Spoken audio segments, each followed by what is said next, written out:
Hello there. Hi. Welcome in. Welcome back. Welcome to this, the 19th of July, 2026. Hopefully you're doing well today.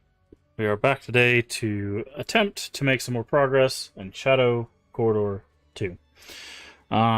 We are starting to get to, I would say, a little bit of a difficult point in Shadow Corridor 2. They've started throwing just a lot of stuff at us.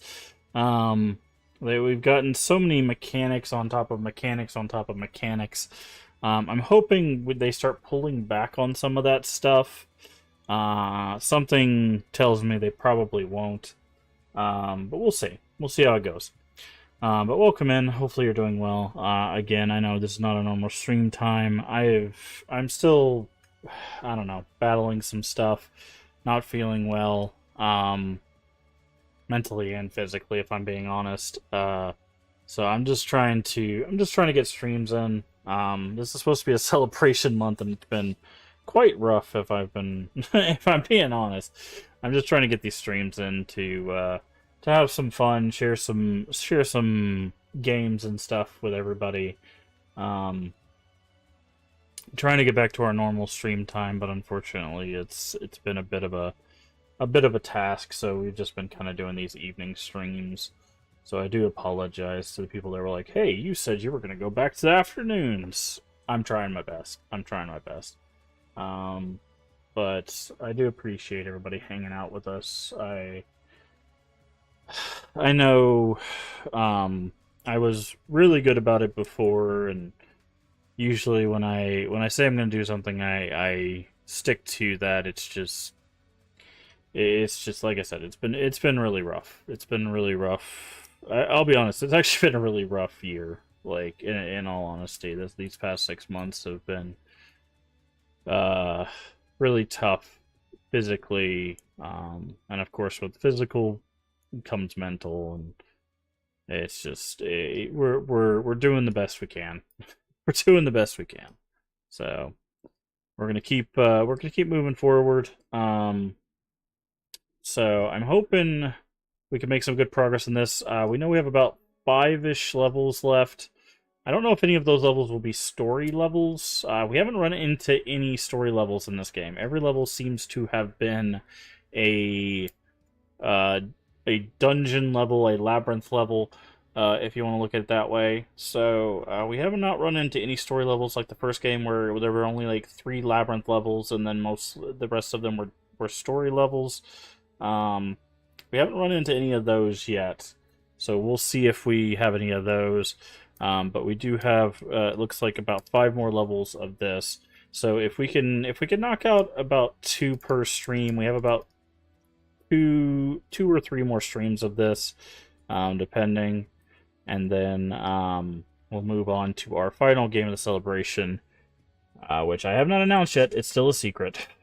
So it looks like we do have enough time to get through everything, barring any issues. Now, this game, again, is ramping up, so there might be a point where we have to either downgrade our difficulty, or we might just have to move on if it starts getting too much of a chore to get through what we are doing.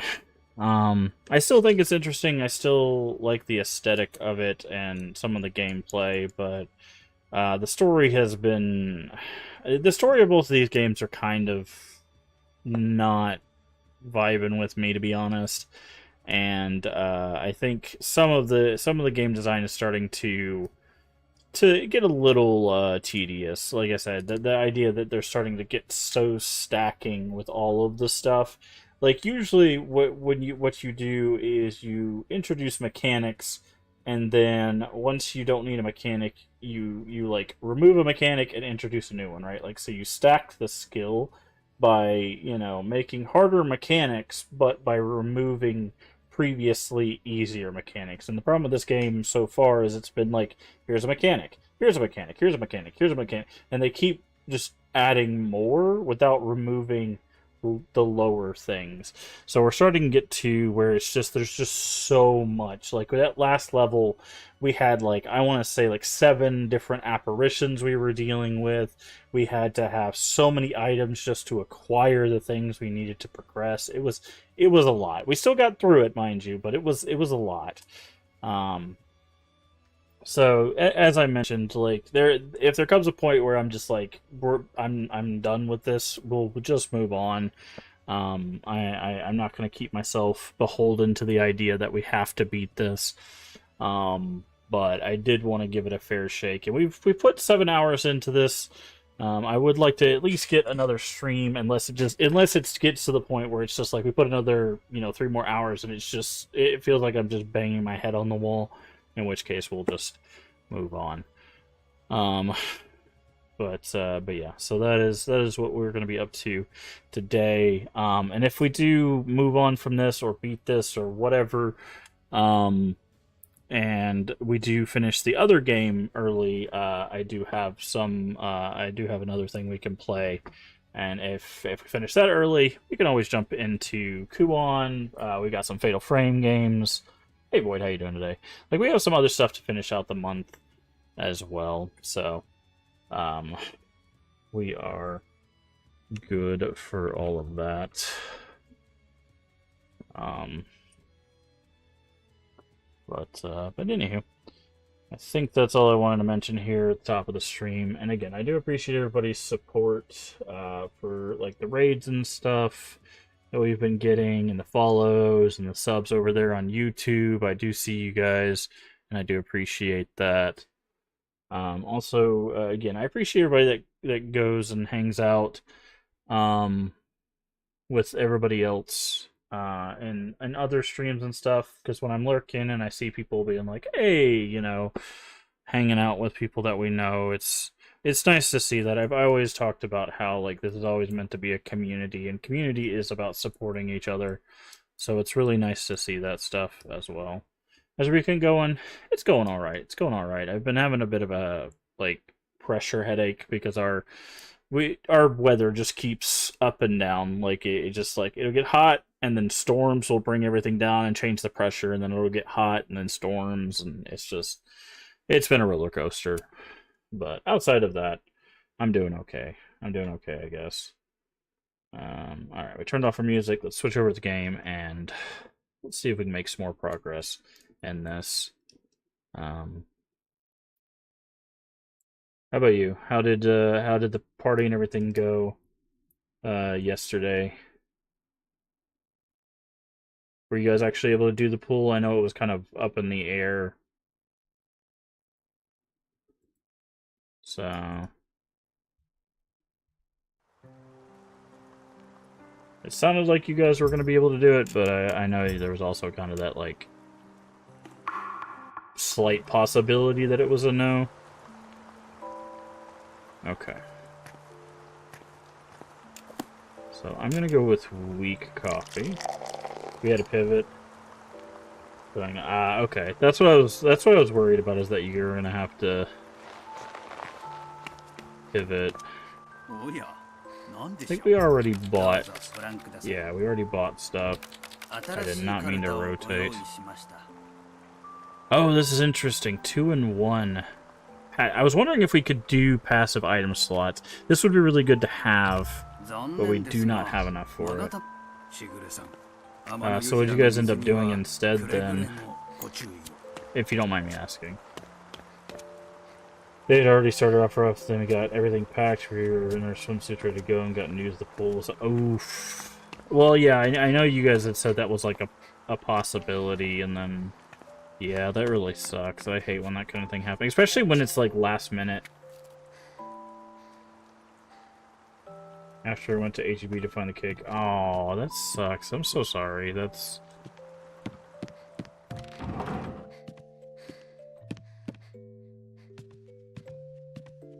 really unfortunate. I'm sorry you had to deal with that. Alright, I'm looking for our snail friend. I don't know if there's like an achievement to feed them a certain amount. I don't even know what they do, to be honest. Had a good time anyway. Yeah, at least you get to hang out, I guess, and...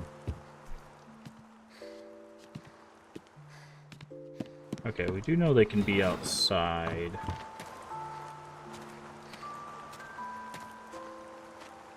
Still don't know what this does. My partner came over, brought pizza, made cheese dip, and a strawberry cream cake. Nice. So is strawberry your favorite, like, cake flavor?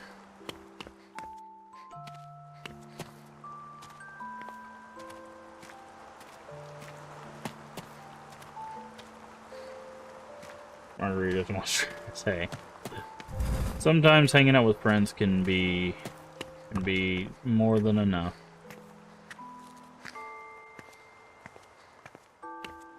More than enough sometimes.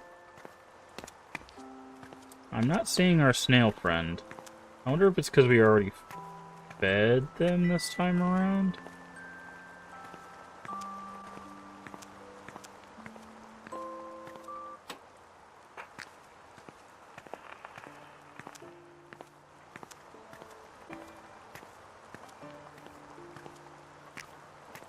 Oh, strawberry, and it was supposed to be our little joint bird bee day. Oh, okay.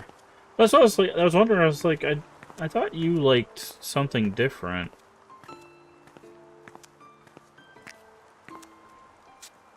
So I know Cat loves strawberry. I thought you were more of a chocolate person. I mean, also you have to be careful, but like. Yeah, I would say I thought you were a chocolate person. Yeah, I remember us having that discussion before. I try to remember what my friends like. Cuz we talked about what was that special chocolate? Cuz it was me, you and Saturn were talking about that like imported chocolate or whatever. There isn't much that I don't like. Mood. Very much mood. Sorry, I'm looking for a snail. There's a snail we've been feeding, and I don't know. I guess we have to go in the labyrinth, because I'm not seeing Mr. Snail. There was like a conversation... Ah! Hiding under there, are you?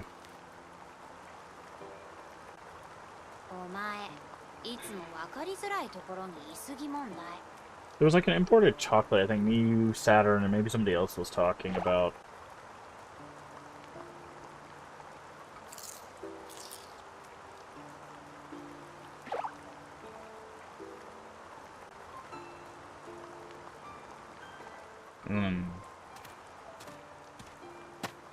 Okay.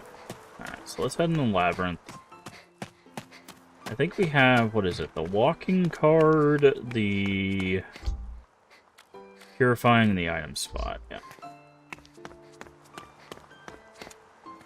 I got a dark chocolate hazelnut redder sport for patent. Interesting.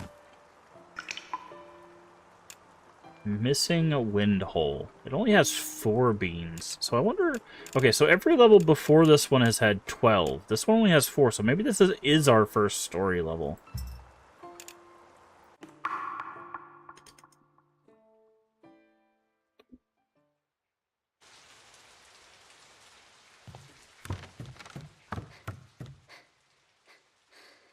Oh, we can't even use our lighter here.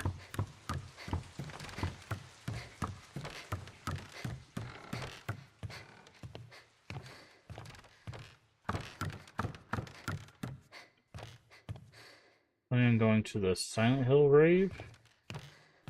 What Silent Hill Rave? I didn't know that was a thing. Okay, so this is a story level. Interesting. Dress up as Eileen. Let's just put bandages all over her face. I have waited for you.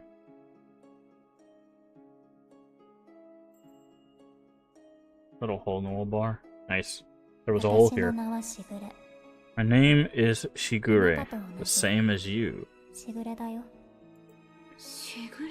Shigure. We were once one and the same.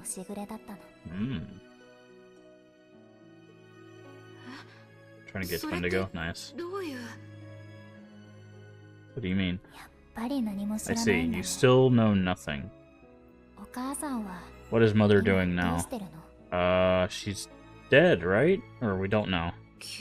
That was sudden. I have no idea. Why do you care?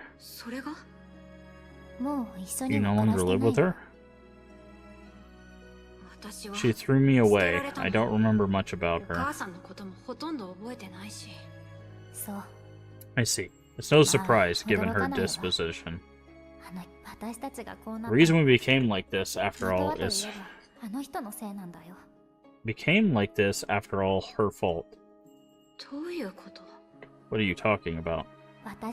When we were young, she... Okay, so this is a recurring theme. She does SFX makeup so she can give Cat... Yeah. In a cruel environment, our psyche was driven to extreme... Okay. To protect ourselves, our psyche was split into...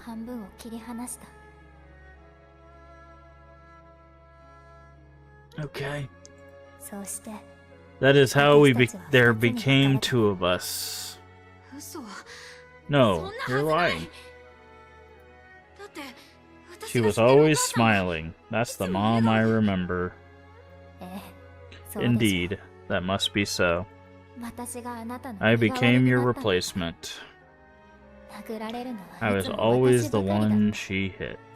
You only appeared... By the way, there's two colors here.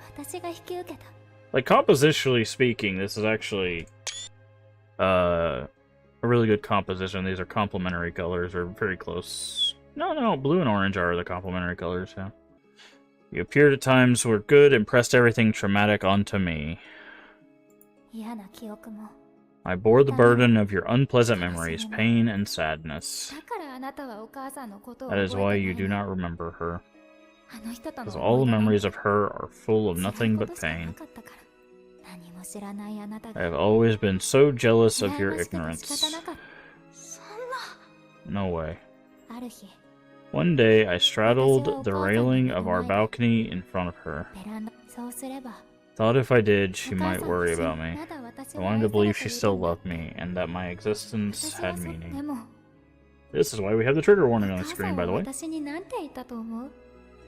do you think you said to me then? She probably told you to jump. I'm just gonna take a wild guess. Jump if you're going to jump. That would be one less problem. Yep. Surprise! She said something like that. When I heard her say that, my strength left me. Before I knew it, I had fallen, and when I awoke, I was in this world. Someone was standing before me and gave me a shallow cup. On the other side of the water reflection in the cup, I saw you looking at me. Yep, that's the thing we saw. So that was you. Yeah, I thought at the very least you, of all people, would accept me. But even you denied my existence. You denied your very self. Then the cup splintered in two, just as our souls did. You pressed your unhappiness onto me and escaped alone. Having given up everything, I became Shinchi. This is the only place left that needs me. I did my duty as best as I could and became, as you see me now, utterly defiled. No matter how hard or terrifying it was, you could become happy in my place. That was the only meaning left for me to be here. That is what I told myself. I did everything I could. So what gives you the right to think you could take my... Wow. Yep. You're not consigned to die in defilement like here like I was. You had so many chances to be happy. Yikes. Yikes. God. Okay, so as a recap for people that might have missed what happened at the start of this game. This game starts with our character trying to light up a cigarette, which, by the way, she is underage. She shouldn't be smoking, but people do what people do. Whatever. Her lighter is out.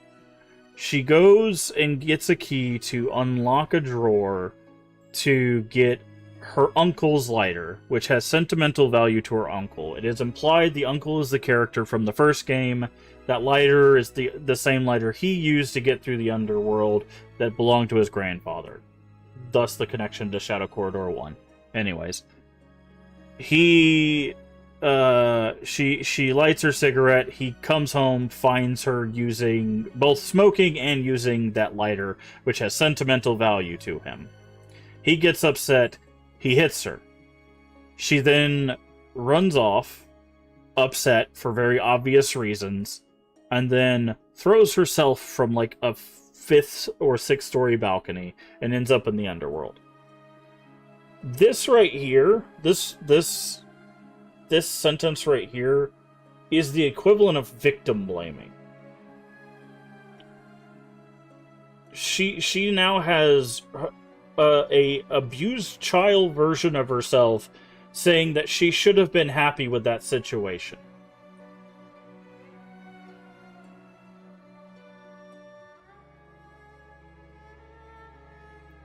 This is the problem when you have these kinds of narratives, right? And again, this is why we have a trigger warning on the screens, because this is a very heavy topic. But this is why you have to be careful with how you write things. Now, this is also a very, very typical thing you see in Eastern writing, specifically in Japanese like style stories, where you're the whole like grin and bear it kind of philosophy to this kind of interaction, this like physical abuse thing. Like this occurs a lot in Japanese style media, right? At least the ones that I have seen, right? And so like this is not abnormal to see, but that does not make it okay, obviously. Just because it's not abnormal to see does not mean we should normalize it. But this kind of thought, this kind of direction is very, very dangerous. Because this is making an excuse for what her uncle did. Now, I will say, her uncle, we did see her uncle in 2 scenes previous to this one, where he did come to the underworld and apologize to her and ask her to fight to live. However, he still made the choice to do what he did. And she is under no obligation to forgive him for what he did, which is a thing that people in today's society do not understand in a lot of cases. Just because someone apologizes does not mean that the person you are apologizing to is required to forgive you for the things that you do. But again, going back to this is very dangerous, because this is another person telling them, being like, well, you should be happy with your situation because it was better than mine. Comparing these kinds of things, traumatic situations are traumatic, period. That's how that sentence ends. It doesn't matter what the trauma is. Trauma is trauma, right? Now, this character's trauma was... Now, they say they're the same person. We're gonna split that off from the story for now. This character's trauma was domestic abuse as a child, right? And then our current character is dealing with the same thing, but as a young adult. It's a similar trauma, but at a different age range, right? The thing is your brain reacts to trauma, period, right? Like, that is why you can't compare trauma. Like, everyone reacts to trauma differently. We've proven this scientifically, that, like, everyone will react to the same trauma differently. Like, some people, it causes like serious long-lasting effects. Some people can have like a short-term effect that they can cope with easier and be able to move on. Like, it is drastically different from person to person. Now, we've also proven things like PTSD physically change the makeup of the mind. That is also proven. If you haven't seen the research on that, it is really astonishing to see the physical makeup of a brain actually change to trauma. PTSD is wild. But this is why you have to be careful when having conversations with people that are dealing with, like, especially PTSD, but people dealing with any sort of mental health thing, is once you start getting into a comparison cycle, you're minimizing what is happening to that person. That is what she's doing right here. She is saying, I have had it worse, you should have been happy. That is what this sentence means. That is a bad sentence to say to someone who has that has interacted with anything in the form of mental health.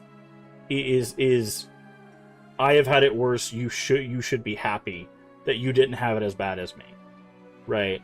Because it's when you minimize someone's suffering like that, they can then internalize that, and it makes it worse for them.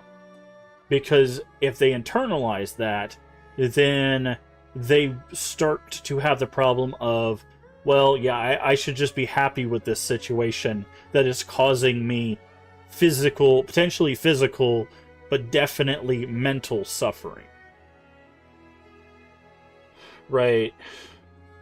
Now, I don't know what's coming after this phrase, but I wanted to stop here because this happens a lot. You see this actually happen in families, especially families that have generational trauma, which is where, like, oh, grandfather or grandmother did something to mother or father, and then they do something to their kids who do something to their kids, right? Like, it's generational, right?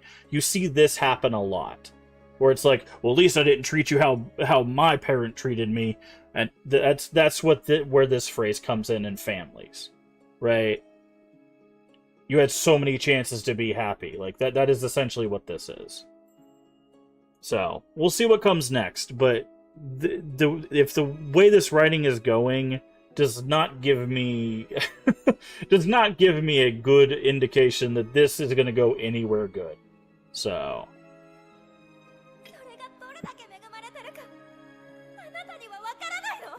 see. Now let's see how our character reacts to this, because she should push back. She should absolutely push back to this.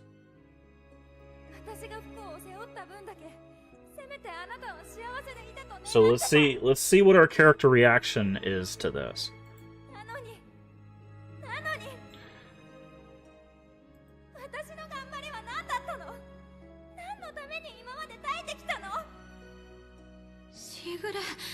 See, this is a problem.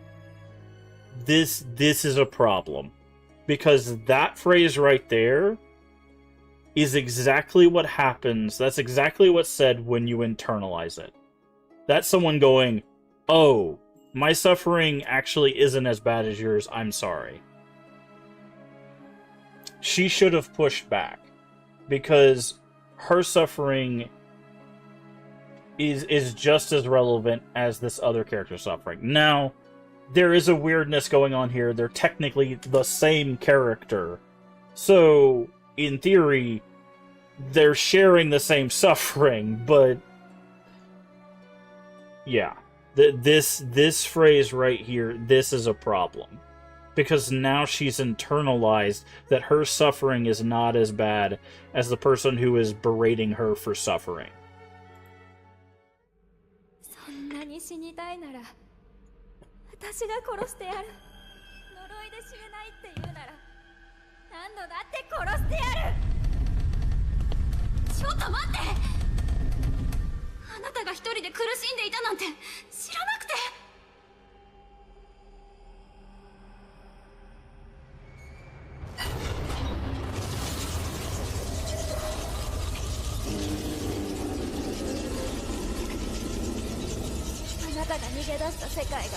Don't realize how blessed the world you fled was.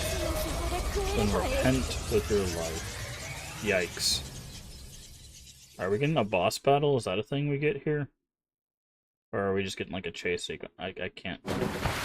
Whee! So yeah, that's what I was concerned with. And again, it's a lot of times this comes from a misunderstanding. Like, there's a lot of people that just don't understand how to handle, what am I supposed to do here? There's supposed to be like a lever or something, I would assume.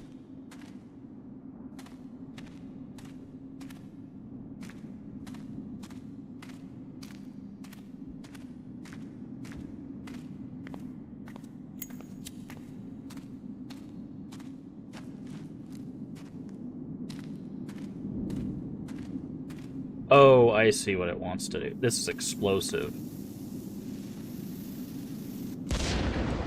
Yeah. Okay, so they're teaching us a new mechanic. A lot of times people don't understand what to do in those situations, right? So...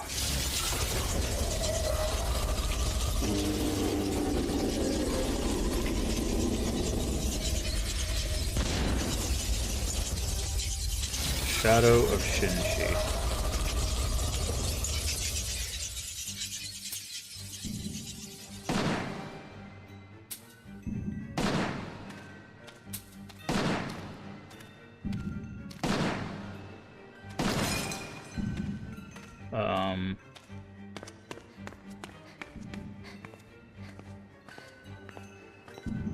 Okay, I guess I was supposed to blow it up.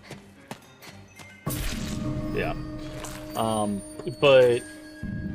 And that's what happens in a lot of discussions with mental health, right? That's why we have, like, mental health professionals, specifically.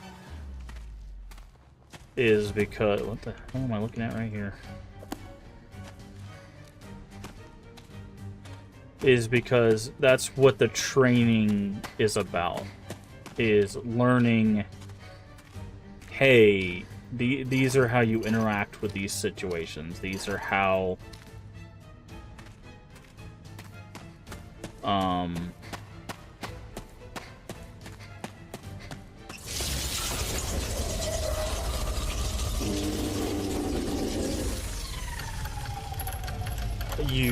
You approach these situations without minimizing the feelings of the patient, right?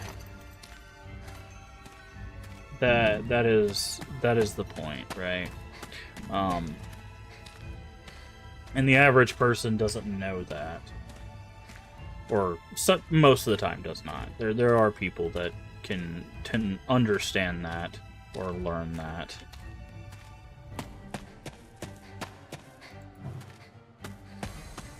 Okay, it tells me not to go over here, but I'm gonna do it anyway. I'm guessing, yeah, there's beans and stuff.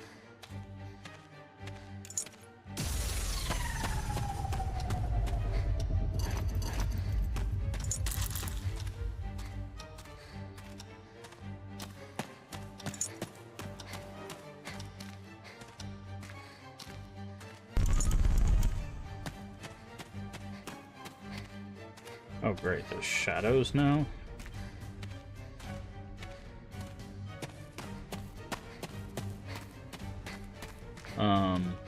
But...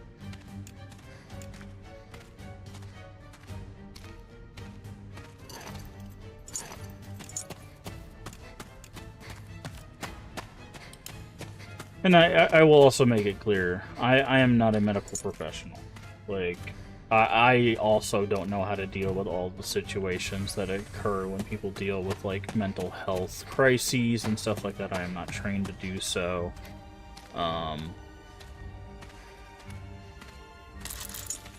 But... Okay.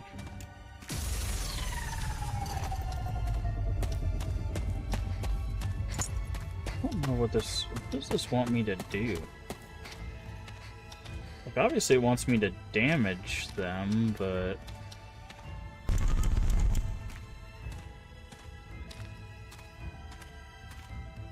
Giving us flashlight? Does light hurt them? Okay. See an explosive.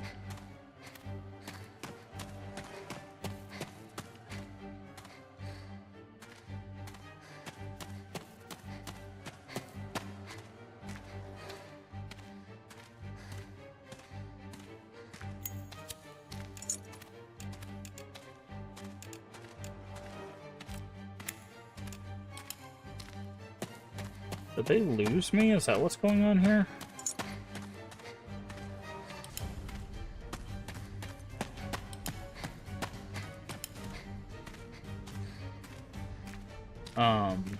But again, like what I was saying, it's long and short of it. I'm not, you know, I am not the. Hey, hey, you, hey, hello, hello.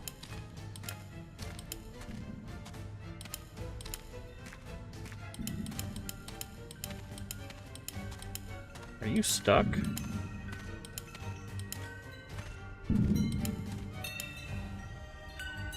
I think it's stuck.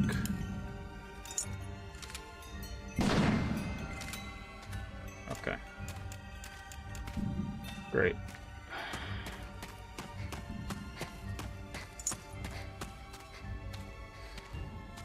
But obviously, if you're dealing with these things, my advice is always the same. Please do try your best to seek medical assistance, mental, physical help. I know sometimes that is not available for a plethora of reasons.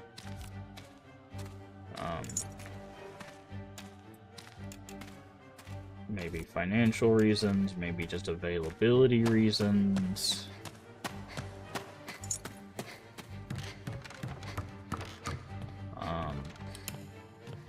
But people on the internet, as helpful as they can be, are not the be-all end-all when it comes to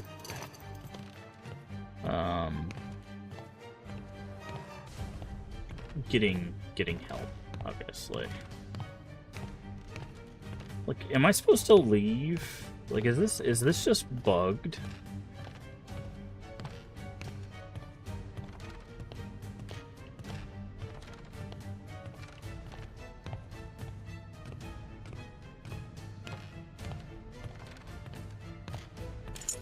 Okay, I'm gonna test something. I'm gonna throw this over here to get rid of these things and see if it attracts.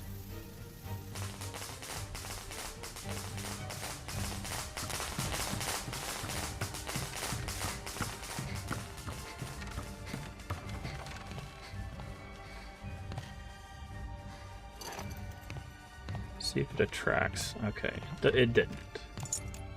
Yeah, I think this is bugged. Hopefully I don't actually have to kill the shade. Because if I do, I think we're out of luck.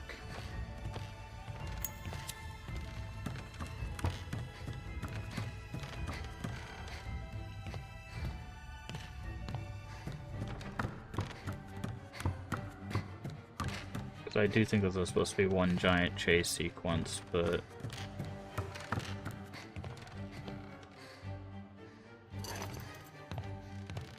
Okay, well...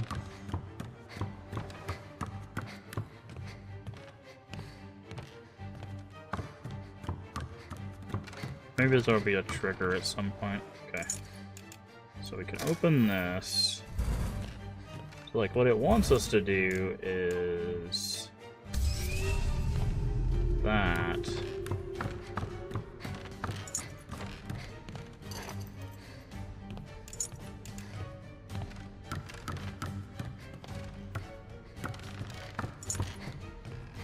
Okay, I'm just gonna run.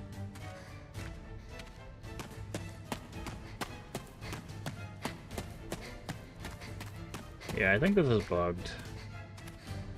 I'm guessing there's probably a good ending for beating the shadow, but I couldn't even do damage to it, so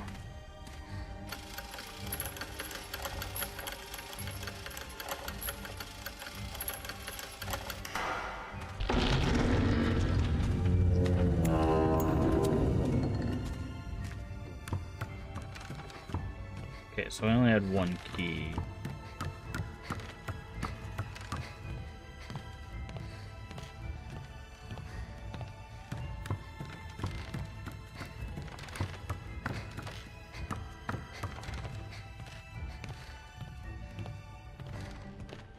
You don't have to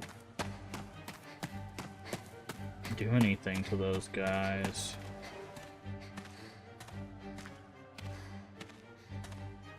They're pretty easy to dodge when you're not, like, dealing with anything. I guess I can flip that. Okay, there was no... I thought there'd be beans or something over here.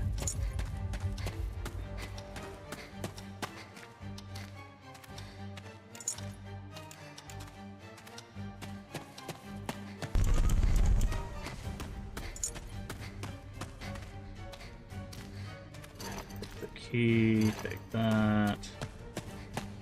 Yeah, I really hope we don't have to actually defeat the shadow. I guess we'll find out when we get to the end and it's like, final boss fight! But...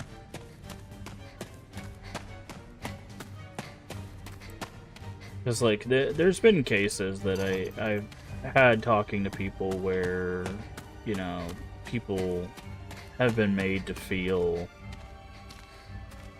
invisible or less than when dealing with their own, like, mental health.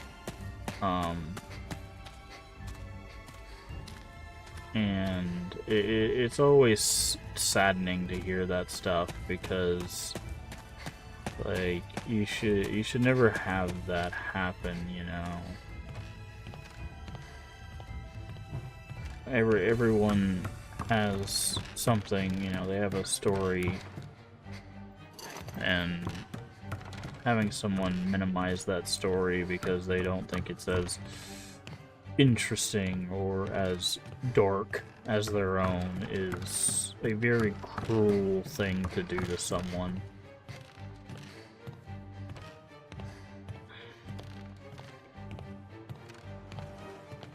Because, again, that...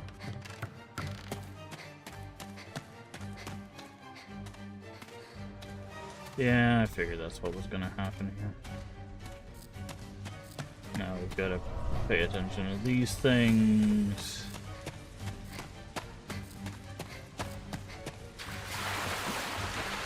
Trying to stay out of the water as much as possible.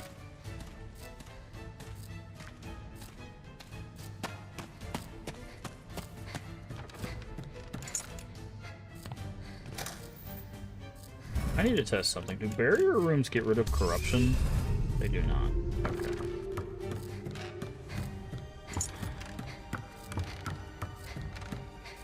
Key. Again, I think we're supposed to be fighting a boss. I don't know if this is infinite until the boss dies or not. But we will find out when we reach the end, and it's like, hey, that boss is not dead.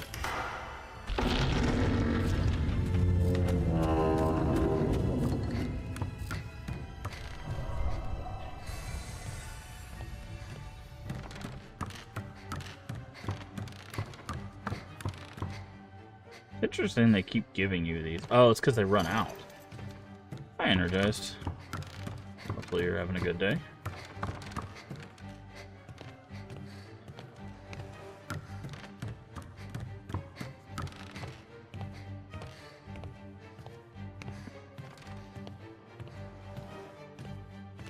Not too bad? That's good to hear. Double fireworks. Ooh. I might have to reset this level. I think it might be infinite.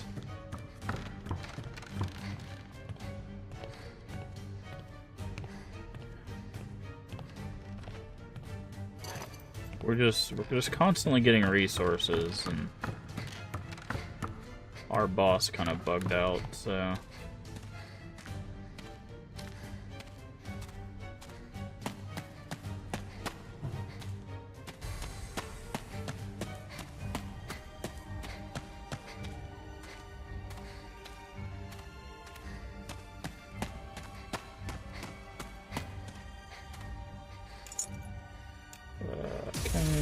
that. You can't have more than one mirror, right? Yeah, I didn't think so.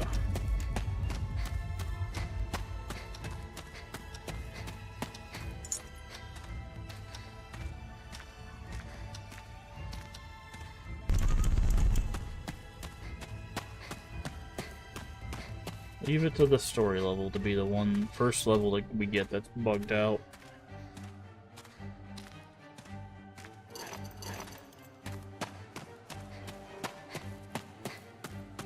Maybe not. Like, we're still seeing... The problem is we're still seeing new areas, right? Like, we haven't seen this before. So, like... keep wanting to go further because I'm just like, is there... Okay, there's beans right there. It's deep into the water, so... This is gonna suck.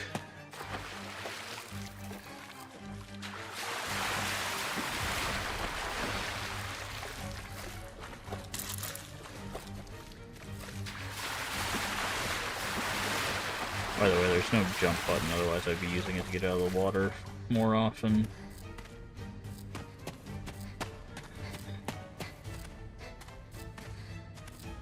That's definitely an intended amount of corruption.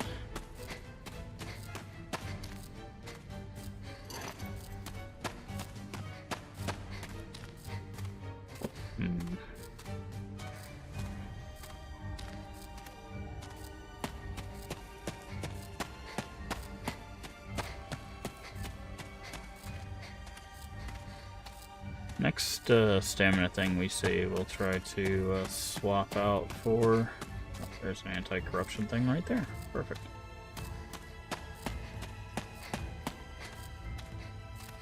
Boop. Alrighty, let's see.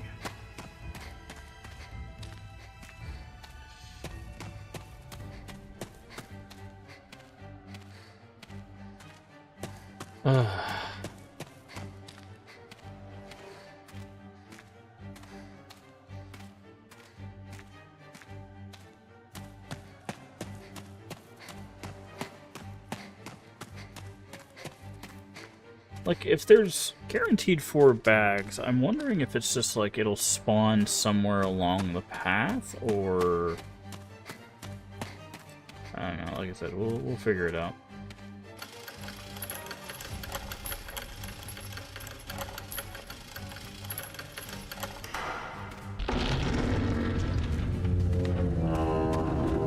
We made it to the shop.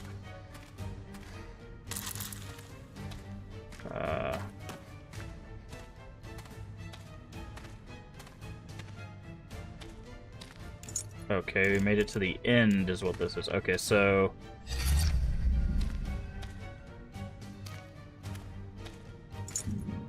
Oh, okay. So there is a reset. I'm guessing they'll respawn in front of us?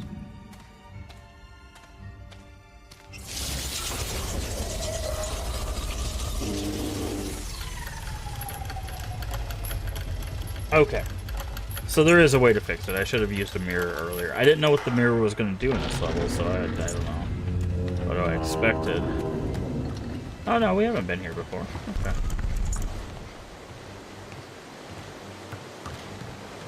Are you actually fixed, or...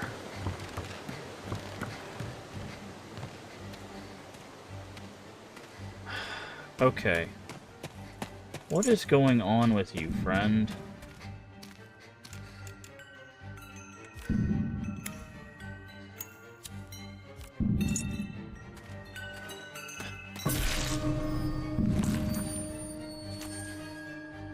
I think it's because I'm using the hourglass early.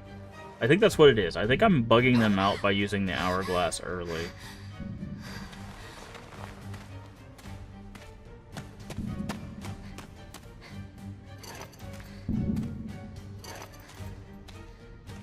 So I need to just open the gate.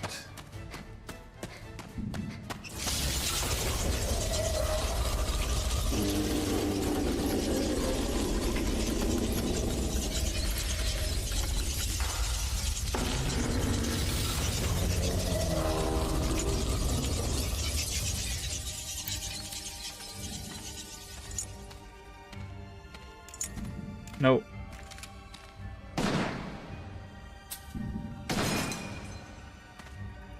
Alright, we're gonna do this a different way. I'm going to grab guns and come back and keep shooting them until they die, I guess. Because they are bugged to hell and back.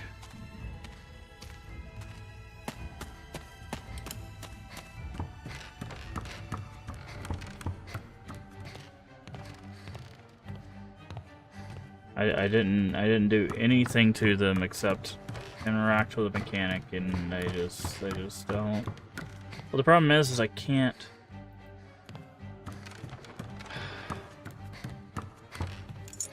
Can I hold on? Can I do this? Can I get their attention with fireworks?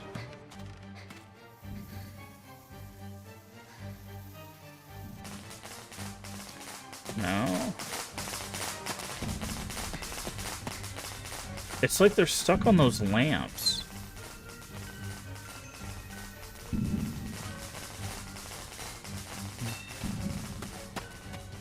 Okay, let's grab a mirror and try another mirror.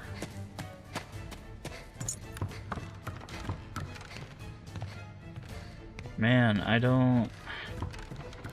This is so messed up, dude.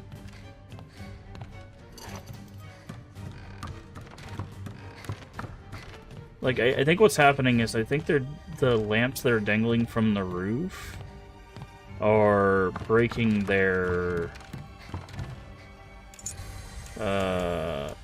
like AI, essentially.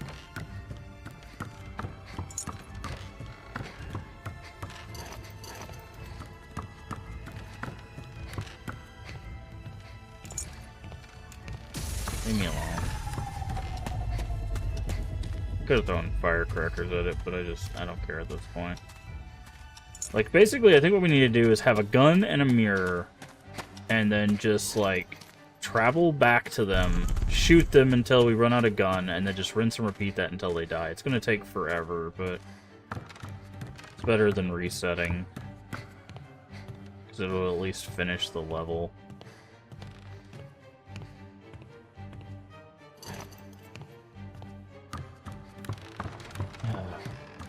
The things I do. Oh, well, I don't want to go through that, man. Am I going backwards now? Like, what is going on right now?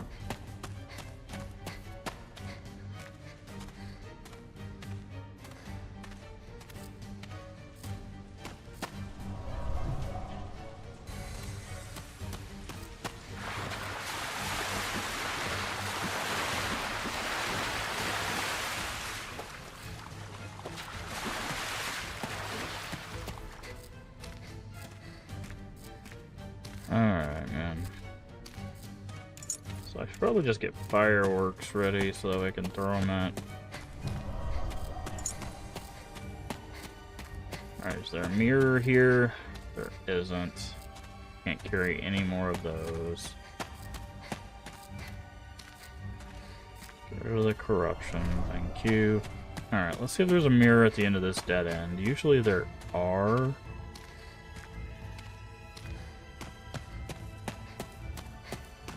There's not this time, though. Because what you're supposed to do is you're supposed to get him close to this, and you shoot that, it explodes, it probably does a ton of damage, but they just won't get out of the spawn point, so...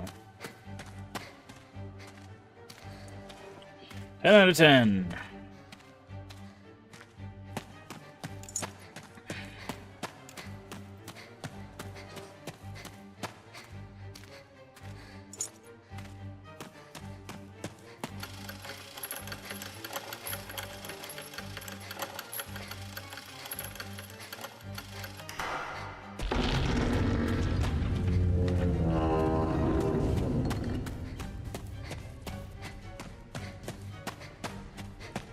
See, like, I think you can do this to get rid of those things. Yeah. That's what I thought. Alright, do we got a mirror over here? We do. Okay, so what I think I gotta do is I have to mirror, which takes me back, resets them. We grab this. Okay, there's another gun. There's 2 guns here. That's actually really helpful. And if they don't chase us...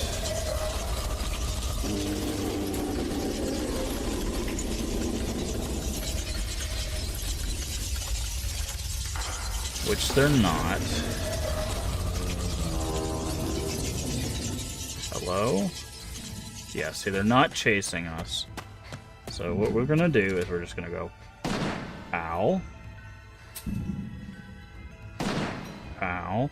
Big my time in hopes that it doesn't break the gun, because we need as much damage as possible.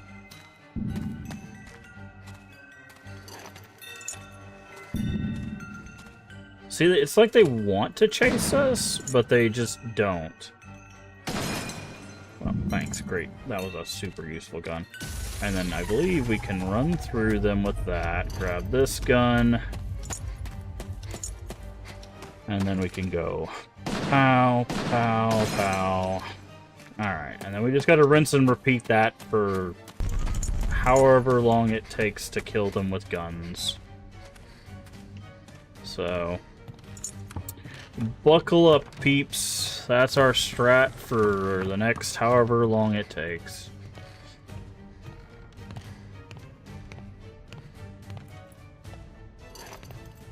Okay. Because, again, I think what's happening is I think they're just getting stuck on the roof of that cave.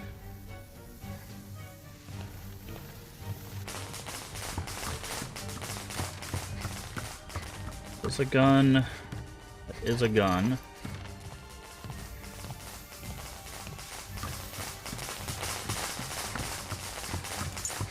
Alright. We're heading on back. We're gonna put a few more rounds in the shadow, and then we have to move forward again.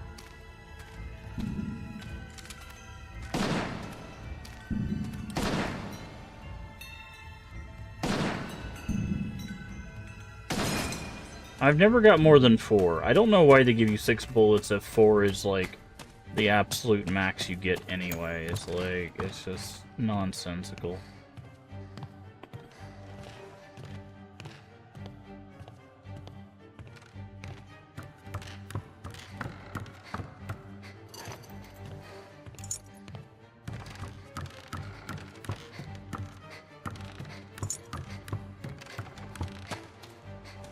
So we're looking for guns and mirrors, and unfortunately we can only carry 1 gun at a time, so...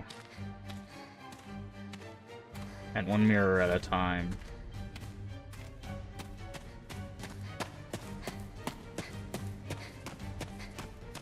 Okay, well, there's a gun and a mirror, so guess what we get to do? Whee! Alright, what do we got over here?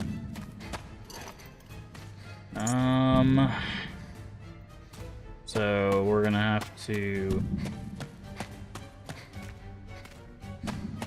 What? Okay. I'm gonna stand closer. Okay, I'm gonna stand here to see if I can aggro it. I'm right here. Hi. Hi. Yes. Come with me. No. I'm right here. Come with me. You can do it. I believe in you. No. Come on. Why are you so... Yeah. Okay. So, yeah. What's happening is I think this cave, because of these lamps here, I think what's happening is their hitbox goes all the way to their head, and the hitbox cannot... Can I, like, wiggle you over here?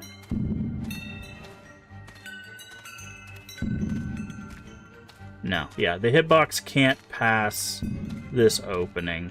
I think you could see the seam here. So so this game's procedurally generated, right? So what I think's happening is this generation in particular spawns a doorway that they can't pass. And I don't know why that is. Alright. Anywho. It's gun time. Bang. Bang. Bang. I'm trying to see if we can get more than 4 shots. Nope. They might as well just call it a 4-shooter, because it doesn't do anything more than that.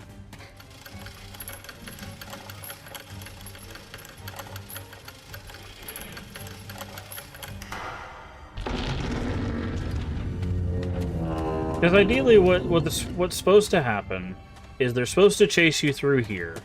You're supposed to run around and gather up items to set off the pots that have gas on the ground, right? So you'll see them like this. There's these little pots like that right there, and they explode. And they probably do significantly more damage. You can set them off with the fireworks, or you can set them off with guns. Guns, obviously, much more effective and instant, whereas fireworks, you have to time them. But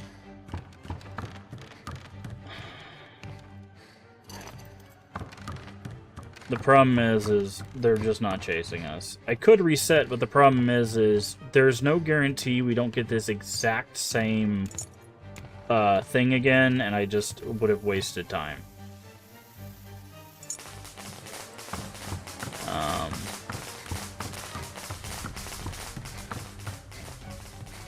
So I'm just going to keep doing this method. It's probably going to cost us so much time, but I don't know. It's whatever. Okay, let's see what we got over here. Looks like another flashlight, at the very least. Because, again, what we need is a gun and a mirror. Now, we've tried fireworks, we've tried basically every way to lure them. We can't touch them, they just kill us. So okay, we have our gun. We've went all the way to the end. It just gives you a mirror and tells you to go back, essentially.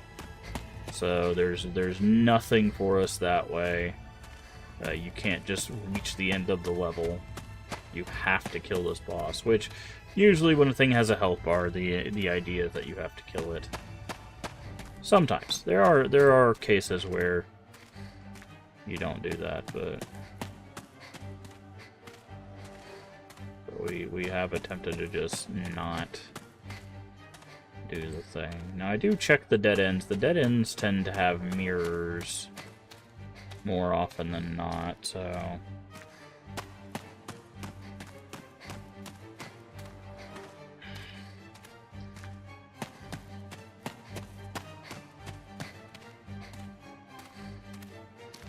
I do grab those.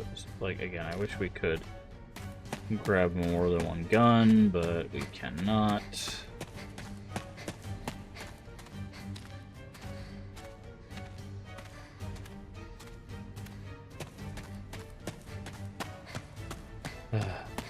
Man. What a game, huh?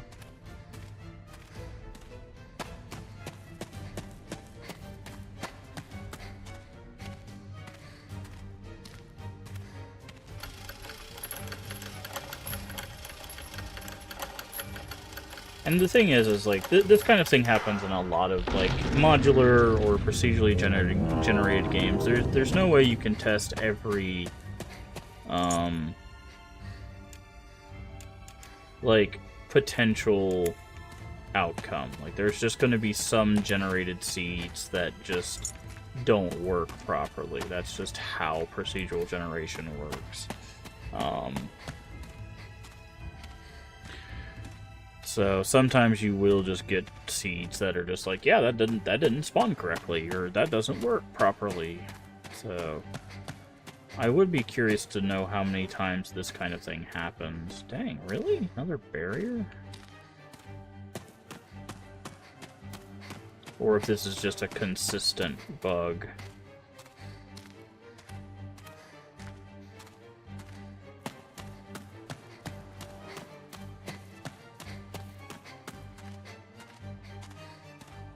Because the thing is, if we die one more time, we reset. But I don't know if that resets the seed or not. So if it doesn't, we have to go all the way back and then reset.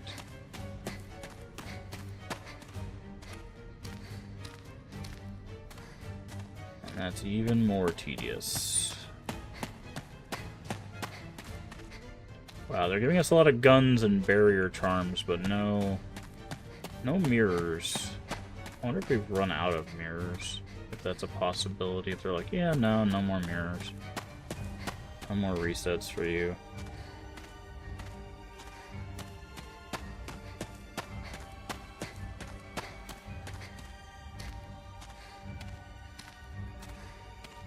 Alright, well, finally have a key door. Because again, what the idea is with these doors is that you would go use a key, you would open the door, and then you would go barrier. And then things could not enter, right? Hey, Brian Brownie. It's been a while. How you been? Saw you been streaming lately. Or getting back to streaming. How's that been? Okay, they gave us a key. They gave us basically what we use, except a barrier charm.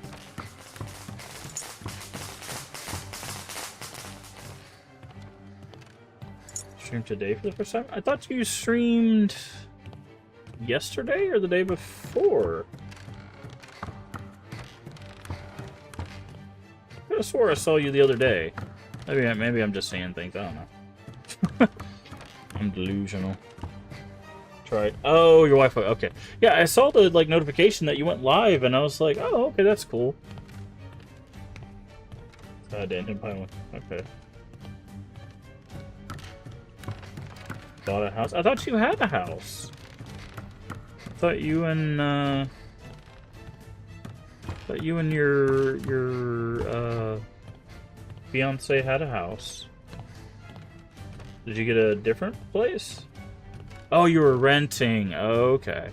Well, congratulations on the house. That's awesome. It's a big step.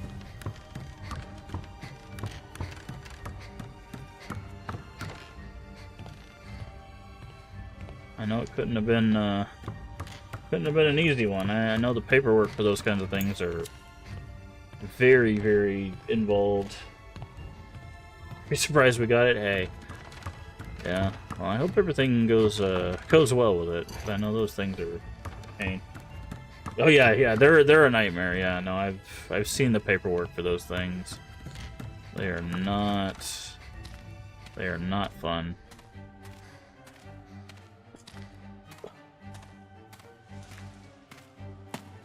Lord have mercy. We have not found a single mirror. I might just have to reset this and hope for the best. Oh, you got a dog. Nice. We just gotta walk, yeah. Very nice, very nice.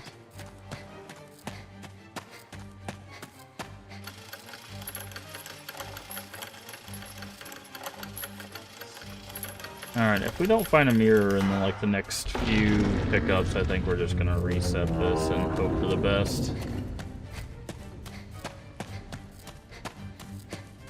Feels like I'm living, it's very lonely. So this level actually bugged out on us. We're supposed to be being chased by a boss, but unfortunately the boss can't chase us. Because the boss does not fit through the doorway. So, because what we're supposed to be doing is we're supposed to have the boss chase us, and then we're supposed to set off these things with either firecrackers or the revolver. And then it's supposed to do damage. But unfortunately, there's a cave that spawned at the entrance, because it's a procedurally generated thing, right? There's a cave that spawned at the entrance that the boss just can't fit through. And the only way we can damage the boss is by shooting him with a gun. The problem with that is we can only carry one gun, and the only way to get back to the beginning is by finding a mirror. But much like the rest of the stuff, those are also procedurally generated, so I can't guarantee I can find a mirror when I need it. So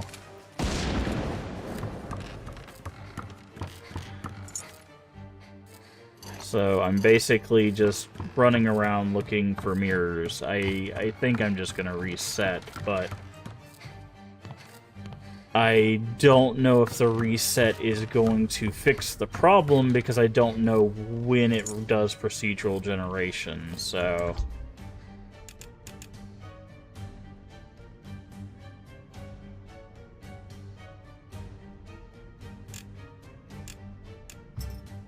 Return to base. I'm just going to return to base. We're going to return to base. And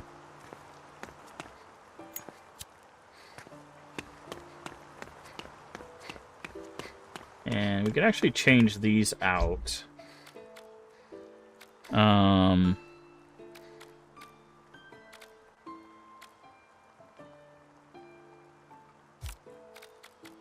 We don't need the minimap, we don't need the souls. I think, honestly...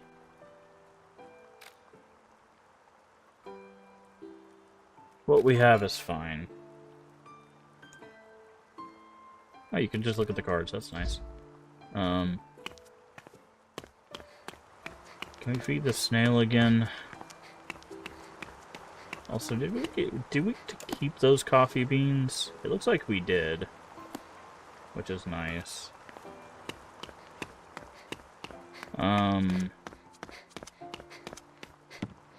We have a little snail friend that hides throughout that we can feed lettuce to. I still don't know what it does, but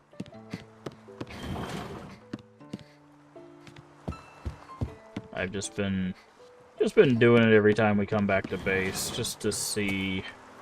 They were under here before.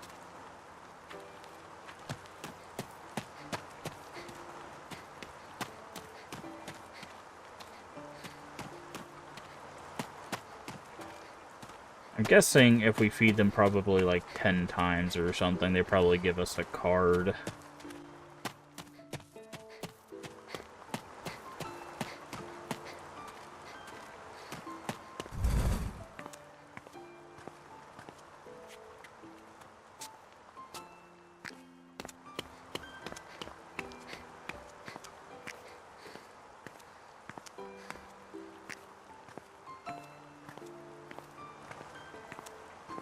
I'm not seeing the snail. I think snail's getting better at hiding.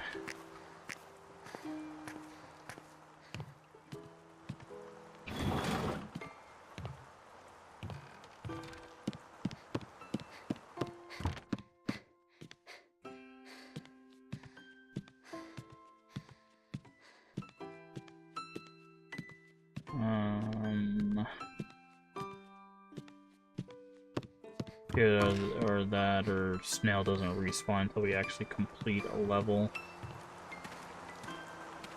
This respawn, and I'm not sure.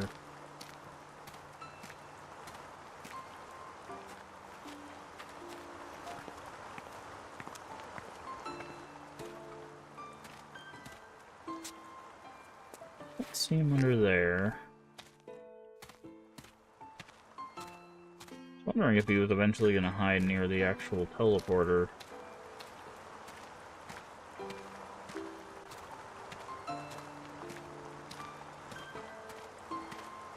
It's whatever. We'll find him later. Okay, let's try this again. It does keep the ones that you do, that's fine. Let's try this again.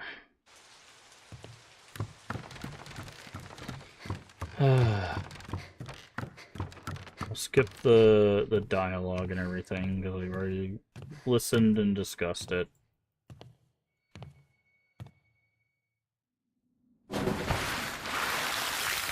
Also, starting you out with corruption is a wild thing, dude.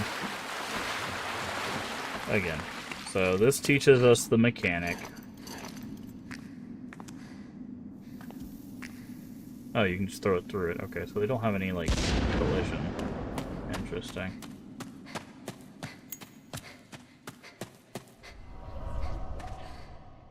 Let you grab the gun. Okay.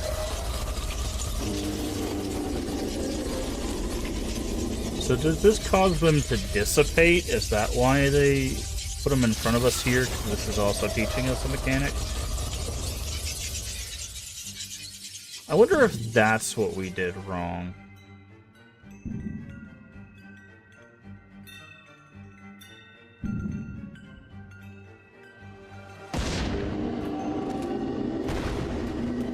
Ah, it doesn't cause them to dissipate. It causes them to, like, be staggered for a little bit. Got it.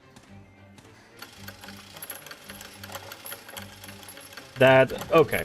I'm guessing that's what happened. Because it never registered that animation, it didn't know what to do.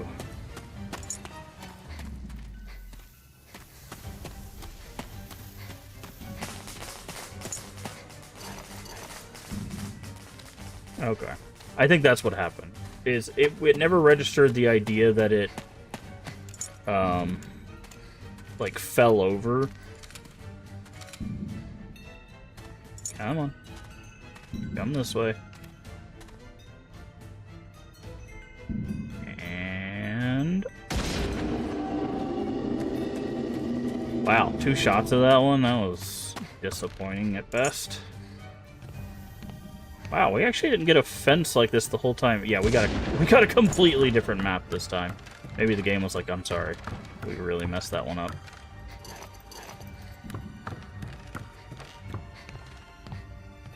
Alright, come this way, please. Yep.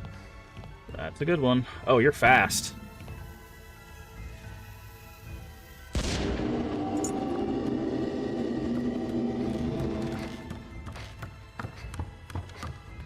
Okay. Well, we don't need to do the side paths or stuff, so we'll just do the main path. Okay. Okay, friend.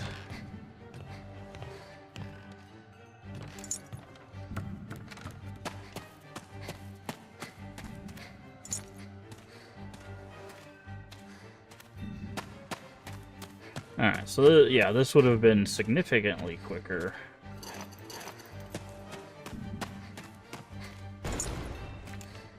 The hell did... Oh, I was like, what the hell did you just break?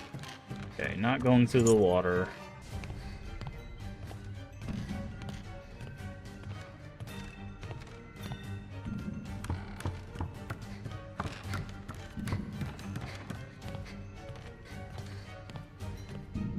Man, do I have, like, the art of running? Jesus Christ, why is this thing so fast?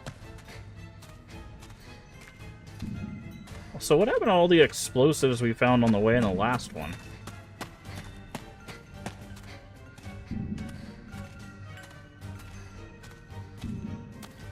Okay. We're gonna have to use this to slow it down so we can open the gate, because if we don't do that, it's gonna come right in behind us. And we're gonna lose a life, because these gates are slow as hell. Okay.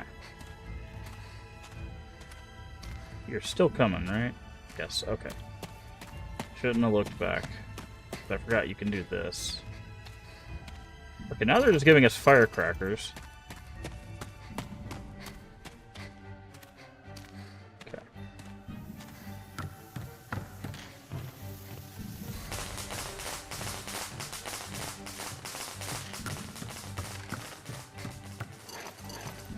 Okay, perfect. I do see an explosive.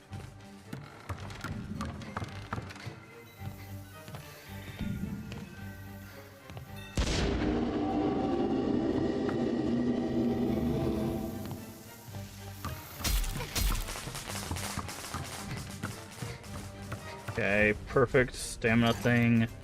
Another key. Another explosive.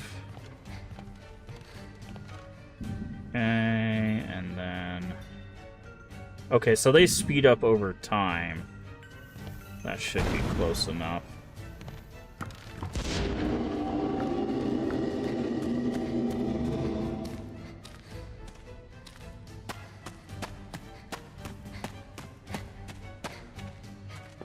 Okay, much better.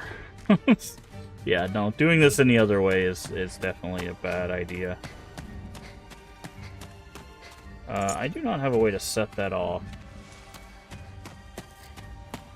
So I guess that explosive will go unused.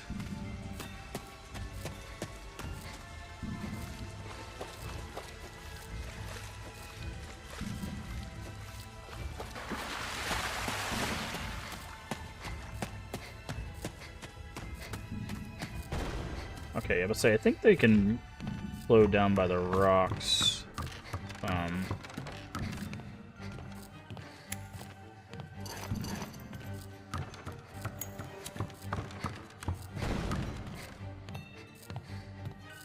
Okay. Use this now.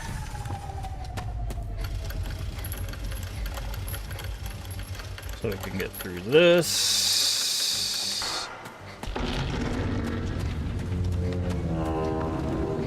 This also gives us time to do this. Not a whole lot of time, mind you. Avoid this guy.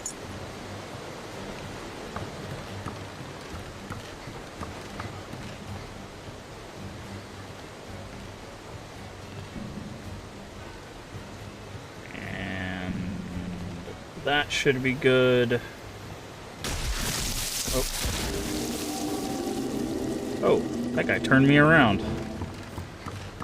Large bag has been sealed. Oh, you piece of crap.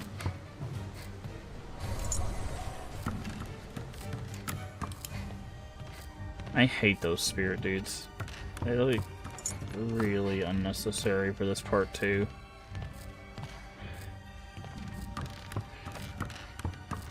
I don't have any way to set off that explosive, so I'm not going that way.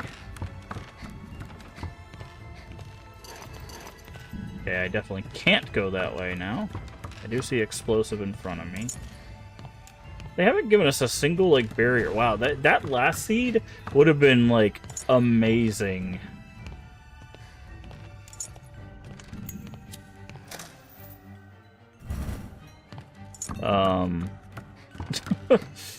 We're actually getting chased, but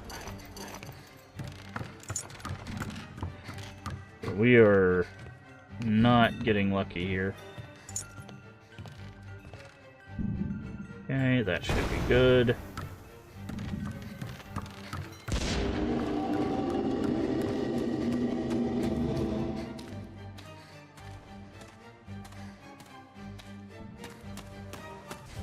Ah, now you give me a barrier charm.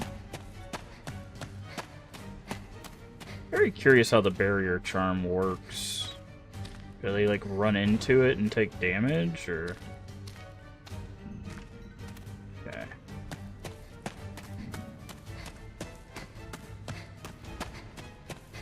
Enemy is stuck due to a bug. You should go back to the base and retry. Ah, yes, sorry, I just saw that. Hello, corridor. Welcome in, people. I don't have a way to slow you down, I don't think so. Now I just gotta hope that you don't kill me while I'm opening this. Oh, okay, you do slow down when that's what... Oh, okay, it's mirror time. Bye. And we reset. Yeah, so let's hope it doesn't bug out here.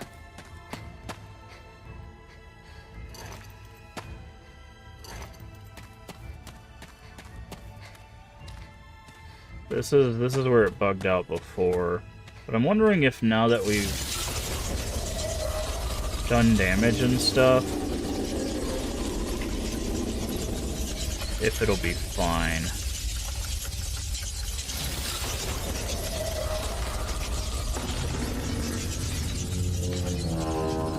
Okay, yeah, so what it was is, I think because we didn't do that initial explosion, it never registered the flag that we had done damage.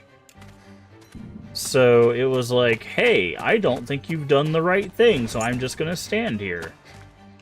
Okay, well, that's quality assurance for you.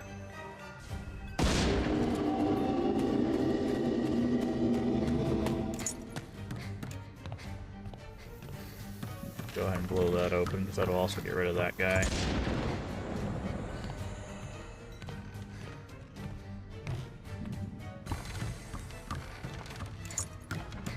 They also, what's interesting, they also have rubber banding. So if you don't know what rubber banding is, the further you are away from the thing you're doing, the faster they get.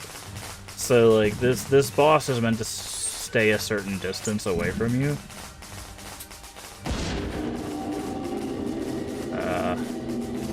Item. When it gets close to you, it actually slows down. So I don't think this is meant to be a difficult boss. This is definitely meant to be like a story boss, which I do appreciate.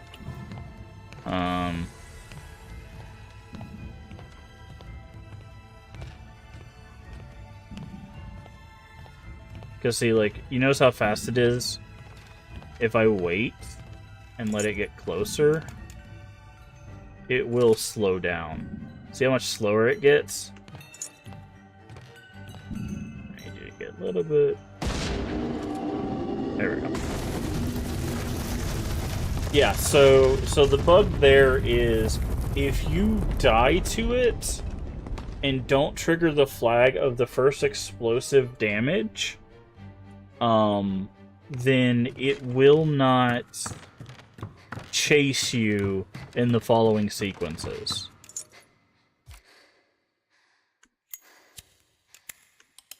Why does it want us to have another flashlight? That's interesting.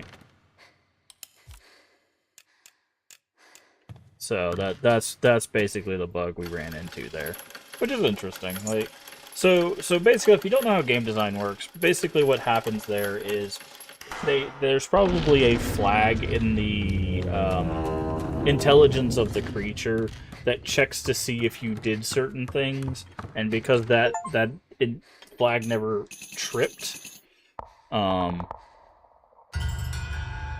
there's a double S rank. Oh no. But oh, there is times. I was wondering, I was like, there's gotta be a time-based one, right?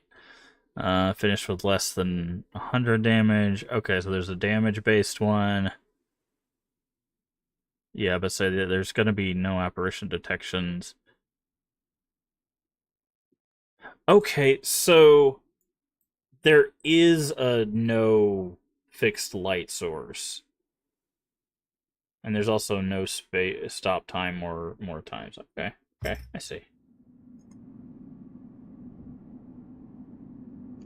Very interesting.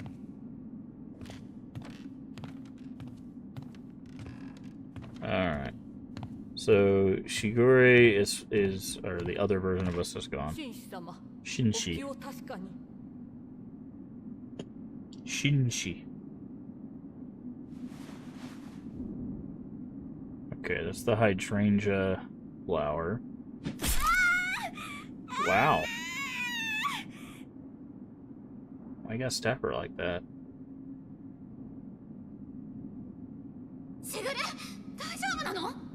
Are you hurt? She wielded the power of corruption. Even purifying the corruption is dangerous for one as weak as her. Her body couldn't have withstood the strain.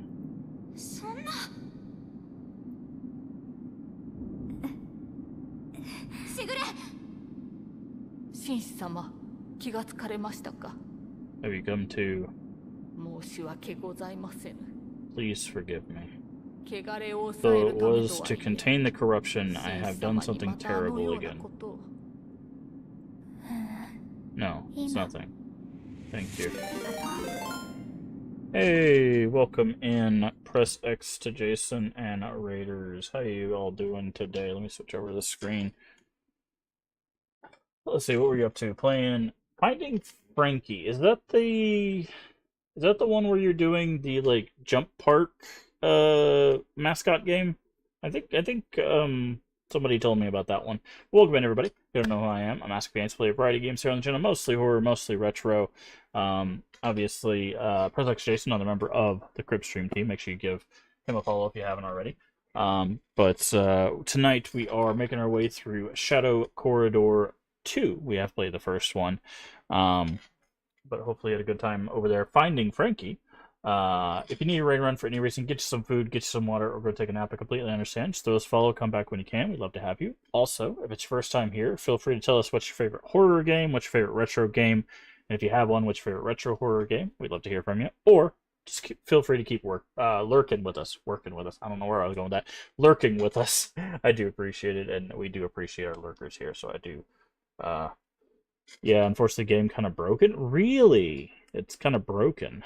Hope you're having a good night. We're doing all right. We're doing all right. We also had a broken thing. We had to reset this level we just finished, because the boss just decided not to play the game. They just kind of hung out, so we had to reset the level. But we just finished it, so we're doing all right.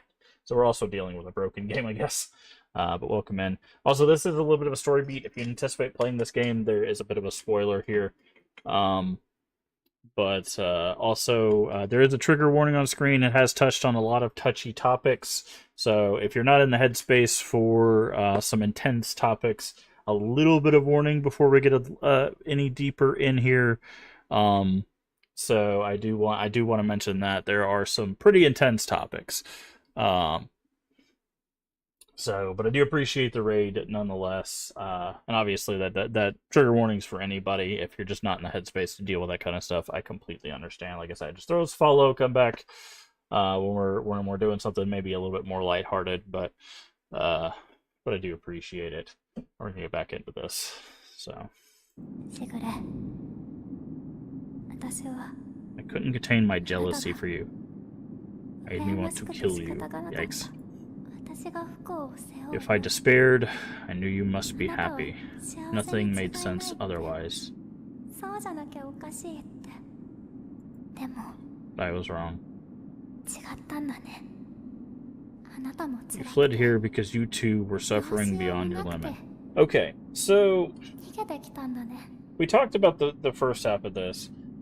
This is interesting because now this character is acknowledging our character's suffering.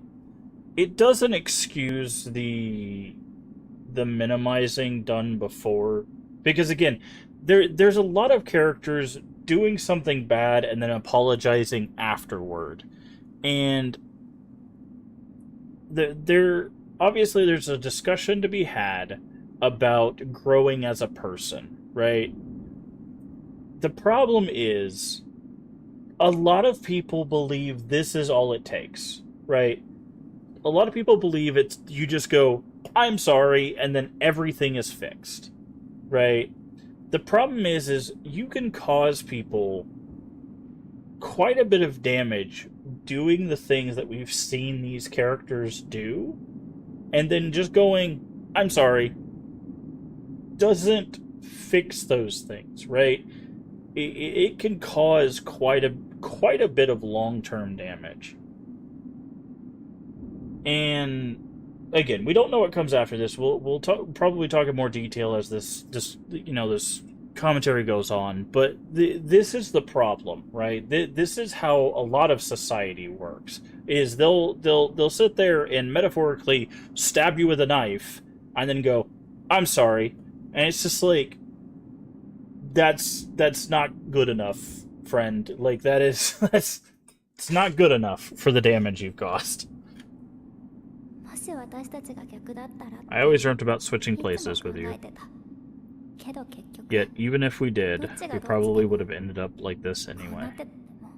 Still, I would have liked to live under the warmth of the sun, too. Even if it were a horrible world that I wanted to run from. Possibilities exist there that aren't here. The chance to change yourself. I wanted the chance to live in a world like that.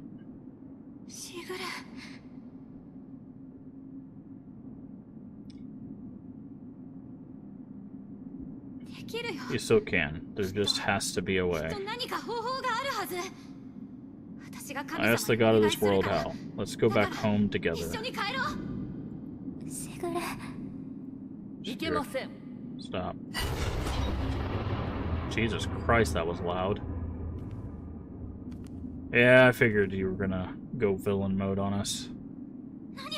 Stop what? Giving her hope? There's nothing cruel as embracing hope. Oh yeah, there it is. For a cause you know is lost. Her service is nearing its end. Until her final moments come, I just want her to live in peace. That's just your selfish desire. That may be true, however you still know nothing. The resolution of Magatsukumari no Kami and Shinshi's suffering. That is why I must put an end to it. This place is already too defiled. We go. Go where? Somewhere more pure than this. We can't let Shinshi stay here. Everything I do is for Shinshi. Even if I must go against his will.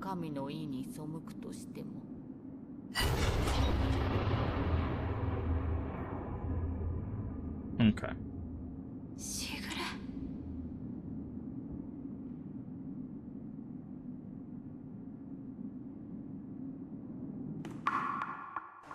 Yeah, I was wondering, I was like, how are we going to extend this? Well, obviously we still got to... Were you able to meet her? Well... I mean, yes, we did. I see.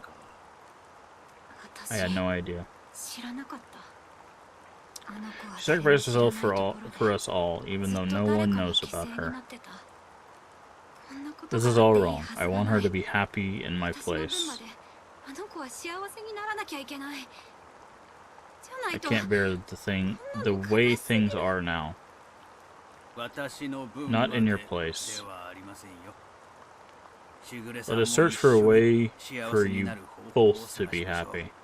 So, I think what this is trying to do... Oh. Must be a way, Yakimo. What? Yeah, but say, the corruption has started to affect you if we don't do something. Yeah, I was like, I think we've been here too long. I'm fine.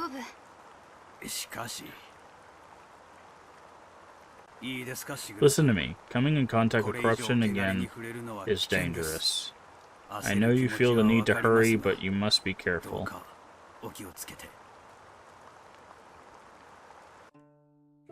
Hey, we got another Karuta slot. Nice. So, I think the story this wants to tell, but is doing... Unfortunately is doing in a little bit of a skewed way, is I think this wants to tell the story of healing your inner child, right?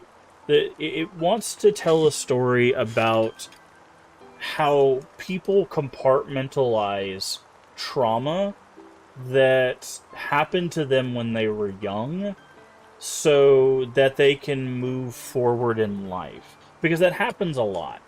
In fact, we have a lot of research on cases where people will not remember parts of their childhood as a way for their brain to protect themselves from the horrors of their own childhood. So, some people remember it vividly, like traumas of their childhood. Some people will remember like in a very foggy way. Some people won't remember at all. Like there will be literally years of their memory just missing. They just won't remember like ages 5 to 7 or 10 to 15. Like that chunk of memory is just gone. They can't remember anything. People could be like, "Hey, do you remember when we did that?" No, I don't. Just gone. Right? And I think what this game is trying to do is reference that kind of thing, right? Like the idea that like her memories of the bad side of her relationship with her mother, which is I think what we're seeing with the lady in the red mask. I think that's who that represents. I think the lady in the red mask is the bad side of her mother. She's the actual villain of this. And I think that's what this story is trying to do. The problem is it's not approaching trauma in a way of... Like, it's not approaching trauma from a compassion standpoint. It's approaching trauma in a, let's pick at it with a knife, right? It's like, terrible things happened, and you should feel bad. And it's just like, that's what trauma does, yes. Like, and and like that's what the corruption, I think, is. That's why we're seeing it come more and more into play. Is it's representing that like it's coming back up, right? Because now she's confronted her inner child essentially, and she's becoming more corrupted. And now we're seeing some symbolism. The water filtration system was her inner child protecting her from the terrible things that happened to her as a child, right? And the thing is having her scream at herself about that is something that people deal with, but it's being done in a way that is not exploring it. It's playing the blame game. Is that? Oh, there's Mr. Snail. And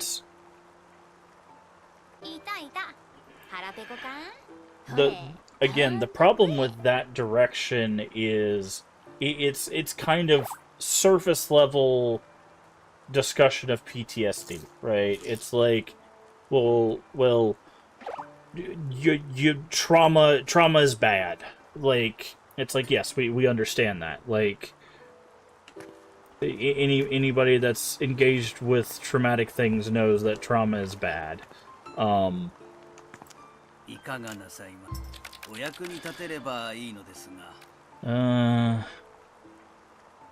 that's interesting. It's a very expensive thing. Oh, I kind of want to do this one. We have enough for it. Yeah, I'm going to grab that one. I only know this world, therefore I've never seen the light of the sun. Since she wanted a chance to live under the warmth of the sun again. I suppose the light of the sun must be something quite magnificent indeed. But it's... And again, it's not really too much of the, like, the fault... What the hell? I didn't even know we could get on top of these things. Interesting. It's not completely at the fault of...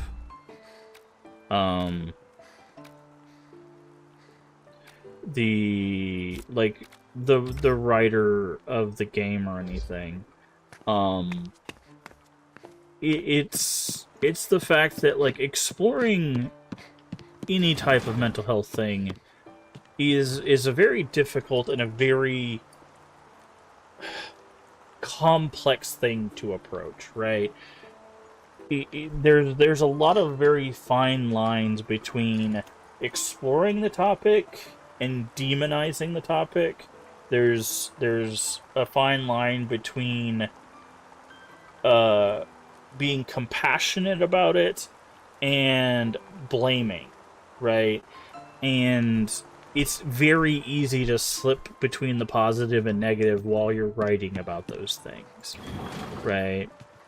And that is something when you're making a horror game that is, you know, again, discussing those topics, you have to be very careful about.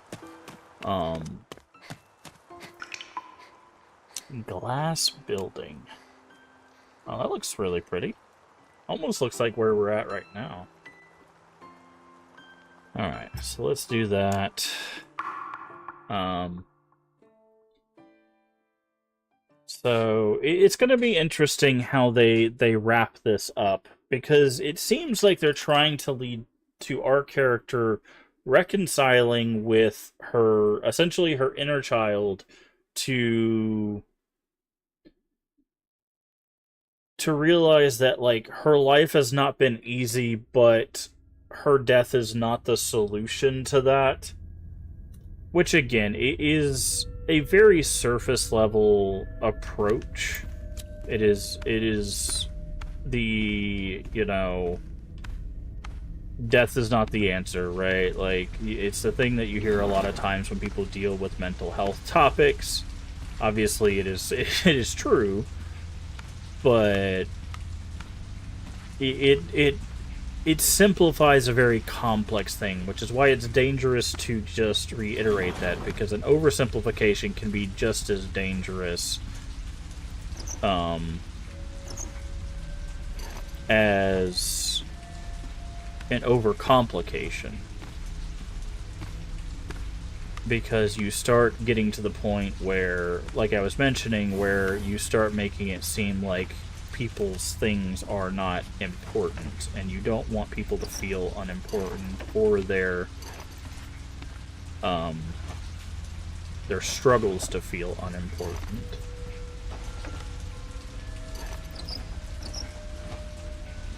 Okay.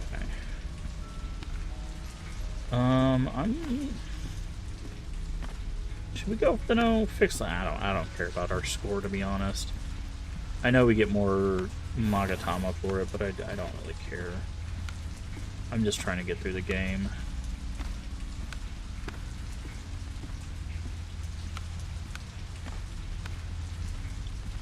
That is our goal.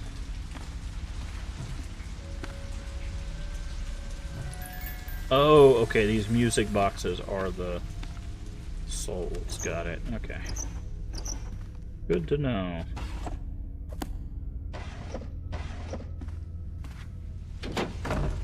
Oh, we hide in clocks. Interesting mechanic.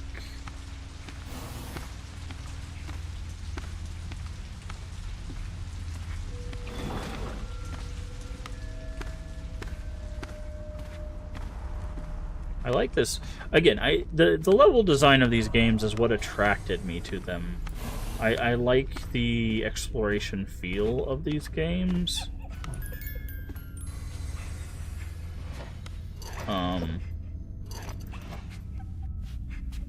But I will say the gameplay loop is not my favorite. I'm not a big roguelike person. And now that the story is developed a bit, I like these two. I can. Okay, so I need to keep that in mind. Also, the fact that there's a crying lady over here leads me to believe that that is probably where Magatama is, but...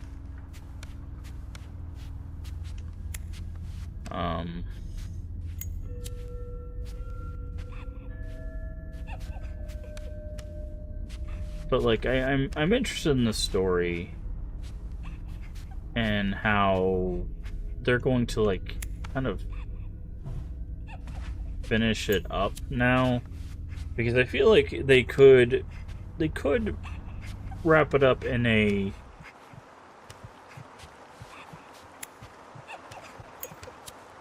concise way that feels gratifying, but they could also wrap it up in a way that feels very unsatisfying.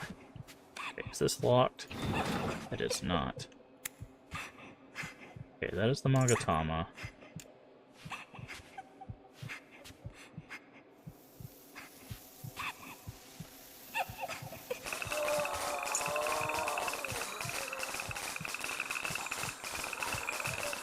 I don't care about looting this room, I just need this thing. Thank you. Okay, as I expected, Crying Lady does equal Magatama, which is a thing from the first game. Okay, and that is also a dead end, so... I see something at the end of the hall there. That's a little ominous. Okay, I'm gonna go this way.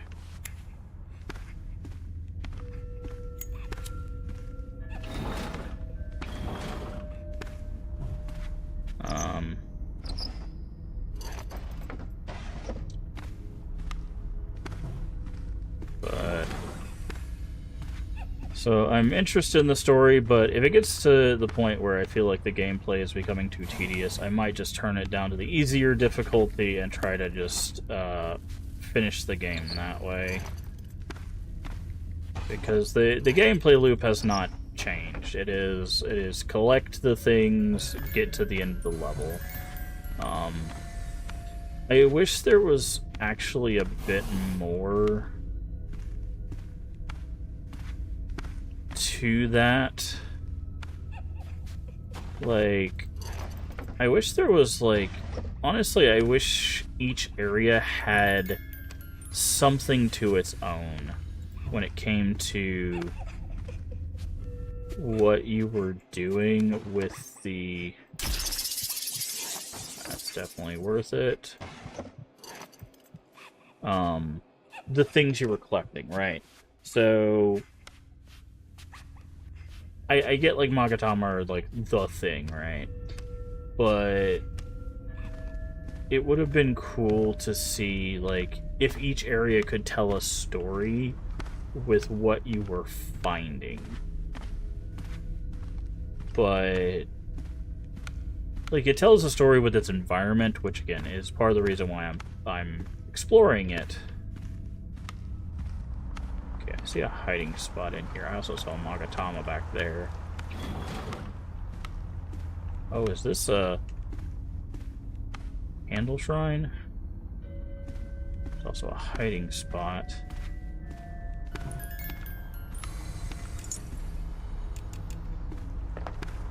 Hiding spot.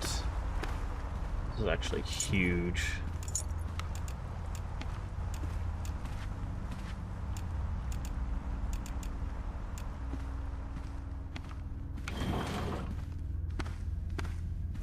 Okay, we need 1,500.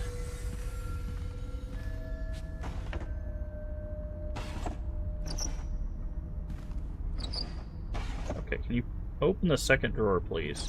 Thank you. Okay, that's locked. But we do have a key. Okay, so I'm gonna actually explore this one. Okay, there went that. So we have a passive spot open now. Mirror is a good get. That's a good getaway item.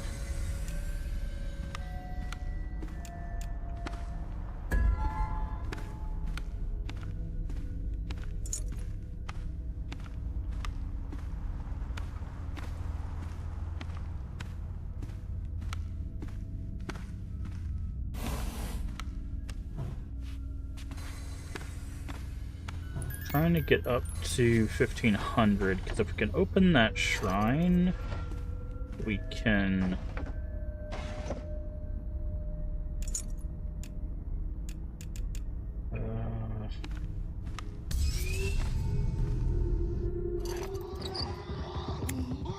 Oh, he can't see in here because of the barrier, so I don't know why I'm doing that.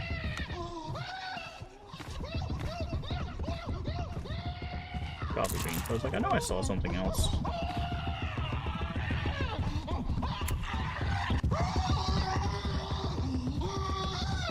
Okay, Stampede, chill out.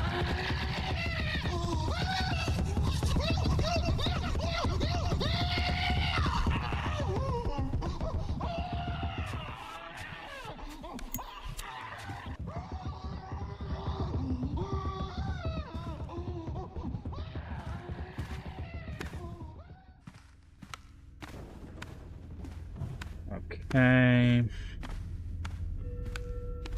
We can get 1,500, we can grab that candle.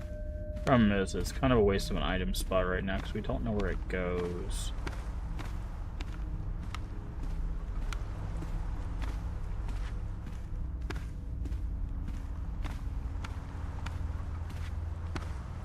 Okay, we got another room here.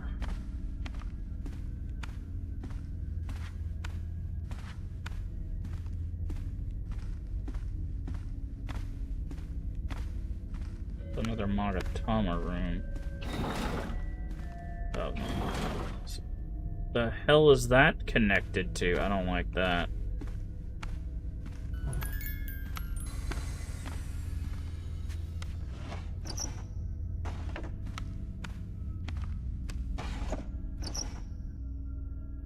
That I definitely want.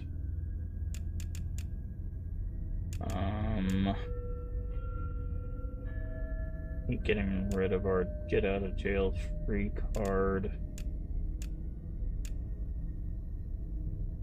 Okay, I'm gonna use clairvoyance to pick up the gun.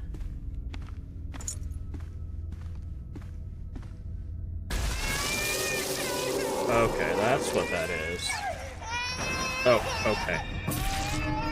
I keep forgetting that they just run directly at you, even if you're hiding in the next room. Okay, that was on me. That's fine. That's fine.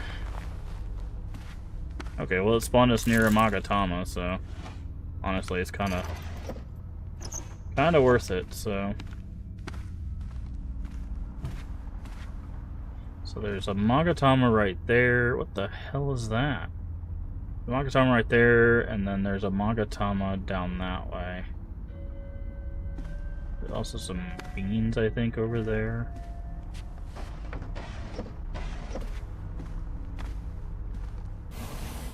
Oh, those are the spirits. That's what that is.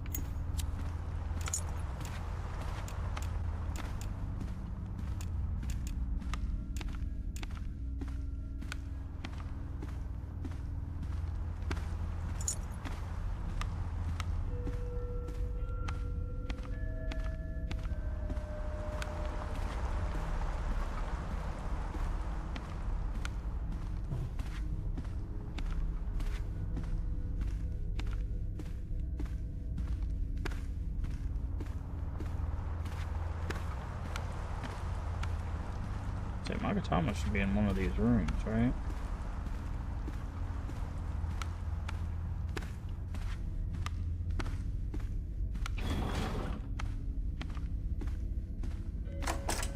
Yeah, that one. Key would be nice. We have a key? We don't have a key. We do have fireworks. Coffee beans.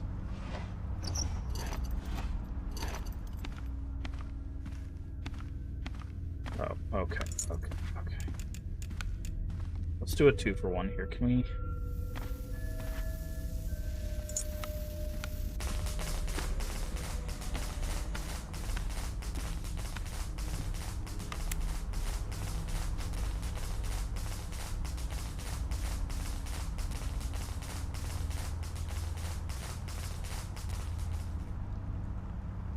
I'm hoping we could summon something to break down the door with that.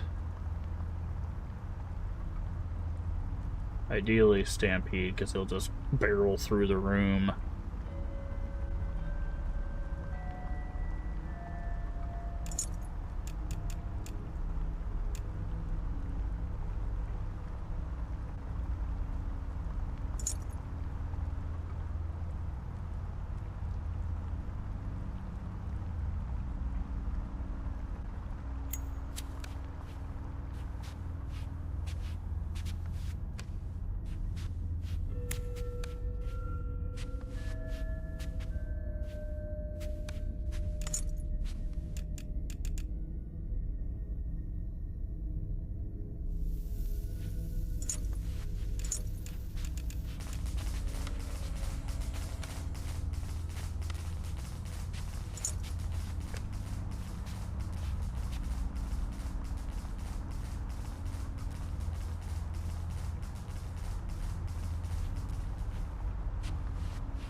Come on. Someone had to have heard that they could break down the door, right?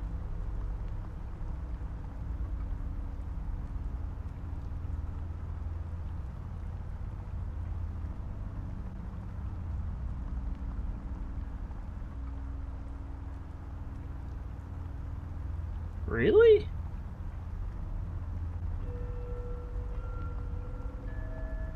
Man, these entities are being very rude.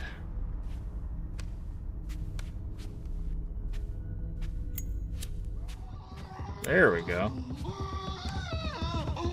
There's our friend.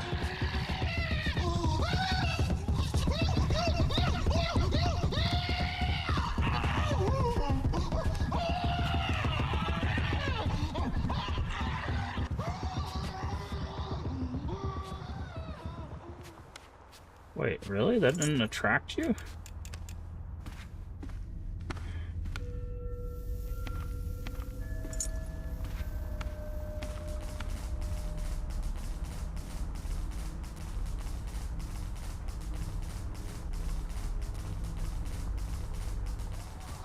There we go.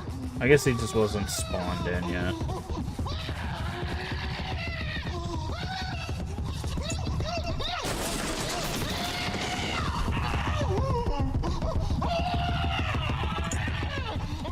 Thank you, Stampede. You always do us a solid. But now we have to wait for the other ones.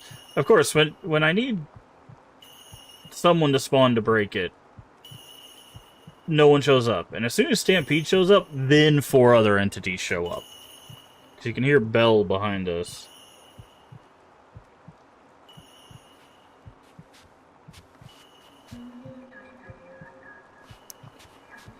I don't even know who this is.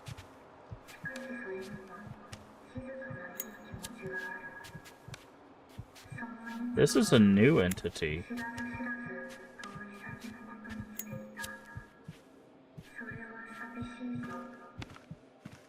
I don't know who that is.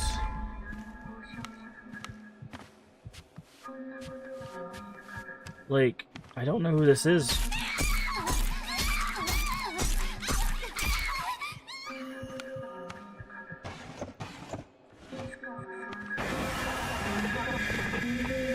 Oh, they're like a speaker head. Interesting.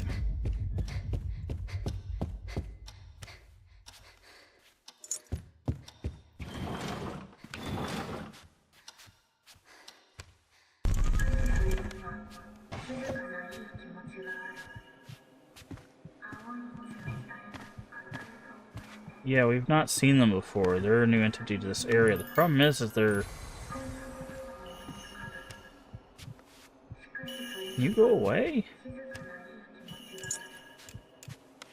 I will use this mirror if it gets too high. Okay. Jesus Christ. Okay, so that's a new entity. Whatever this, like, gramophone-headed entity is, they are completely new.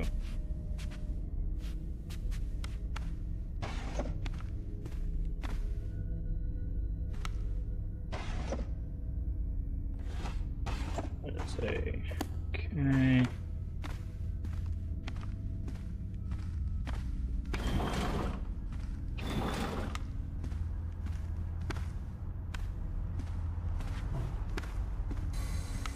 Coffee beans.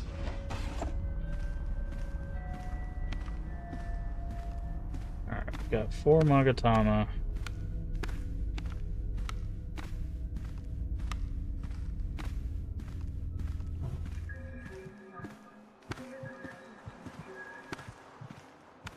I'm gonna get as far away from her as I possibly can. Okay, so that, I believe, is insanity. Which, Jesus Christ, how fast is she?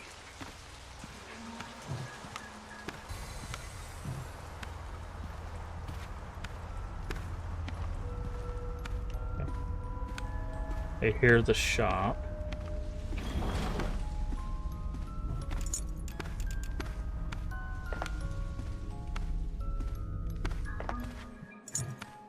Okay, well, not dealing with you. Okay, so we came in through there. Is this the shop? Nope, that's just that. Hi, friend. Go on, have a look. Okay. I do need a key. But we can sell you the lantern.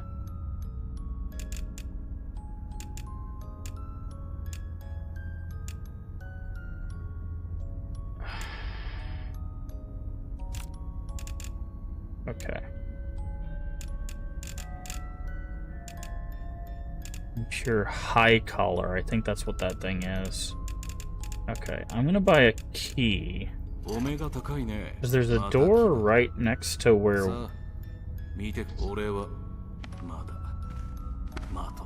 Right where we came out? Where's the other mirror, by the way? Is there only one mirror for this one? No, there's the other mirror, okay. There was a locked door next to where we came in. Is she still out there?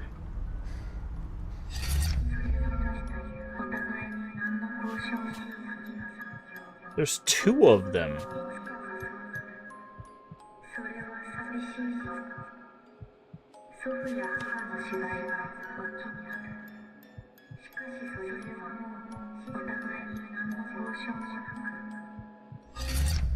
Okay. What I'm trying to do is I'm trying to force their AI to go away so I can do that. I'm just going to use this to make the insanity go down. You guys have got to be kidding me right now, right? Like... if there's a Magatama in that room, we actually will have all 5 Magatama. Then we just have to find the exit.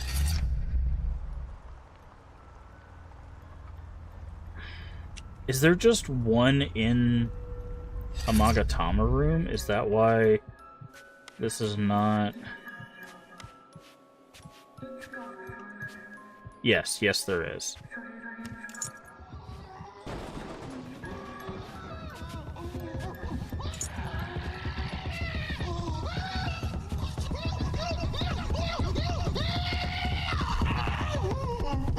Hi, Stampede.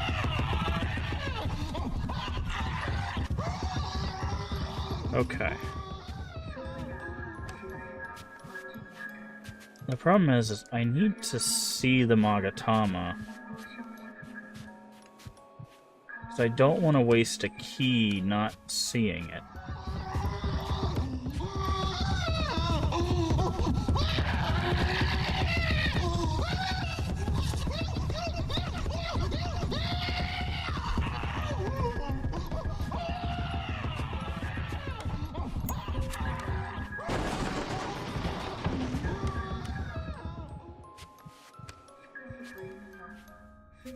Okay, it looks like it's right there.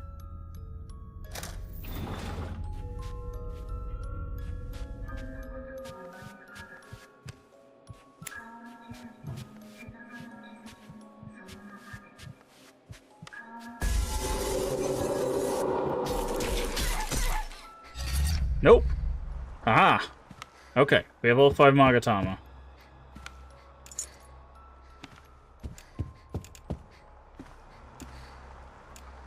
And then we can just leave out of this mirror.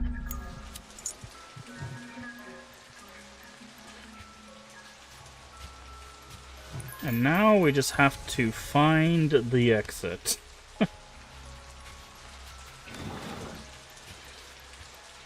Which is going to be the not-so-fun part.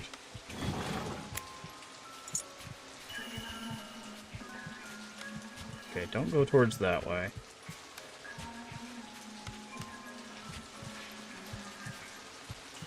Where is she? Okay, I'll just...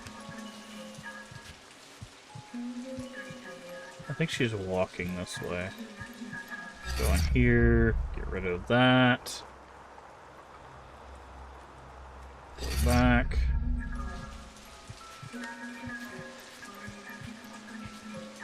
Okay, so we need a compass or something. Do they just, like, hang out in places? Like, what is going on? Okay, no, she's right there. Okay, they do patrol even if you're somewhere else.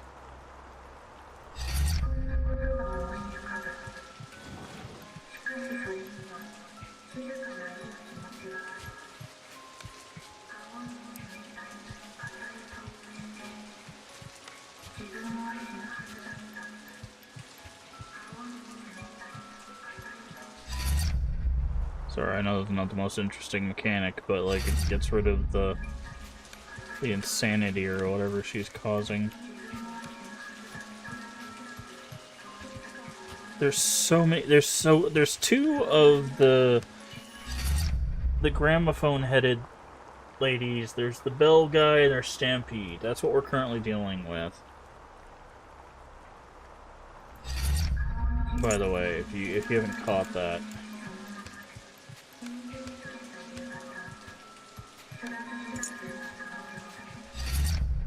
Now, I'm curious. Are those red crystals just... Yeah, those red crystals are just there now. That's fun. That's a fun mechanic. You could just get trapped in that. So I'm trapped between a bunch of crystals that do a bunch of damage to me, or a bunch of gramophone-headed creatures that will not go away.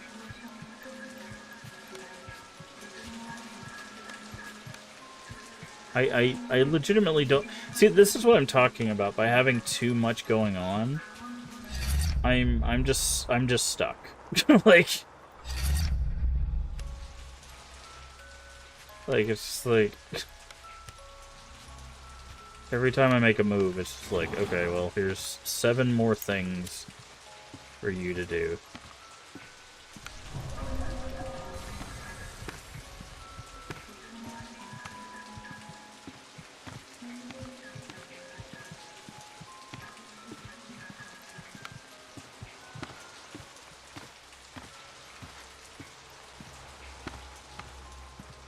Is this where I started? No. There's coffee beans there. Oh, thank God the compass. Okay. Compass says go this way.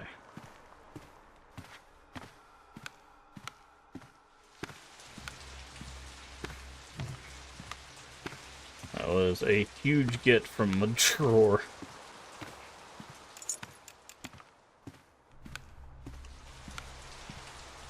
Okay, there's just red crystals everywhere now.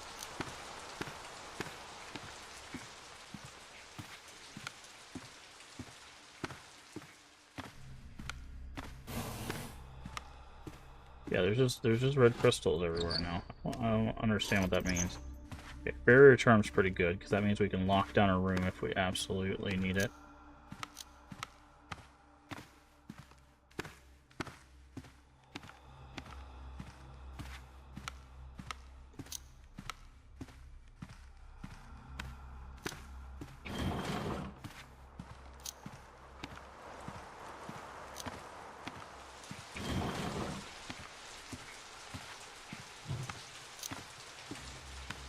Okay, we must be right near an high.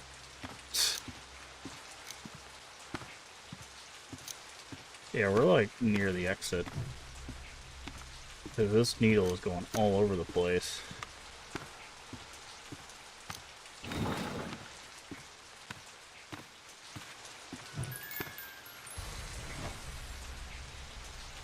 Don't need that, that's the soul branch. I mean, I guess we could take it... No, because the stamina thing will be more useful if we have to run.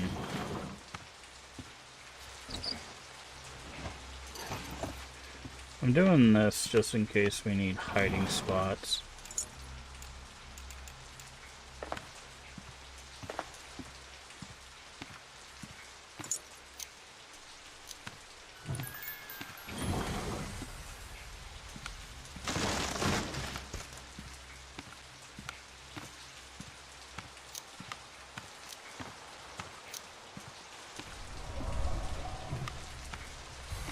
Corruption.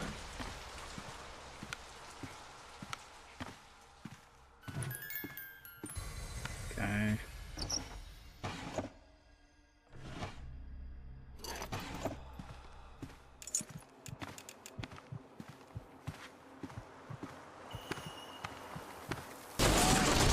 Oh, piece of crap, dude.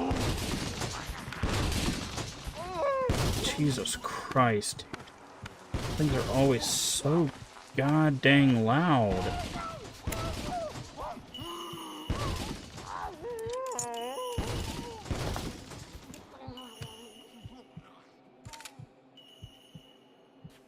God, I hate those things.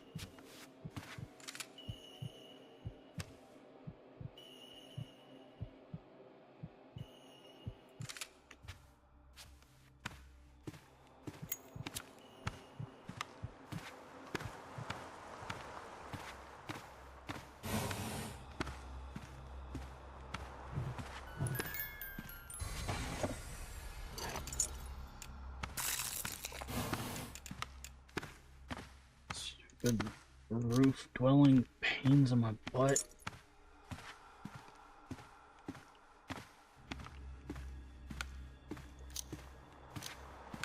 Okay.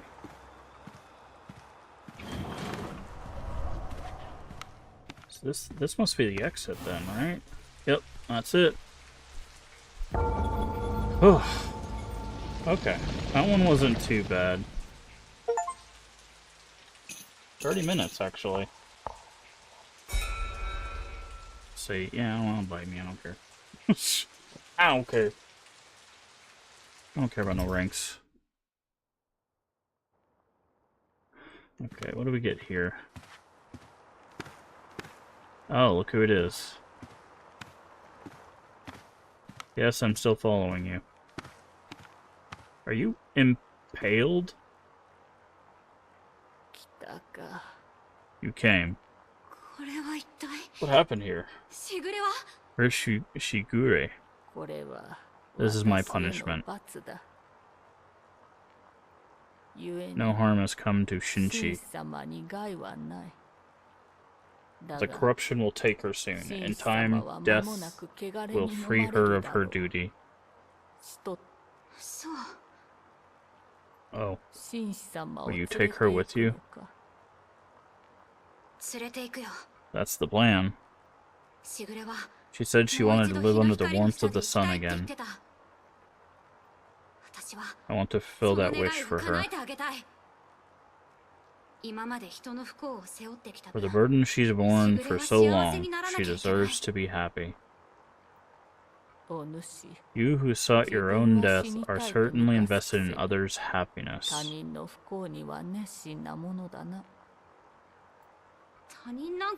She isn't just some other person. Shiguri is...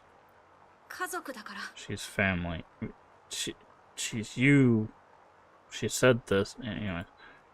Yeah. Family, huh? Yeah, I bet say this is where she reveals. Then listen well.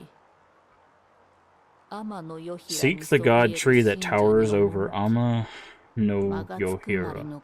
There you will find him. Magatsu Kumare no Kami's goal is to bring you and Shinshi to the god tree. He likely means to finish the failed ritual of offering. If it succeeds, Shinshi will regain her true power, allowing her to cleanse your corruption.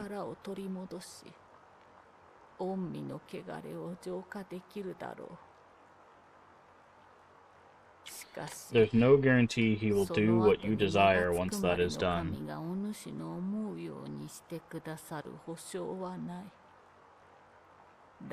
If Shinshi can but live, there may still be hope. Got it. Thank you. If I cleanse Shigure's corruption and lift my curse, then there may be a way for us to go back home together. You are no longer a lost girl who would take her own life, it seems. I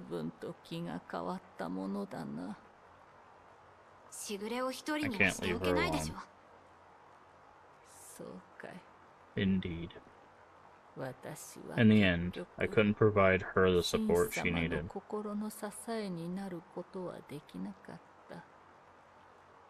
Maybe you're the one she needed. What's your name? I have an old name, but it pleases me not. She always called me Kuro. Oh. Kuro, thank you for taking care of her for so long. Leave the rest to me.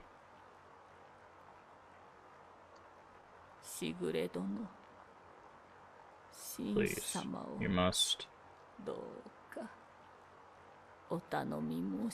save her.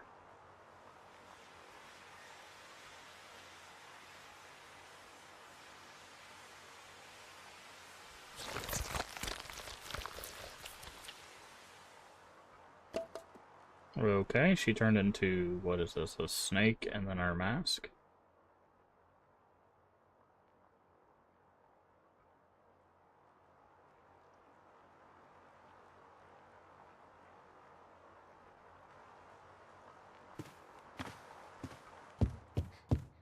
Okay.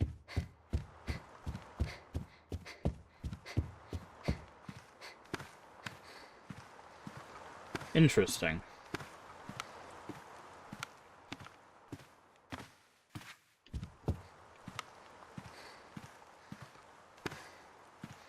There's something in there. I can't open this door, though.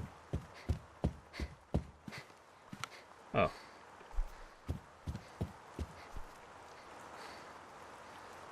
What? I was like, hello? Is there a trigger here?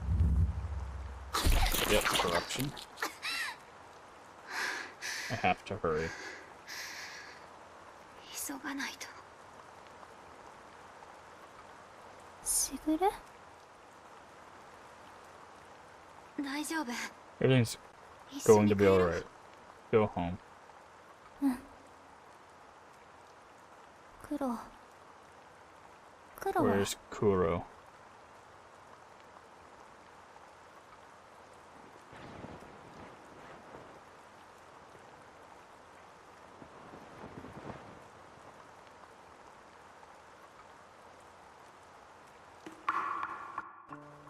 Bloop.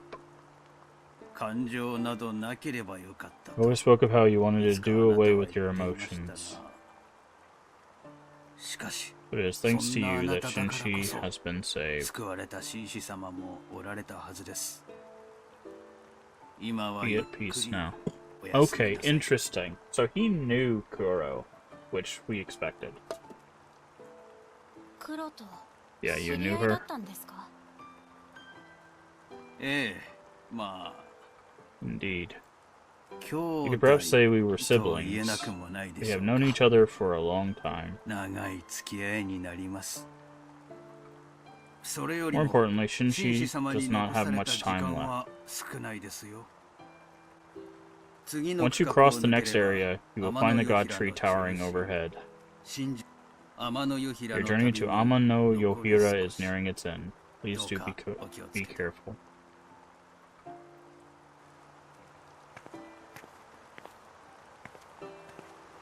Okay, let's look for our snail friend. Also, did we get enough coffee for the next coffee? We did. What does this do? Constantly restores a small amount of health.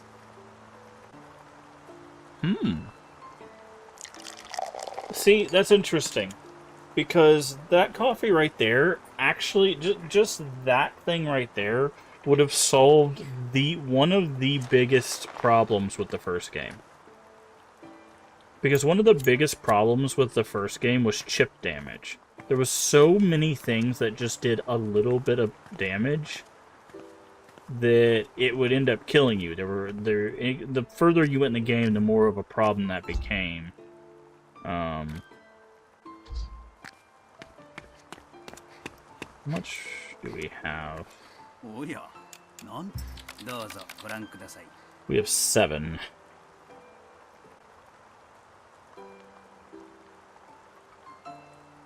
See, this is actually a really good. Where should you play to a play? Wait, the location a bronze mirror warps you to is limited to a place closer to the exit than you currently are. See, like this would actually be really good to have, because that means if we could find a mirror, we could use it as a guaranteed like move to the exit.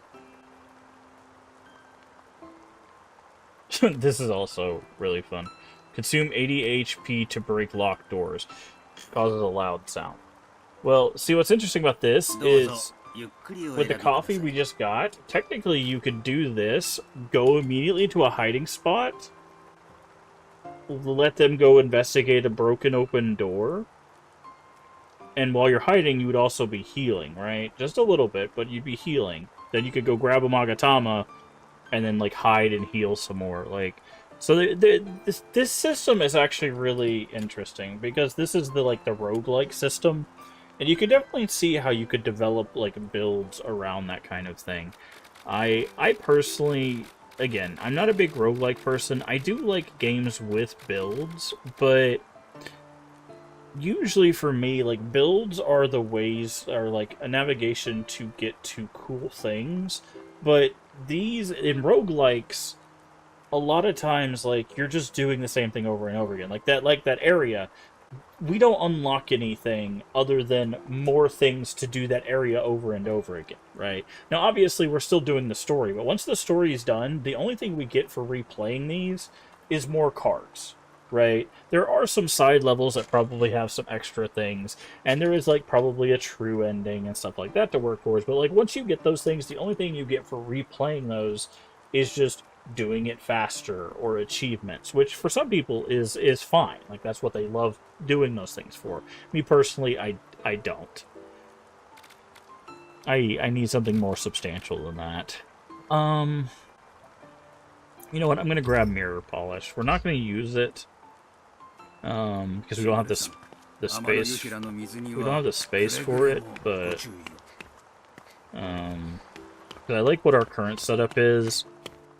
Like, arguably, we could get rid of the purifying hydrangea. We're not running into as much corruption, but it's still, when we do run into it, it's still very, very useful. Because this keeps our corruption down quite a bit, and, like, every level since, like, the second or third one has had corruption. Like, it's consistent. So the anti-corruption flower is almost a must at this point. Now, they do give you enough corpses, it seems, to not run into that. So, like, I will say, it feels like overall this game has been pretty well balanced. Other than the one bug of that boss, which I think we've kind of sussed out how that bug came to be. Yeah, I knew you were going to be back here once. I know a hiding spot when I see it.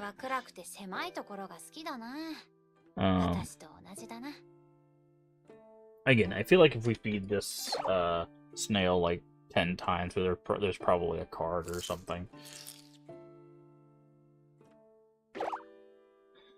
There's probably something about this. I don't know if we're going to be able to feed it enough to get something out of it, but... And we don't have any Magatama for that. I feel like that's probably also the thing. Hopefully it doesn't have to be in a row, because otherwise that art streak gets broken for that thing. But, hello, Last Color. How are you doing today? If you're still here, sorry. My YouTube chat is a little delayed. Also making sure things are just still working over here. Yep.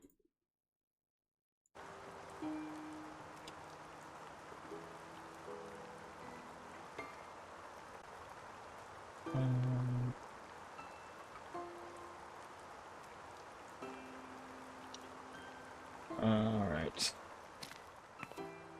So I'm very curious. So, yeah. So this game also did the thing where you can tell something's a story level by how many beans it has. So all of these have been, like, normal levels. And I'm guessing this is our last normal level. The last one will probably be another story level. What's weird is it said, when I looked it up, I thought it said we had 5 levels. So I wonder if there's like a secret level or something. Anyways, so let's do this one. Intermediate. If we can get through these last levels quick, we might actually be able to finish this today. Which would be nice. Because that would give us a whole lot of time to finish our last game, which I would love to announce today. Oh, this looks fun.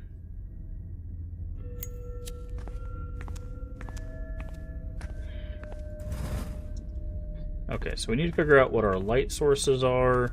Looks like it's these things, yeah. So it's big stalks that have snails at the bottom. And then doors look like that. Yeah, see, this is exactly why I start with the hydrangea. Like, we're, like, immediately rained on. Yeah, so these are our light sources, and then our wooden stuff makes a return here, and these are souls. Okay, so it looks like they're reusing the stuff from the classroom, maybe?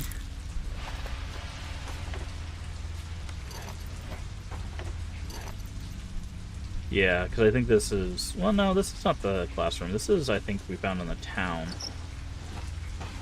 Okay, bronze mirror. Too bad we didn't take that bronze mirror thing with us.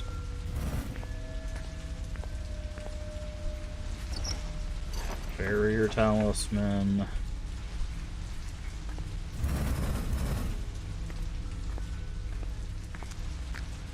These are a lot of interconnected rooms. That's very interesting. Okay, I'm gonna take the spider hit because that is a really good item to grab this early on. I also hear music. Did we find the shop this early?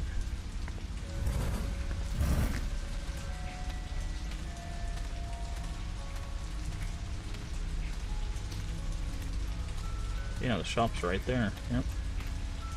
Don't really think we can buy anything, but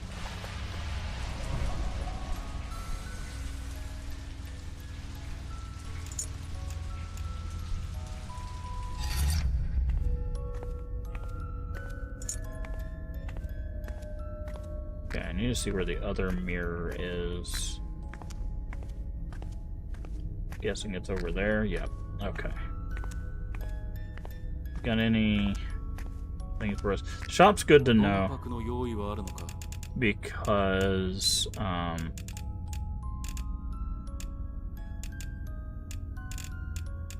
because he does have this plant which cures corruption. So,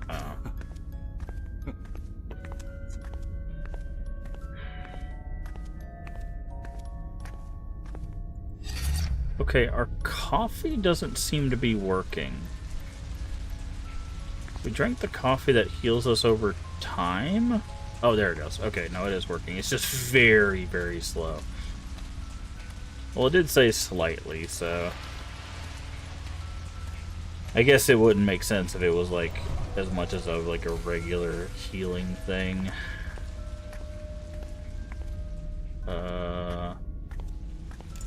I'm gonna take a wild guess that these things are puff clouds. Yeah.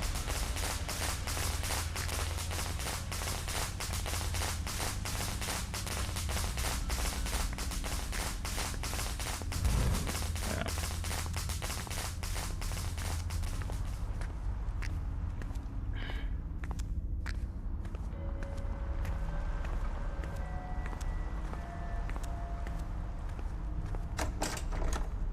I'm guessing that's our first Magatama door.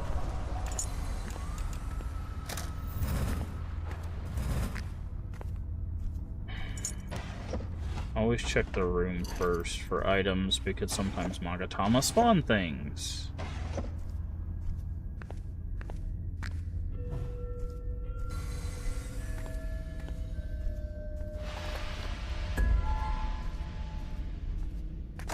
Okay.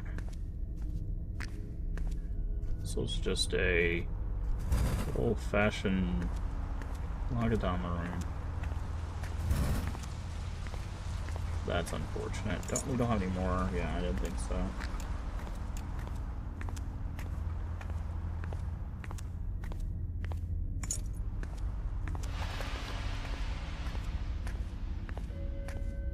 So I have a feeling we're gonna run into a lot more of those crying ladies down here.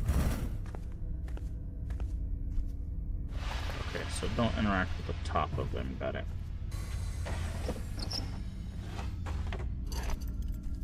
What do the TVs do? Okay, they're nothing.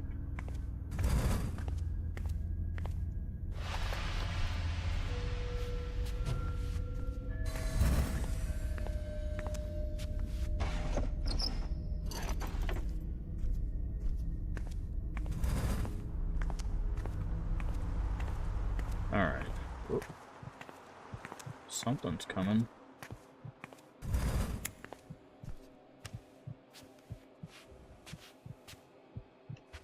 Very quiet. Never mind. I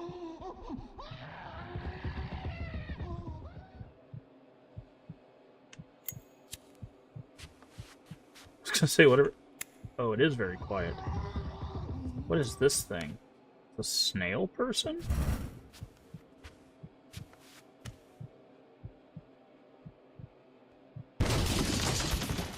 Jesus Christ. Okay. Okay, this thing has killed us once before on one of the other levels. So this is a snake body. I think that's what the person in the red mask was. Kuro? Because when they died, that's what they turned into. Okay, so does them banging on that door attract Stampede? I'm curious.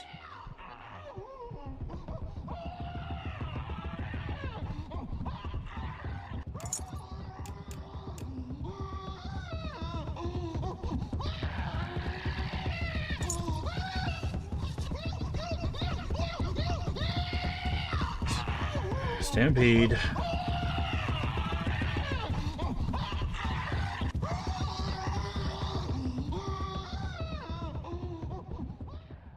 Okay. We are good to move.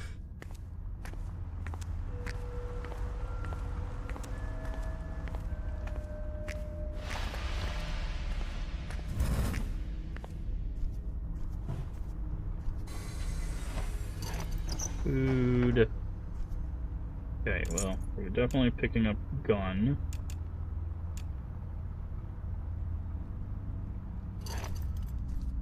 What is this? That's this thing. Door is locked.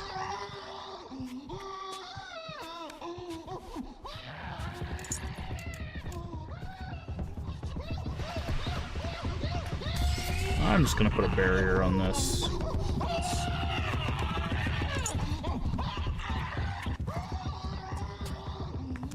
Okay, I think there's a light on in that room, so I think that's fine. Give me those back. Okay, I think that's the where we got the Magatama at, so I'm not gonna waste a key on that room.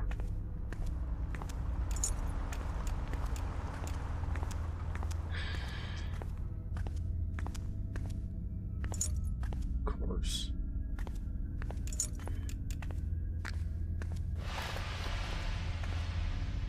Okay, we haven't been in here?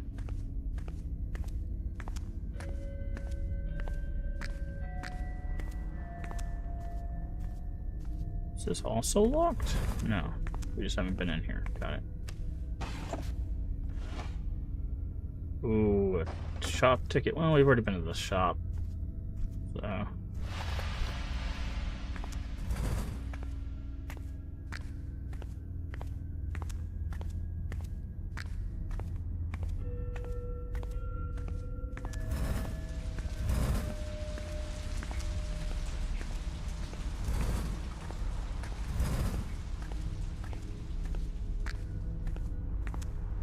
Okay.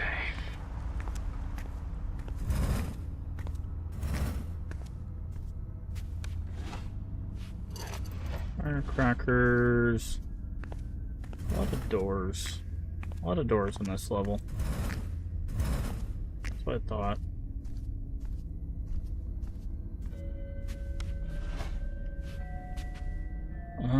That's a pretty good one to get. That's a don't die thing. So, how many don't die things as we can stack, the better. Okay.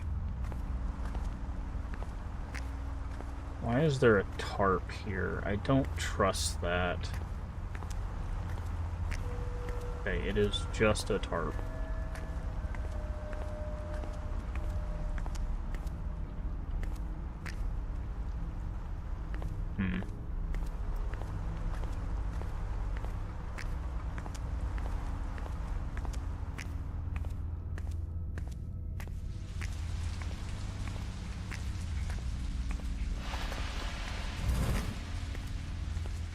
Close that behind me. Give me some souls.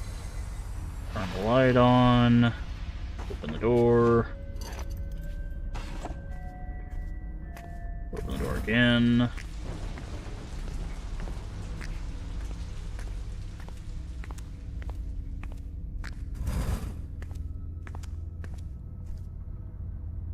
Hello? Touching those lights is a little bit difficult. Their hitbox is a little strange. Firecrackers.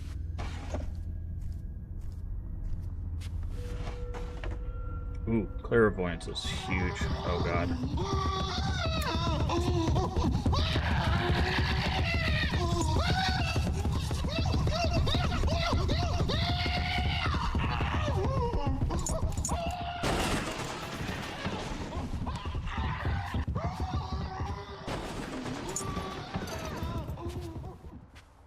Okay, clairvoyant. There's a Magatama over there. And that's basically it. Okay.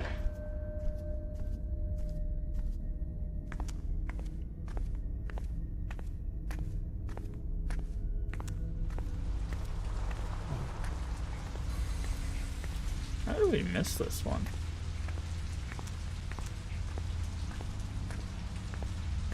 Oh, because I didn't go this way.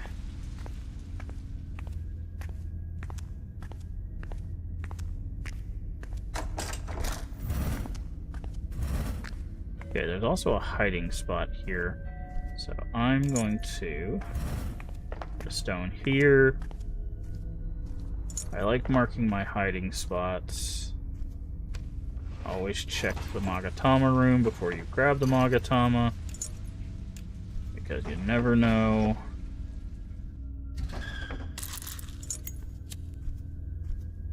What spawns in the Magatama room.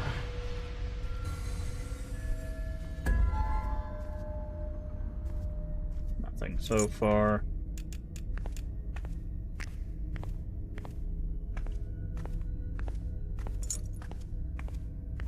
Okay.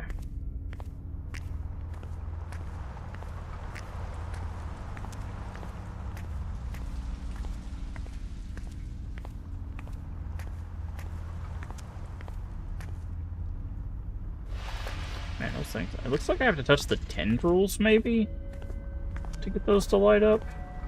I'll have to test that over here. I still don't like those. Okay. Tendril? Okay, just the, like, tendril area seems to be. Wait, he can run through those? That's not fair. Okay, how am I gonna do this? Could go there.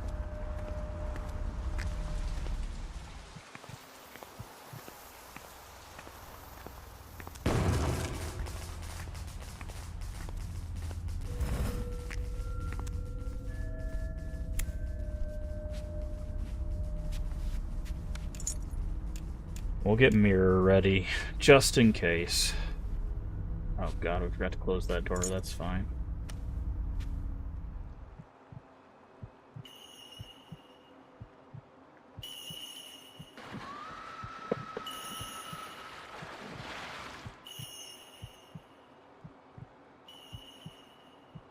Okay, something got spawned. What is that blood-curdling splashing sound? That was nasty.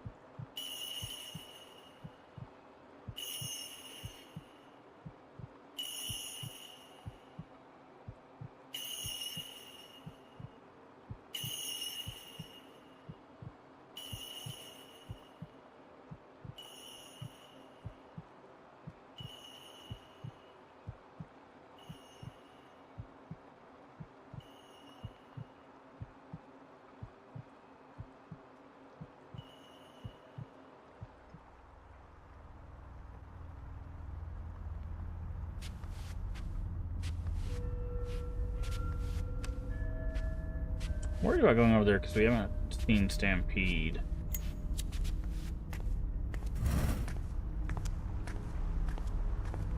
Again, we have mirror at the ready, so if Stampede decides to show up, we'll just teleport the hell away from here.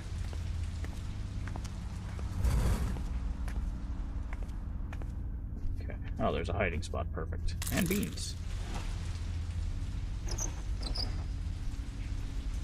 Souls.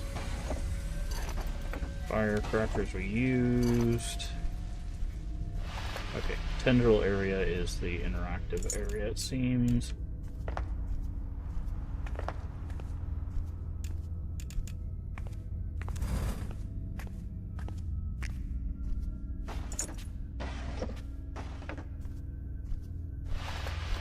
Good.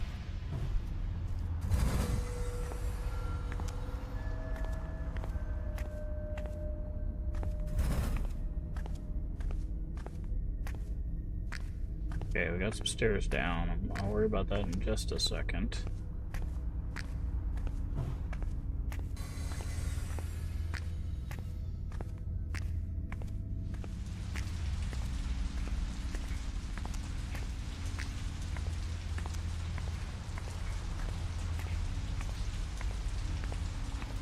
It's just a dead end.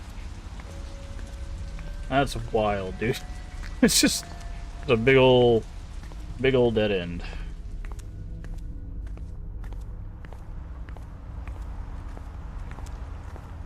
Wonder if it's because it had to spawn a different, like, block of something. Yeah, there's like a Magatama right here.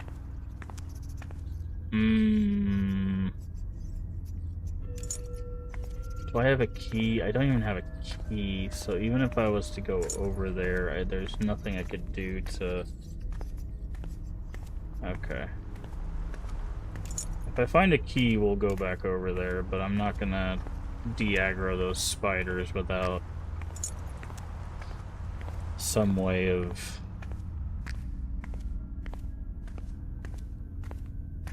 opening the door in case it's locked. It might not be locked. Sometimes they don't do that if they block it up with something environmental.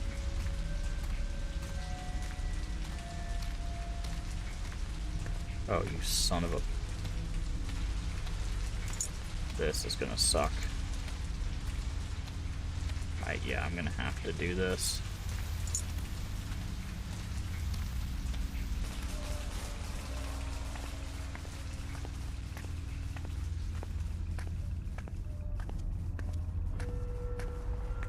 There's just nothing I can do about that.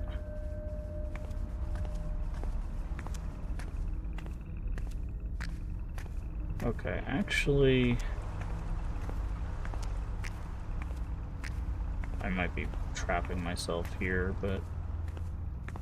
we do have a hiding spot over there.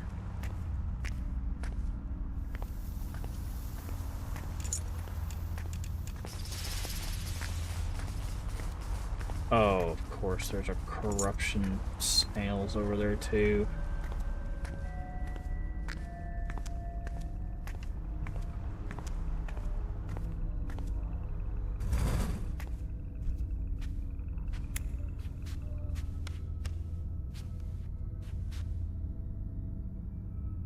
Okay.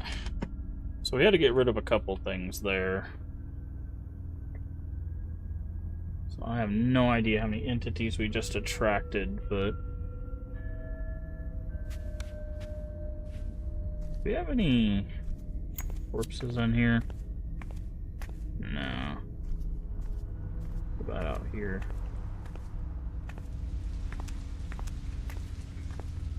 We didn't even go this way.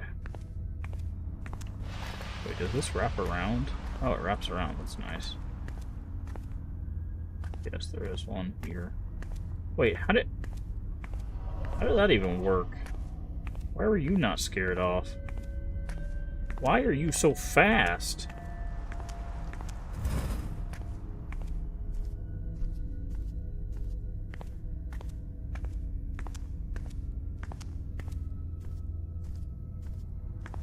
So...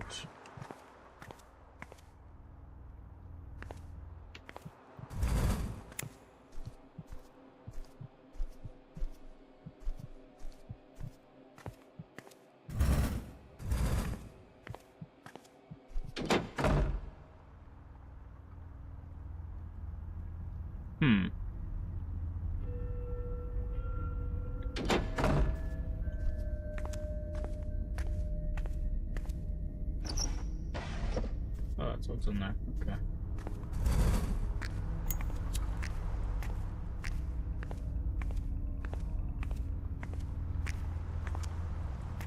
Okay, so I think they went that way. They're checking on the spider thing that I...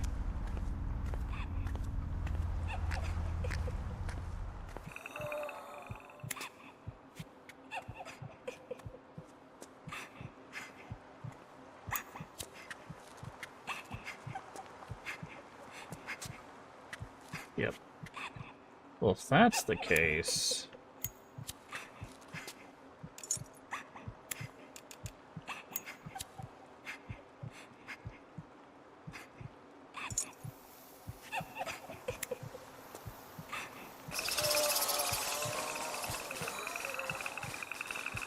You might be like, why did you do that?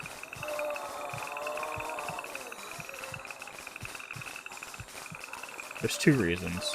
One, if there's a locked door, they'll open it.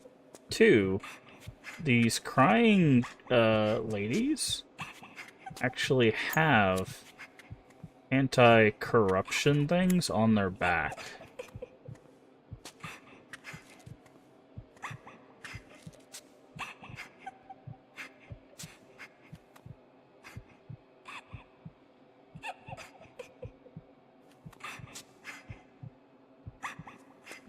Which way is she facing? Okay. She's facing away. So, this is actually a twofold thing. I can use her for anti-corruption. Problem is, I think this also spawns... Okay.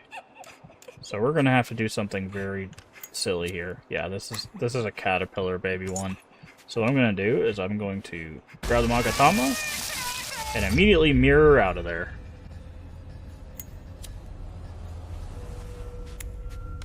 Because that is not a place we want to be. So, alright. So we don't have our mirror anymore, but that's fine. That's exactly what they're used for, is to get away from whatever the heck. Okay, we don't need that gun, so we're not going to take the spider damage. Alright. So now we're 3 up. Okay, so we have another Magatama room. If we can get a key, we can open it and use firecrackers. If we can attract Stampede, Stampede can break that door down for us.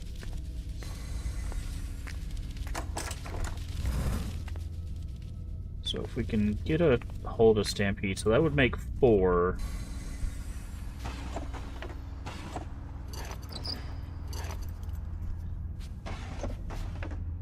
I mean, any entity can break the door down for us. But we just have to make sure that we are doing it safely.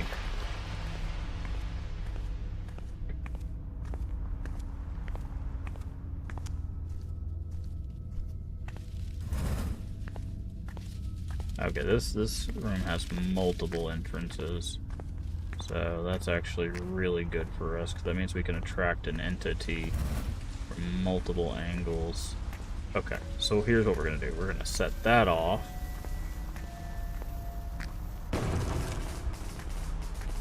That's going to create a loud thing, which should attract an entity.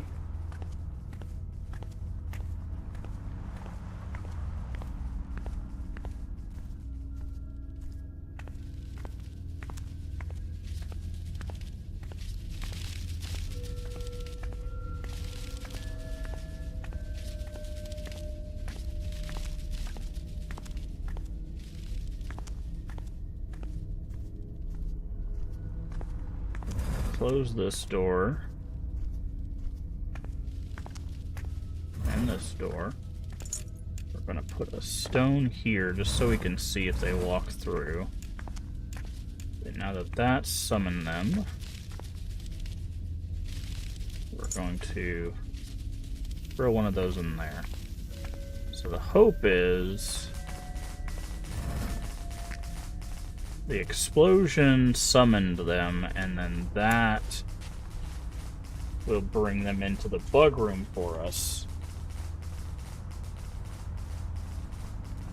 to break down the door. We will save our last one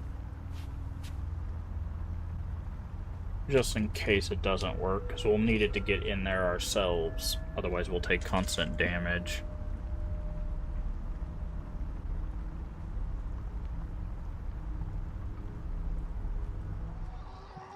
Yep, that's exactly who we were hoping for. Him running through here is a bit of a problem, though.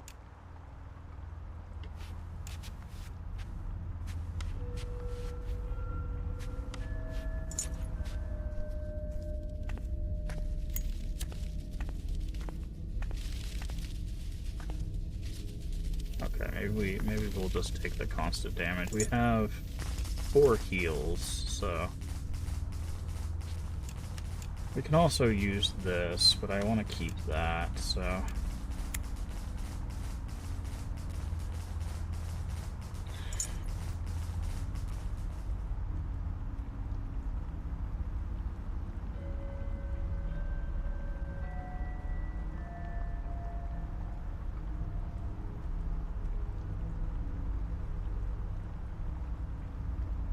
come on, entities, help us out here. Apparitions.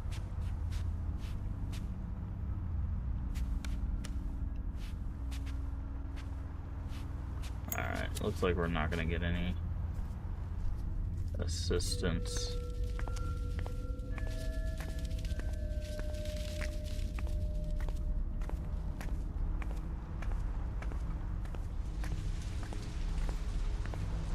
Which is unfortunate. But, oh, that's not a good direction.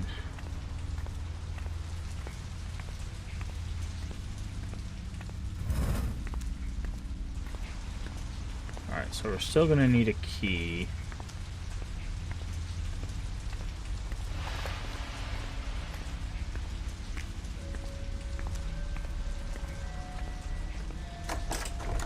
Okay. So we found another Magatama room. Okay, so if we can find 2 keys...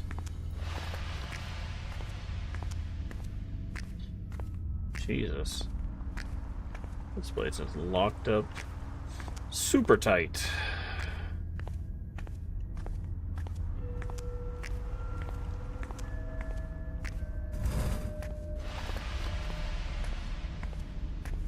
Alright, come on, keys. Nope. Barrier's not a bad thing to get. Hey, there's a key. Alright, technically I think it's better for us to go to the bug room because we don't know what this other room has inside of it. But one way to find out.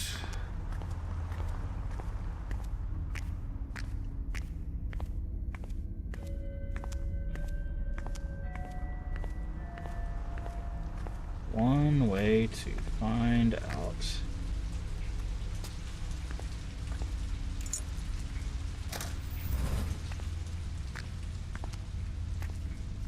Okay, it's just a Magatama.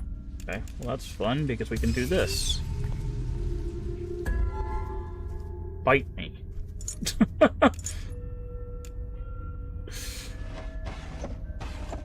Not only is it a barrier room, it's now... It also has a hiding spot. Alright, so if we can find one more key, we have all the Magatama.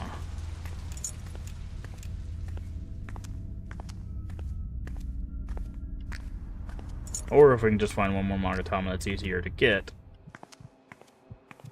I don't know what's coming.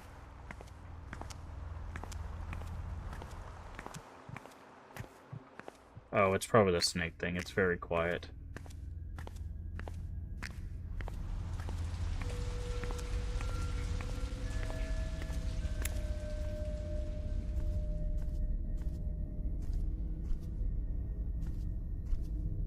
Technically, you can leave your light on in here. I just do that because if I leave the light on, you can't see out. So I do that so I can see out a little bit better.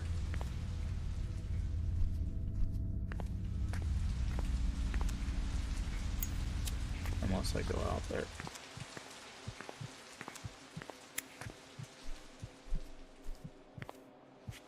So I'm gonna try to listen here.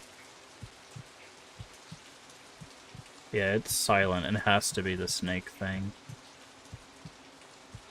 Oh, yep, you can see it, I think. No, that's just the furrow.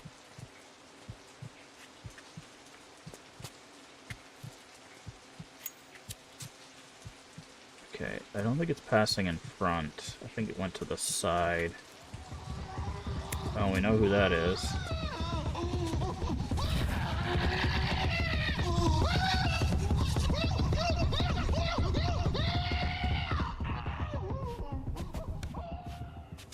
Okay. I wish there was a way to, like, turn one apparition to your side, so, like, there'd just be, like, an apparition that just, like Stampede or something that, like, runs over an apparition every now and then. Like, it doesn't kill them, right? Like, it just, like, disables them for like, a few minutes. That would be hilarious. Okay, it still says there's someone around.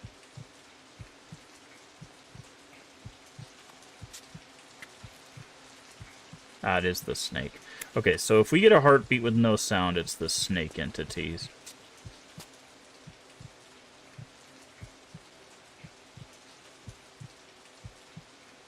That's what I figured.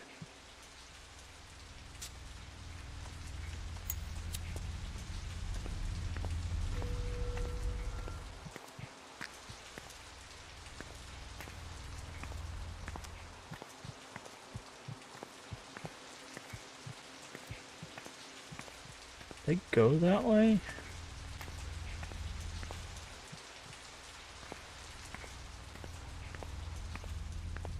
Okay.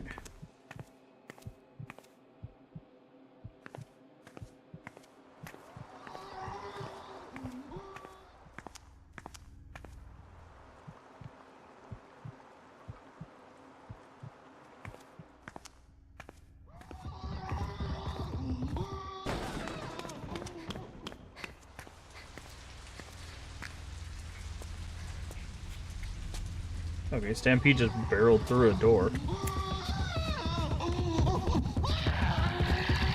Just in case. I don't know how Stampede and Barrier works. I'm pretty sure we've seen Stampede just band out a Barrier, but just for safety's sake, we're just gonna...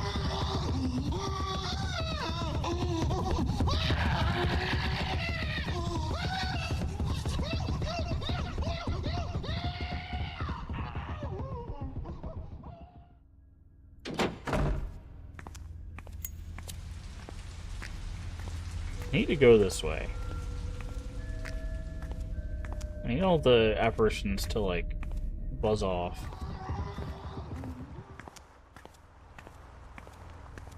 Is this just like a dead end or something? Like, why...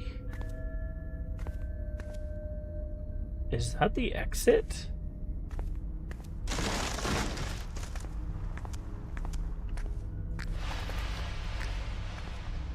What is this? Oh, this is a dead end. Oh, no.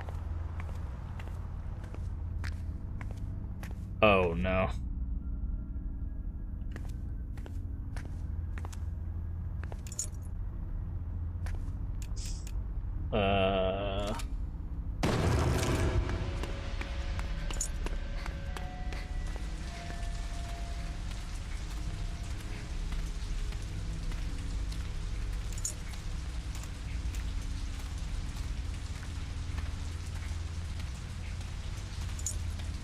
There's a Magatama in there.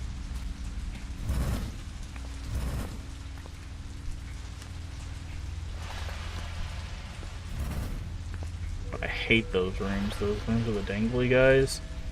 I can never get through those rooms without aggroing them.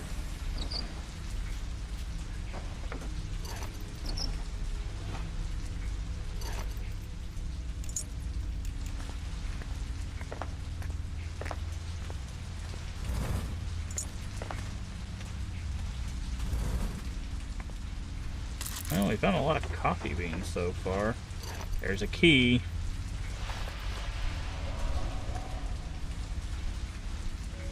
Did we touch you? We didn't. Okay.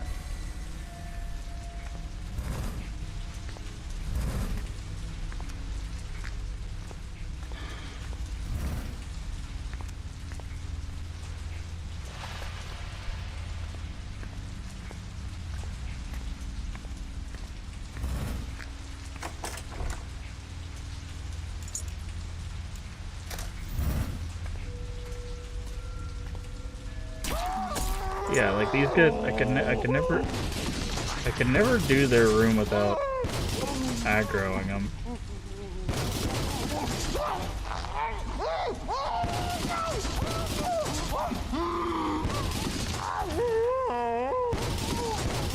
I think once you aggro them, like they all get aggroed.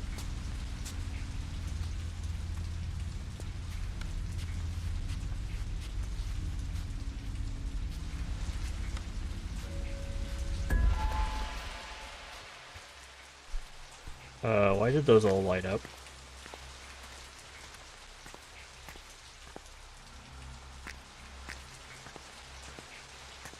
I don't like that.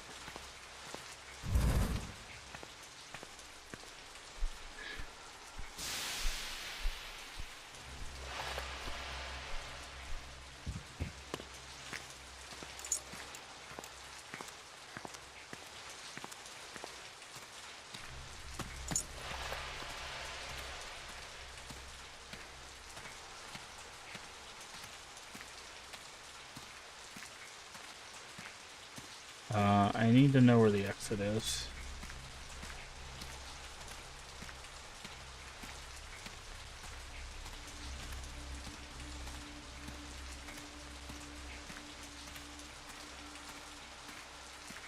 I wish these glowing things would tell me where the exit is.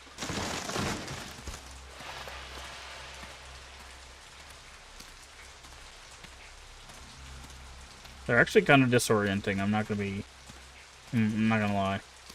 Like, they're actually kind of leading me astray, and it's kind of weird.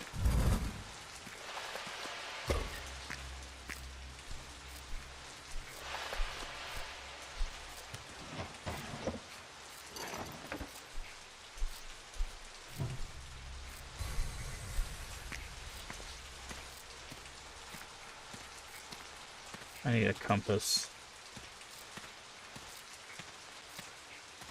We've already been that way.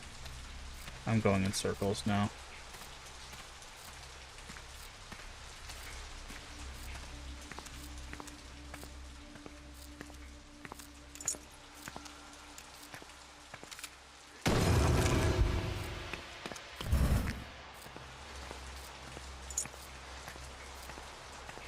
Are they actually leading me to the exit?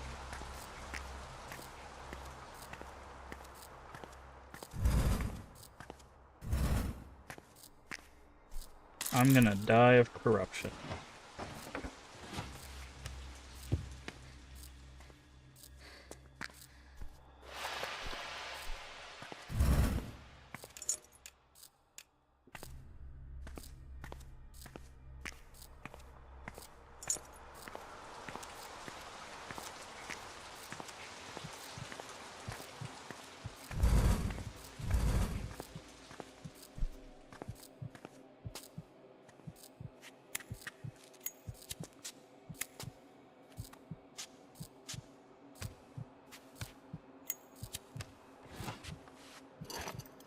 Oh, wow, wow.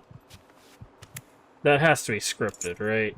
There's no way they knew I needed both a hydrangea and a compass.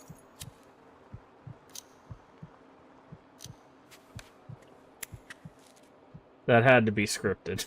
They had to, like, have triggered... Which, that's good design, I'm not gonna lie. That's actually really good design. You'd be like, ah, the player is in a very precarious situation. Maybe we should assist them.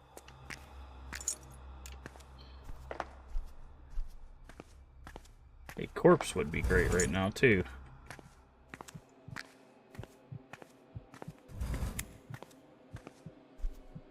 I did not open a door.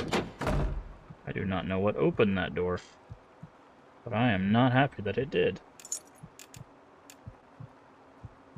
I'm going to eat that, and I'm going to go back in here.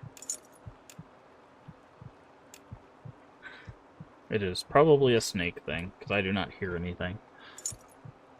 Okay, so we have a compass, we have the 5 Magatama, we have 3 lives, we just need to get to the exit.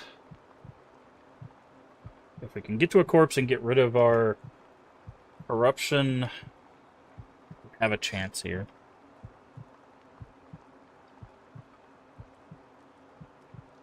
I I think the hydrangea slowly drains our corruption over time, very, very slowly. But it also drains the durability of the hydrangea.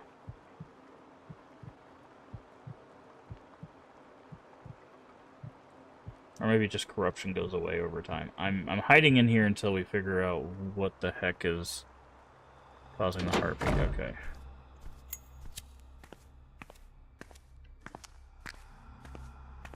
Okay, where does it say to go? That way. I cannot set that off. I do not have a way to set that off. Of course. I cannot let that thing touch me. It will kill me. So those things grow back.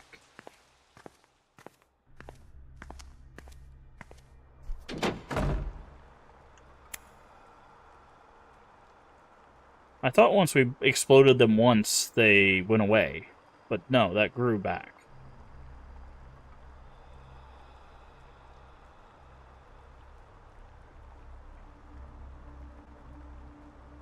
That is very unfortunate.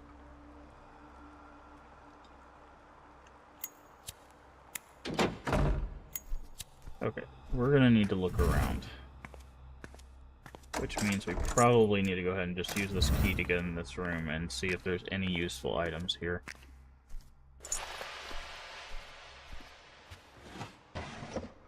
That is not... Those are not what we're looking for. Not even a little bit. Okay. So we're gonna have to go away from where the compass is telling us for now. That is a locked door.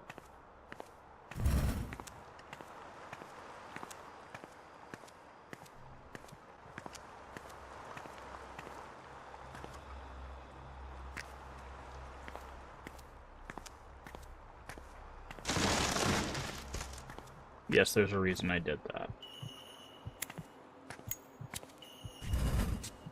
Entities can fall into holes, too.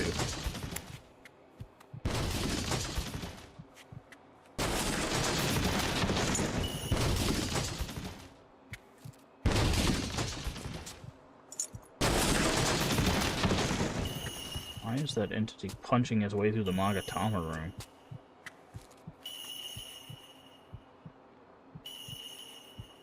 Go down that hole and fall in that hole. No? Okay, he's not going that way.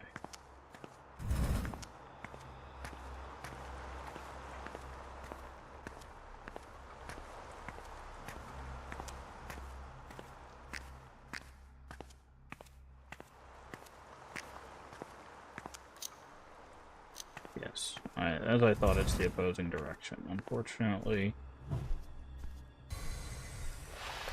we don't have much of a choice in the direction we are going, because those things are blocking our path. There's a corpse right there. That is ideal. So that gets rid of our corruption. Okay, perfect. So don't have to worry about corruption death right this moment.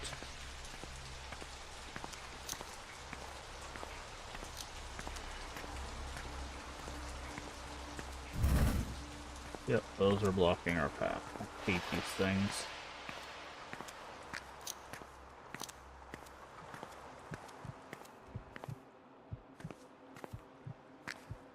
Where?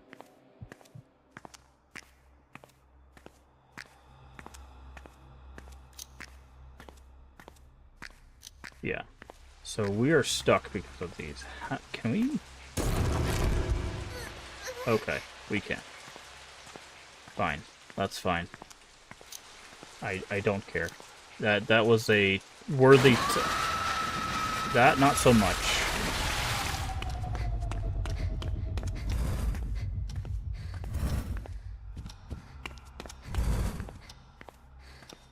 Oh, that's not good.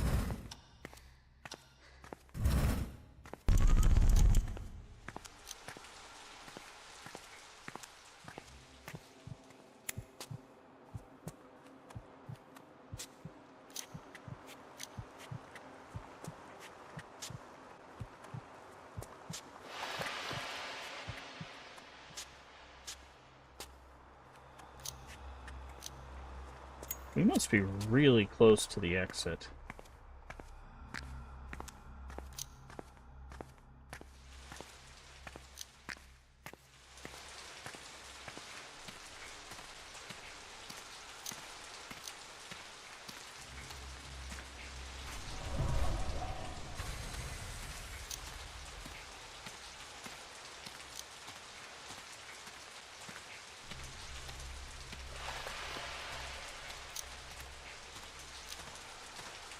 You've got to be kidding me right now, right?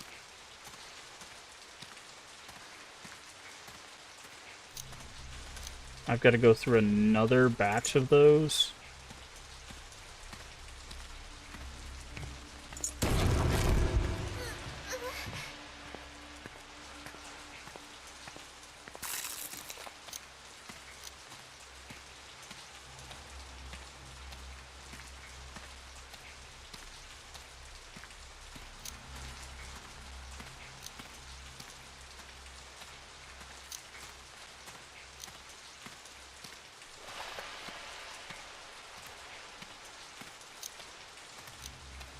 Jesus Christ, dude. This place is a mess.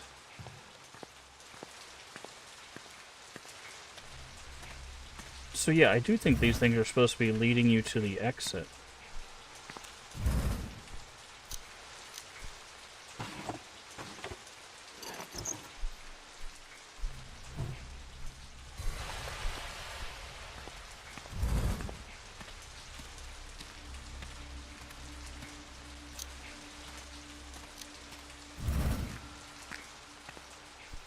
Sorry, I'm just looking for any other tools we might need in some of these rooms.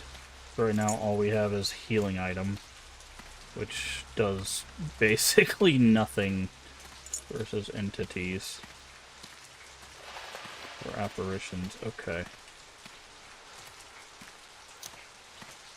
says to go this way.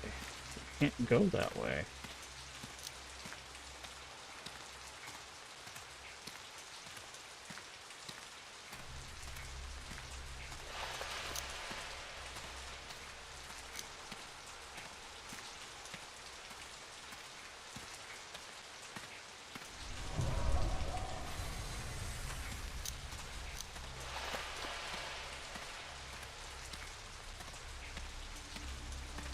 Man, this exit is deep in this level.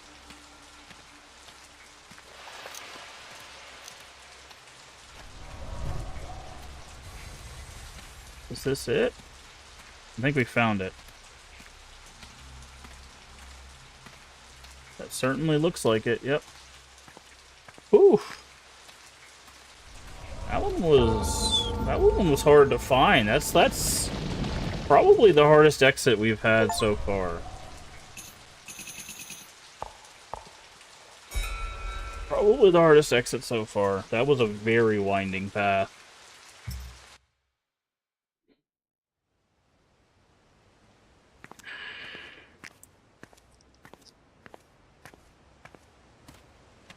And there's the god tree we heard about right there.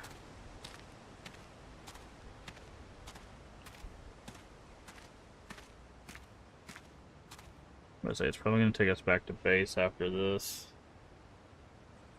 And I'm guessing the... yeah. So that's the god tree. It appears close, yet is still far. That is the nature of its enormity. Who's talking to us? This is Barkeep, right? Yeah. Yakumo.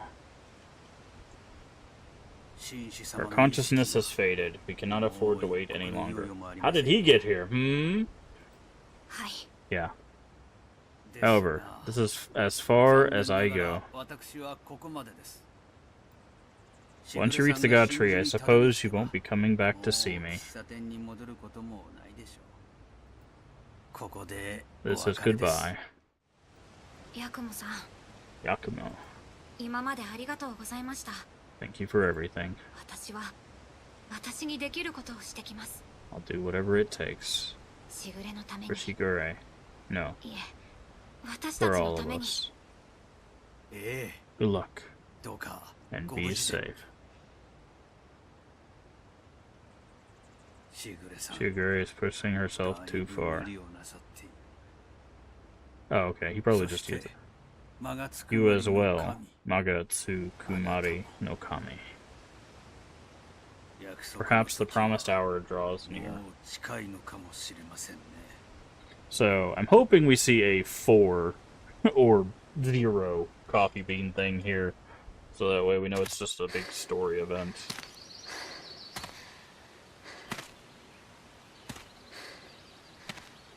Because I don't particularly want to do another labyrinth. Magatsu Kumari no Kami. Couldn't you have an easier name to say? Yes, that I agree. I 100% agree. This is what you wanted, right? So, hurry up. Please, save her.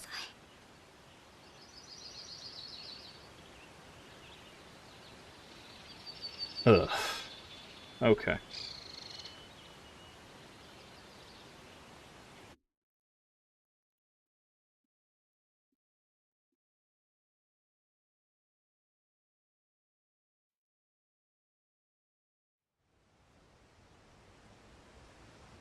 I'm about to say, I don't think it's going to take us back. Where is it?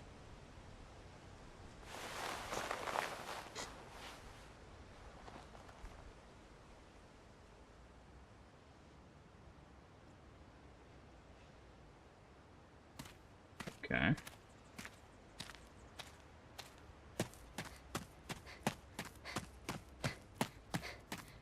Oh, this looks fun. There's the no mask.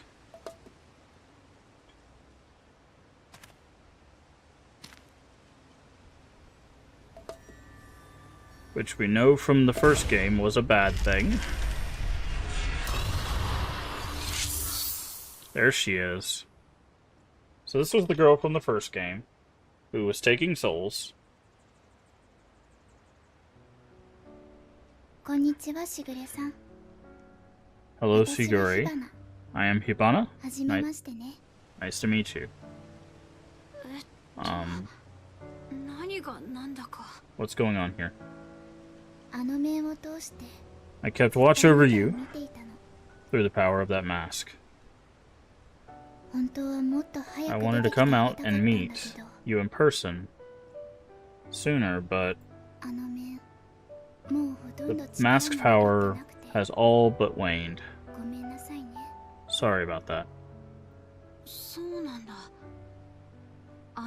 Okay. So we didn't get the true ending of the first game, so this might be a bit confusing, not having gotten that one.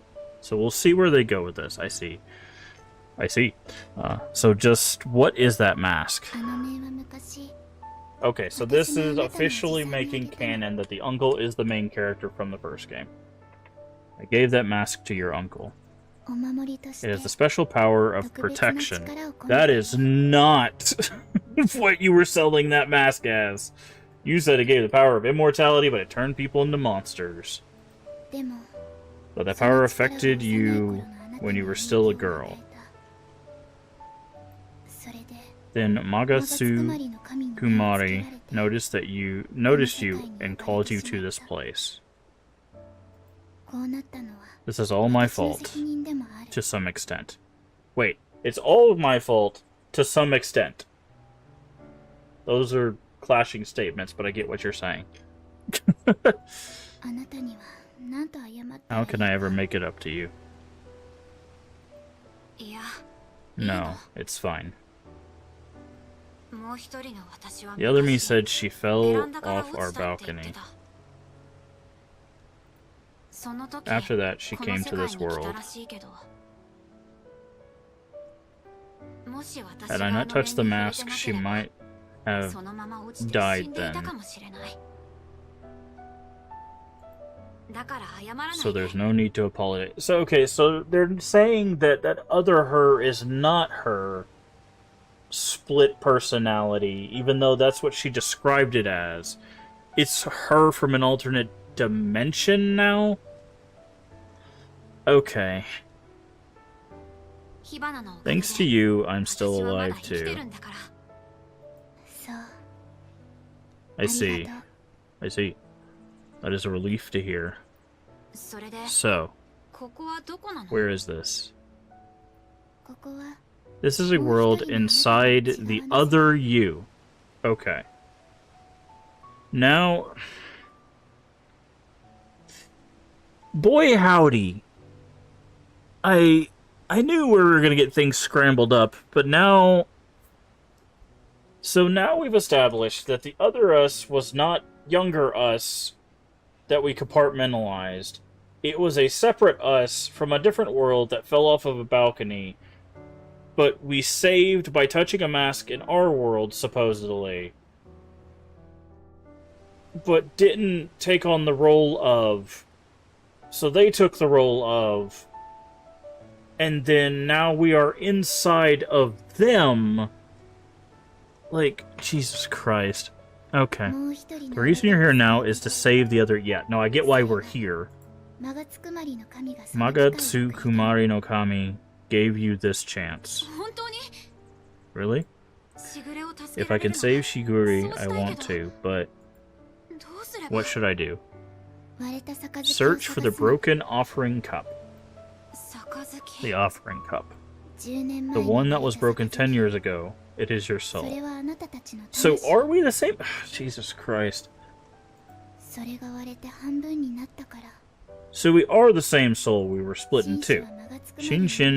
Shinshi was unable to fully manifest Magatsu Kumari's power.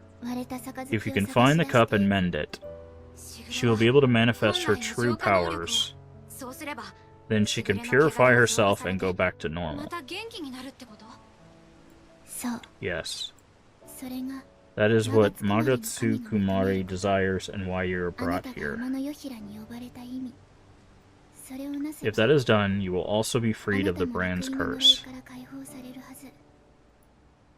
Alright. If I can just find that cup. Someone's going to try to stop us though, right? I have an idea of where it is. Yeah, it's where it was broken, which would have been in the house that Kuro raised her in. A path has opened to the depths of the soul of your other half. I thought we were already in our other half. You'll find the broken cup there. But be wary. It is a place most deeply affected by the corruption. You'll surely find dangers there worse than any of you have faced yet. Got it. Thank you, Hibana. I can feel great loneliness and sadness in the cold, dark depths. You must hurry and save her. Naught is more frightening than being alone. Okay. Okay, we can buy Karuta here.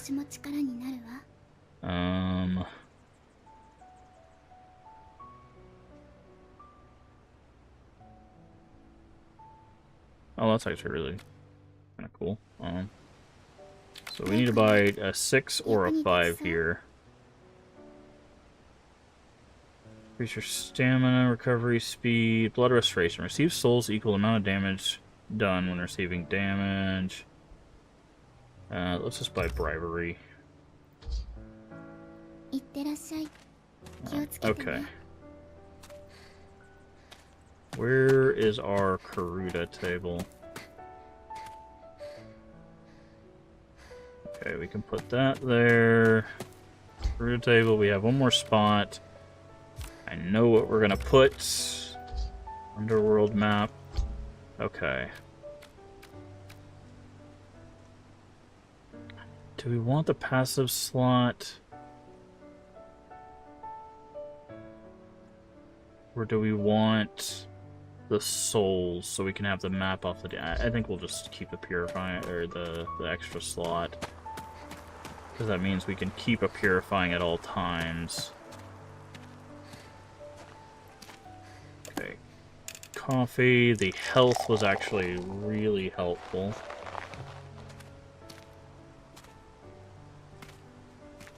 Okay, is there a snail friend here, too?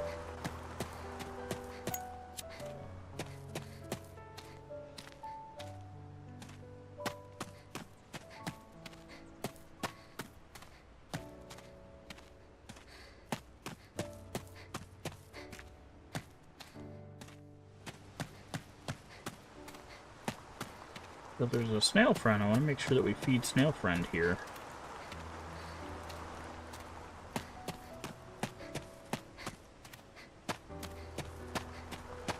Okay. So it does look like we have one more level, but it says we need... We're only getting 2 pieces? Okay, no. So this is a... It looks like it's a full-on level. Also, it's called the Sea of Reminiscence. And I'm guessing, judging by the way that looks, we're going home.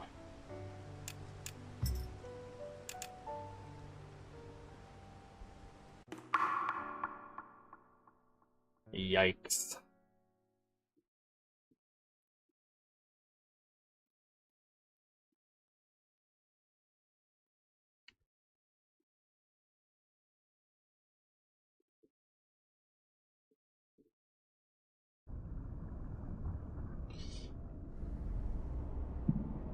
Yep.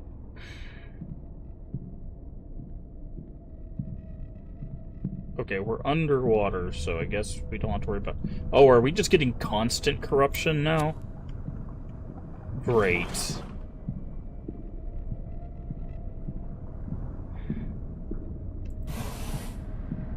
That's fantastic.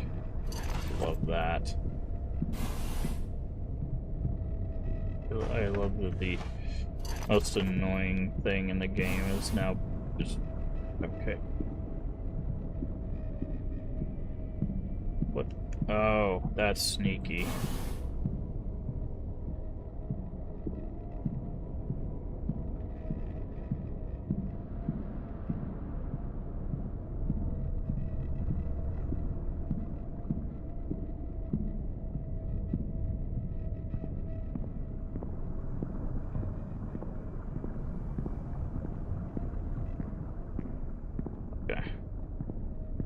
Like, again, aesthetically, look at this. Like, very, very cool.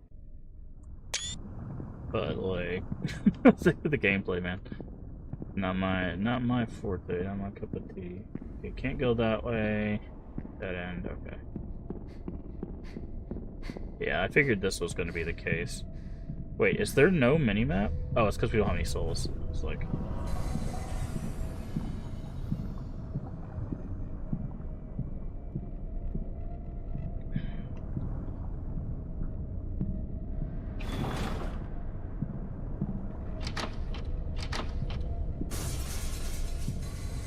Okay, we break mirrors, and we hide in those cabinets.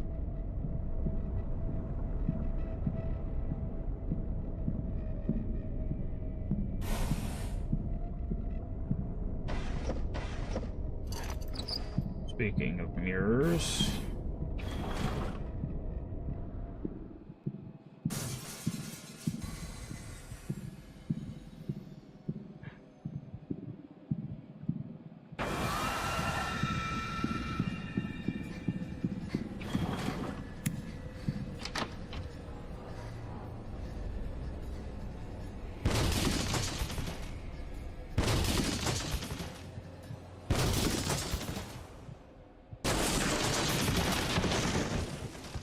I'm wondering if it's Mom. We have one apparition following us, and it's just Mom.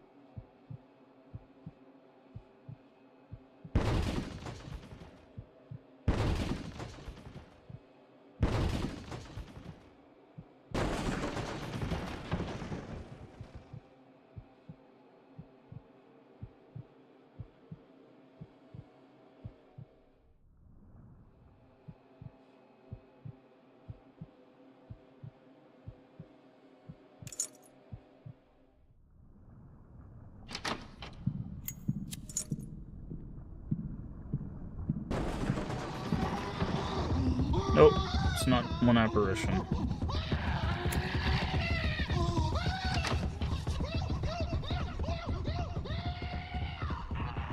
It is not just one apparition.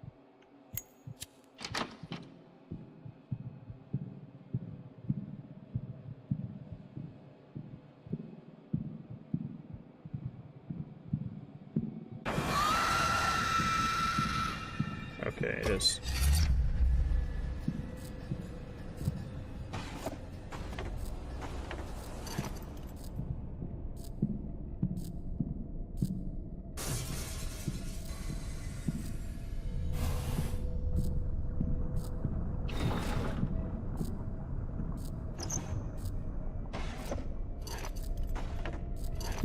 Okay, guns, good.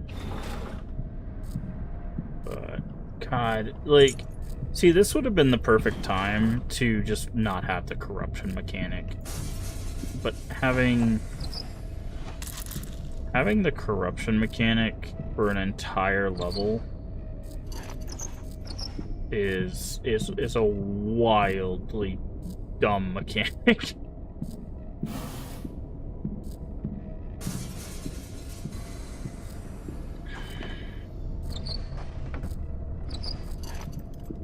Like, either it needs to be so slow, or it just needs to not exist. Like, I get where it's like the core of the corrupted water or whatever, but like, this is just outrageous, man.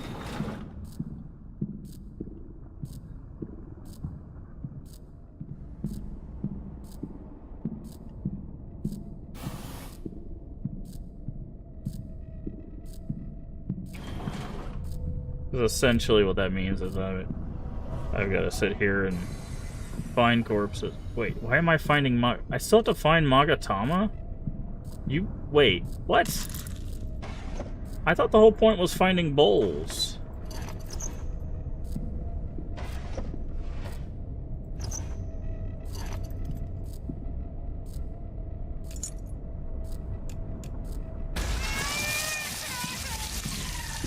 I thought the whole point was to find 2 pieces of a bowl. This is such a regular level with way too much corruption.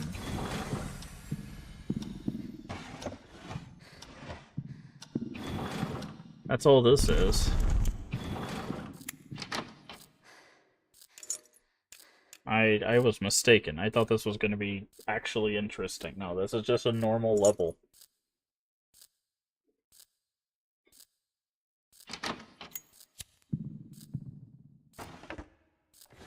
Give me that, please. Thank you. Yeah, never mind.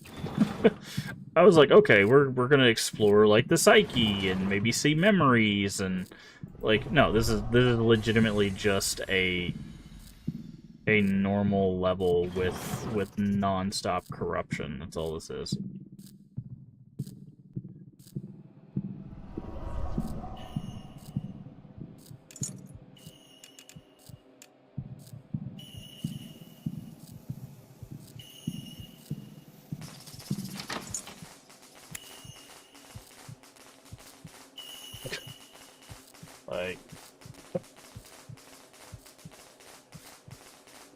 Like, I personally would have just turned this into a story level. Like, that would have like I would have had like exploration of like pieces that she's like putting back together. But I mean, differences in game development. You know, everybody has their own flavor.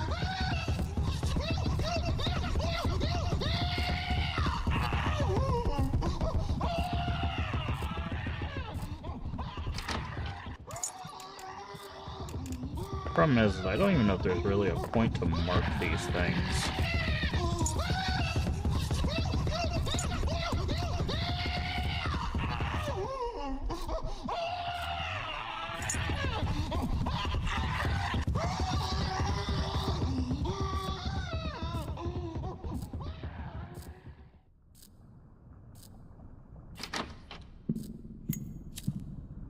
Like, I think it's a very, actually, like, very beautiful, very haunting level. Like, I like the design of it.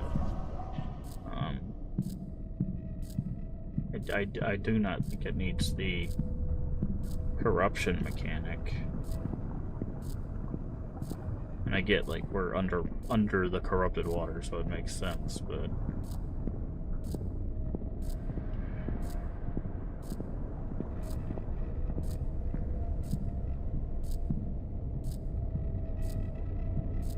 What was that? Oh. I'm not even gonna worry about the lights.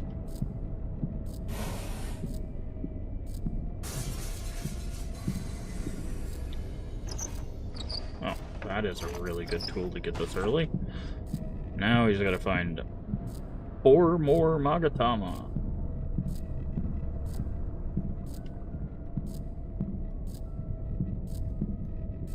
Okay, looks like there's another corpse in here. Getting the map for this level was very smart of me, because this level is going to be very confusing with all these extra doors.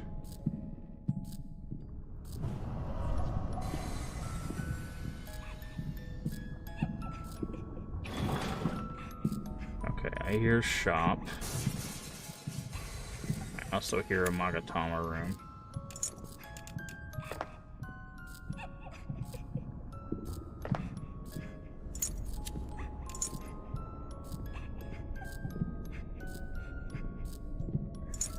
You know, I'm very curious if there's an entity. We're gonna test something real quick.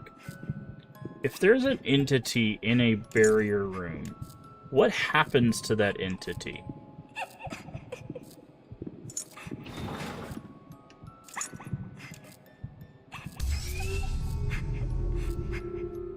Jack squat. Got it.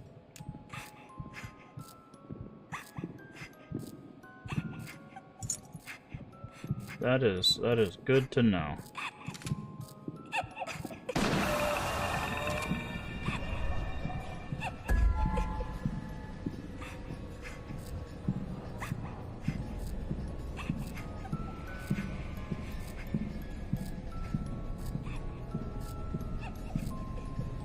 Jack squat.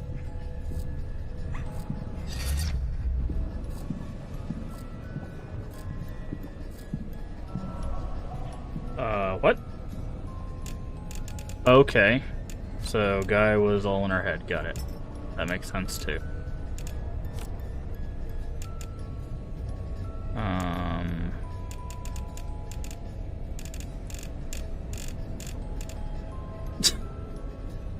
Unusual encounter. Trauma. You know what? Just for the memes. We have to get trauma. I know we wasted souls doing that, but it's funny, right? So we have to go to the archives. Now we have to... Trauma, unknown, unspecified. Elusive existence whose form changes depending on who perceives it. Once it's been reflected in the eyes of the observer, that darkness from the depths of the observer's heart gives the apparition form. It forms deep connection with the observer's spirit, is always aware of their location, allowing it to chase the observer endlessly. It can also call forth the trauma of whoever hears it to cause them psychological damage. Thankfully, it can only move as fast as a quickly walking human, so running, keeping a healthy distance from it is only recourse available, so you can run from trauma. Yeah, that's a bit untrue in my opinion. But anyways. Alright.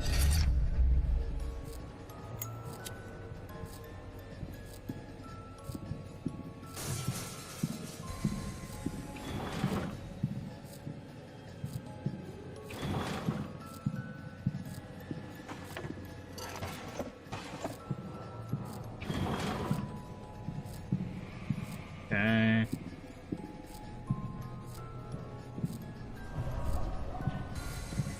Okay, we got one of these spirit guys over here, so we're gonna have to go a different way.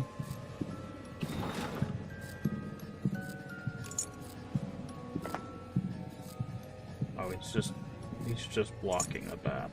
Okay, fine. Oh, there's another Magatama in here.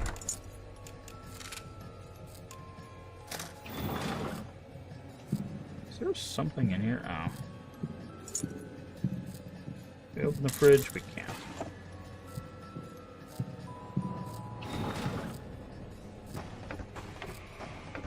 Take it back to the shop is not a bad thing to have.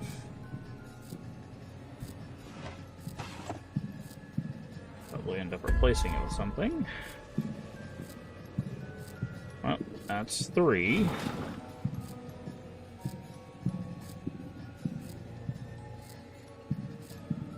Y'all really are just all over the dang place, aren't you?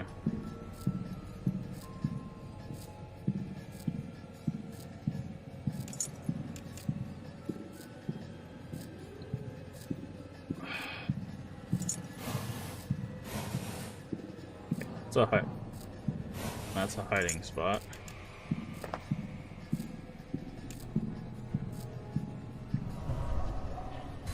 Souls.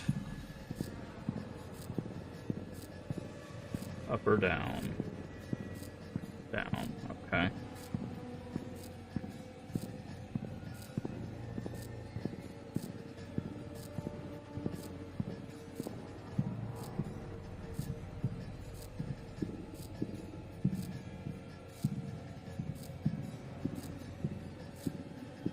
Well, Stampede's been here. Okay, we definitely want clairvoyance.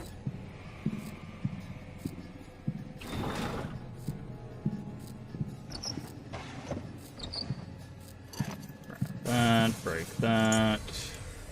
Go ahead and use clairvoyance.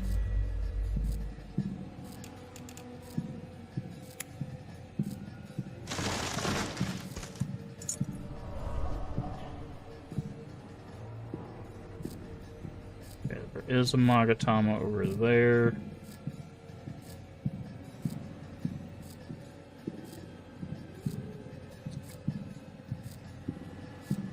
Wait. How the hell did we miss it? Oh, man. Okay, well, that's fine.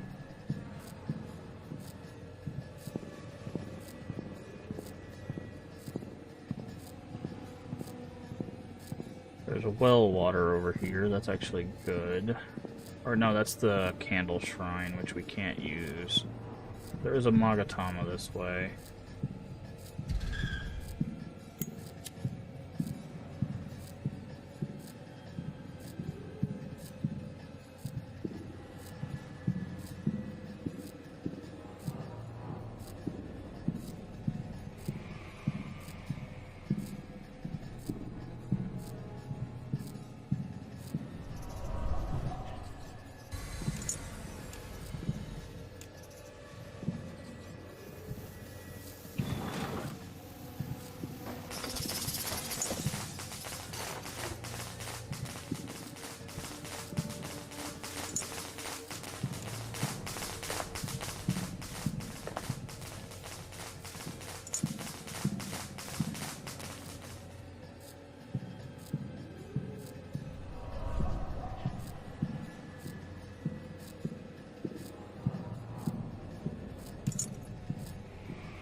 Locked, which is what I figured.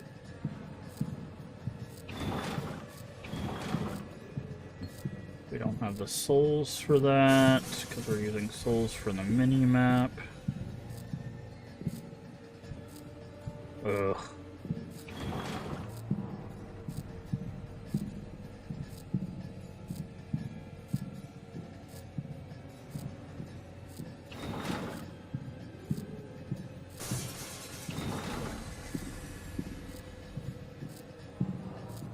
See, this is kind of the problem that I have, is like we need so many items to progress, man.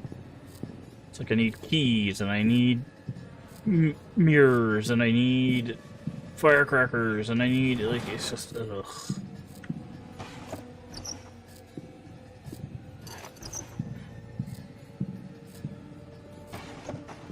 It just gets so irritating.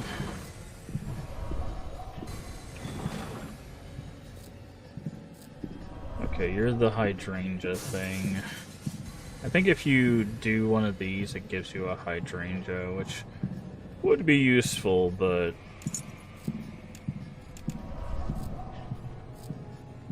honestly, we don't.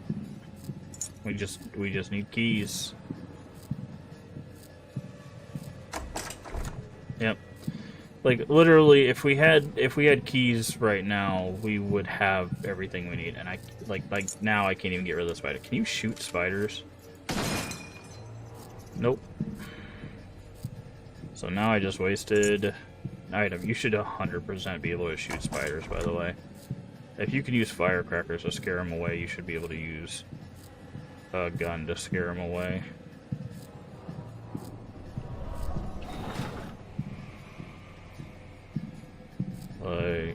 So now I have no options to do anything.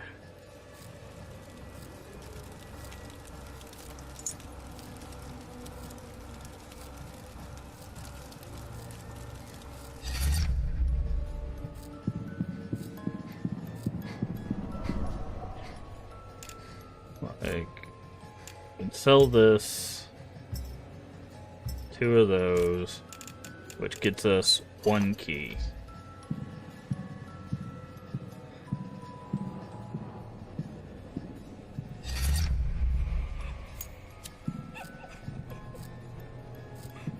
The problem with the 1 key is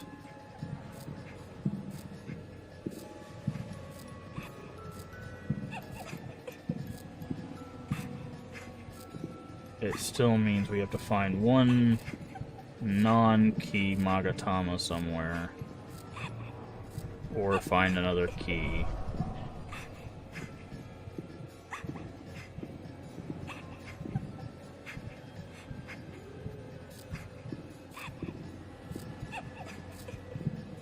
Is there spiders over there?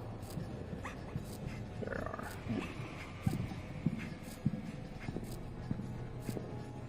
Alright. What the hell is that symbol?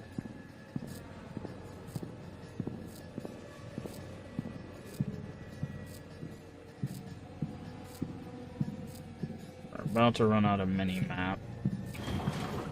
Oh, it's the Karuta. No. A little bit more souls, so keep our mini-map up. Go ahead and mark that this is that.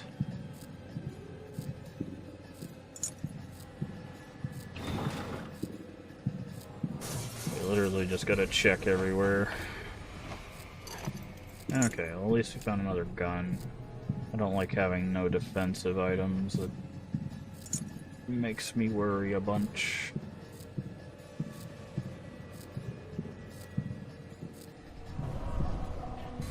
Alright, there's a dead end over here. There's also a Magatama just on the other side, but I'm going over here because dead ends sometimes have useful items. Firecrackers are useful.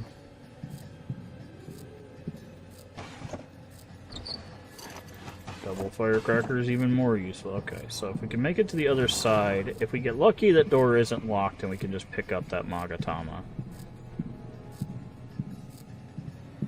By the way, that annoying you keep hearing, that is the corruption.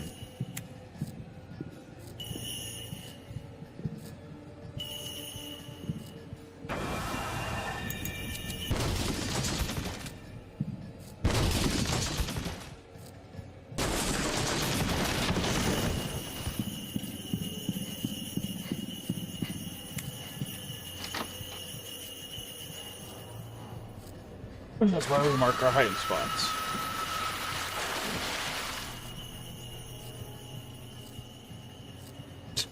Well, the dude's like, I'm gonna get you. Blam! Like, I will say, having the gun in the game might take away the fear for some people, which I totally understand. Like, but it is very satisfying to be like, that's an apparition. Just, no thanks.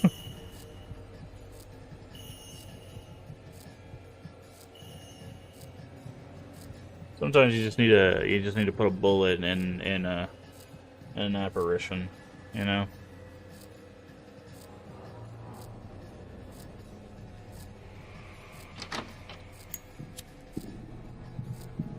It's very satisfying. Oh.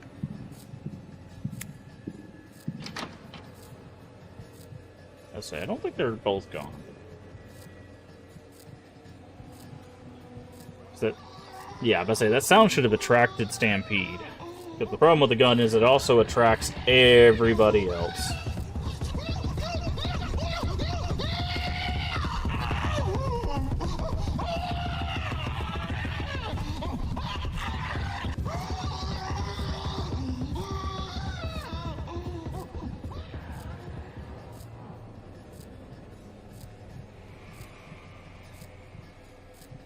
Okay, so our goal is to get to that top right-hand corner.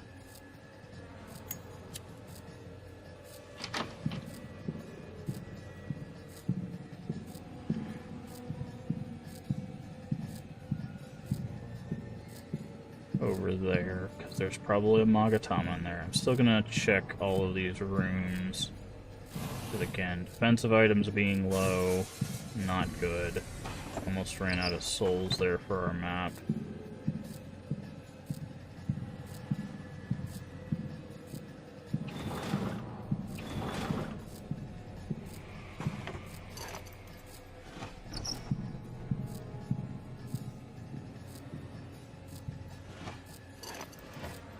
E is very good to find again. That's why we gotta check every room.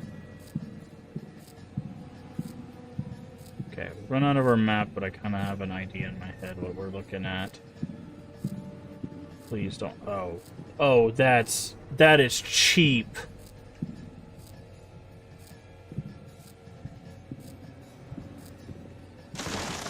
Yeah, that is so cheap, dude. You've got to be kidding me, right?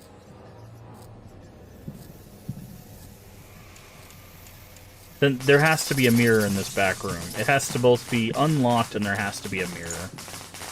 Because otherwise, this is really annoying. This is a dead-end room with a pit before it. Okay, so it is locked. Yeah, see, this is an example of a really badly designed thing. Okay, so they give you the insect thing after you have to use your thing on the insects. Good job. Yeah, so here's the problem now. I have to take fall damage. Because there's no way to get across that pit without falling through it.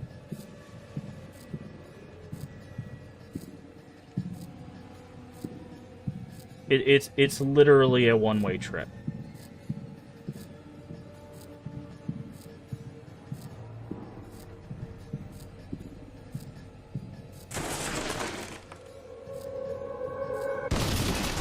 Right, like... And then it puts us here, of all places. Great.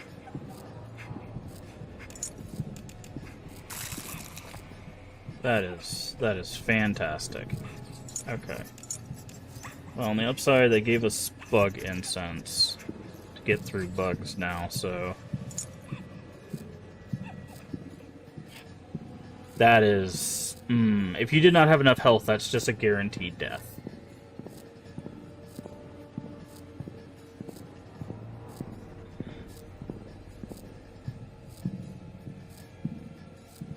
Is that spiders? No, this is what we're looking for here. That is completely unfair. I do not know what's nearby, but... What's the range on skeletons? Okay, you have to be, like, right on top of them.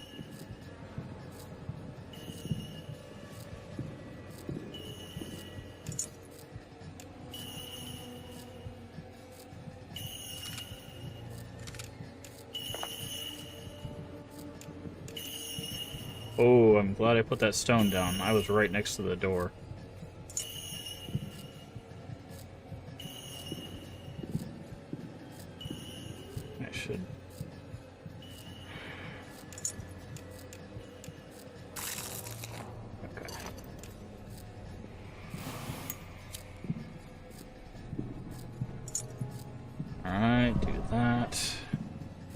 so we are one Magatama away. We do have compass.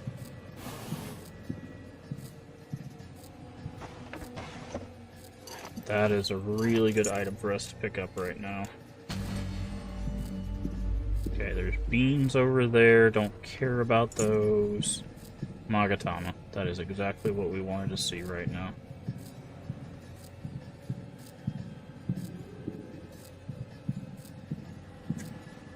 This room, on the other hand, is not what we wanted to see.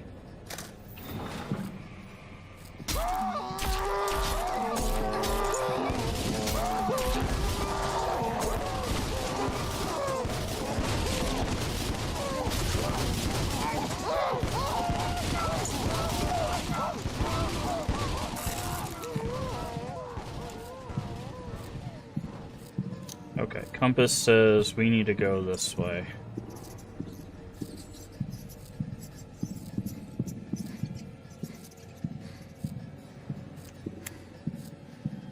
I just went to a dead end, but that's fine. Because we need some supplies. But I feel a darkness within me, which means that they might be recreating what they did in the first game, which is my least favorite thing they did in the first game, which was like, hey, do you want to be chased by an entity when you have no resources to survive said entity? That's fun, right?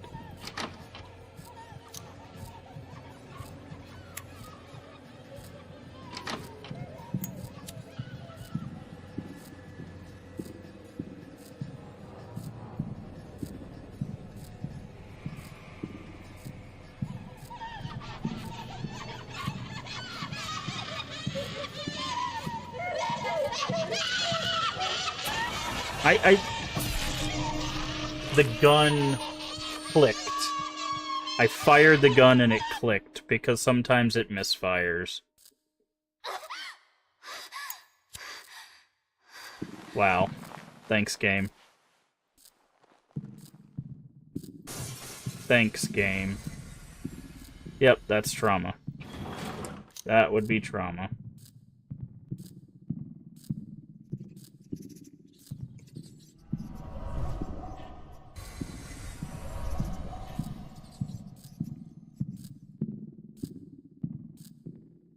So we can outrun her, according to the thing that we read. Really? I turned on a light by accident because I was trying to get through the door. Thanks, game. So my don't turn on any fixed lights run was ruined because of hitboxes. Great, thanks, game. I love when you ruin my things. The exit should be this way.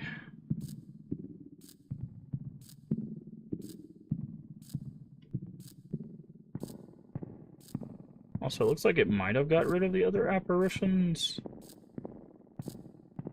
Like it did in the first game.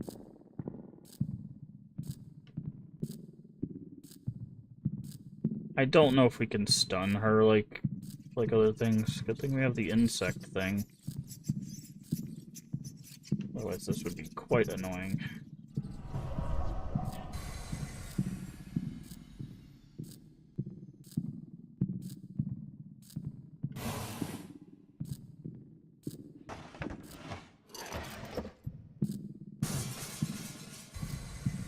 Trying to grab as many mirrors and stuff so we can keep our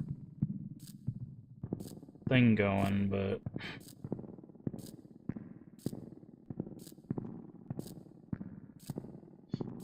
we also can't dawdle too much. Eventually she'll be back.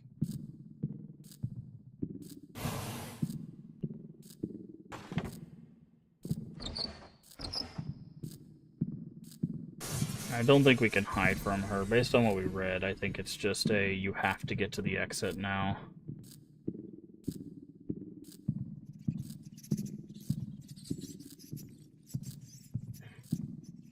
Which I think is right here. Nope, never mind. The map got bigger again. I keep seeing like these like narrowings, and I'm like, yeah, this is the exit. And then, nope, that's the exit though. That's the symbol for it. So we made it. It only cost us a life, but we made it. Trauma got us one switch. Fair. Big fair. Trauma always gets you. But that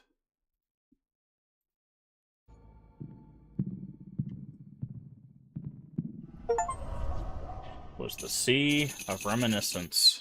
And we still beat it in less than 40 minutes, so I'll take a rank A on what I'm guessing is the last level.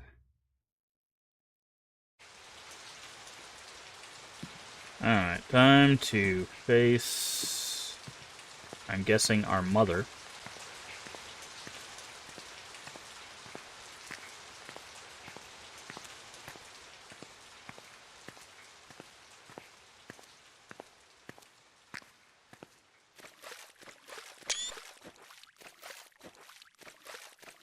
I guess ourself as well.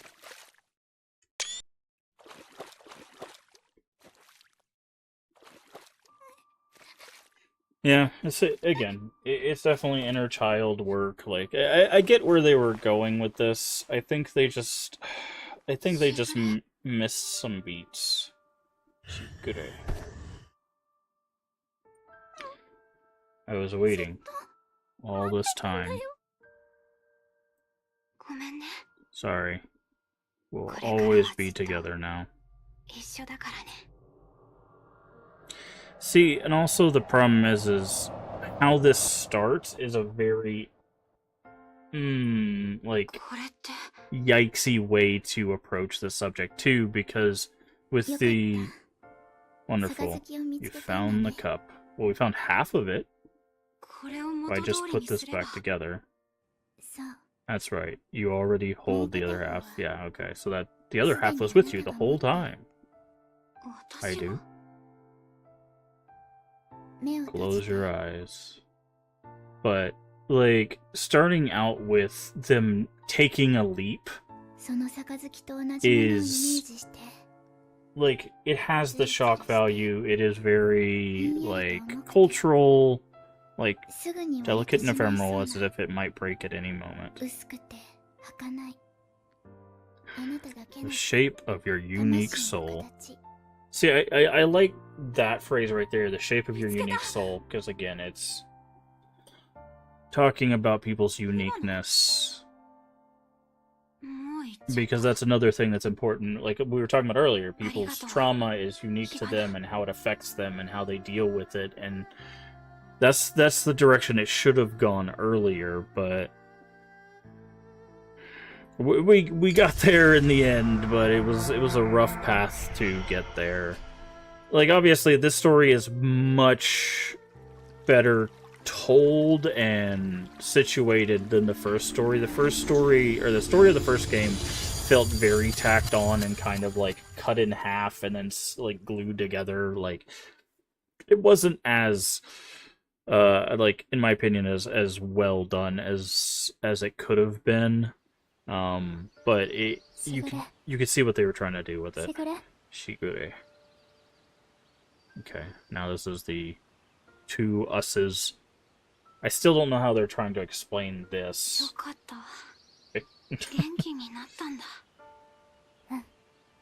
Okay. Look.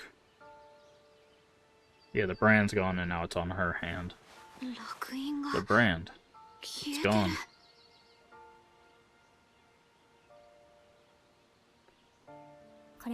You can now return to your world. What about you?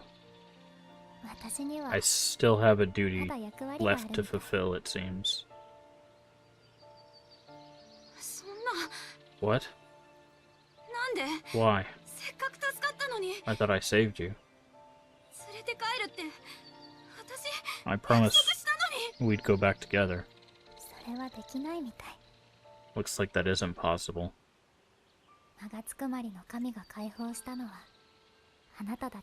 Magatsukumari no Kami released only you. But I'm fine. I'm not alone anymore. I can feel you deep in my soul. あなたは私を思ってくれてるのがわかるから。 I know you're thinking of me. だからもう That's why I'm not lonely anymore. しぐれ。でも Shigure. 初めてだった。 It was the first time. 私のことを First time someone ever 心 called から家族 me だと言ってくれ family た人。 and meant it. I know you あ care なた for は me. Did she hear 本気で that? 私のことを思ってくれた。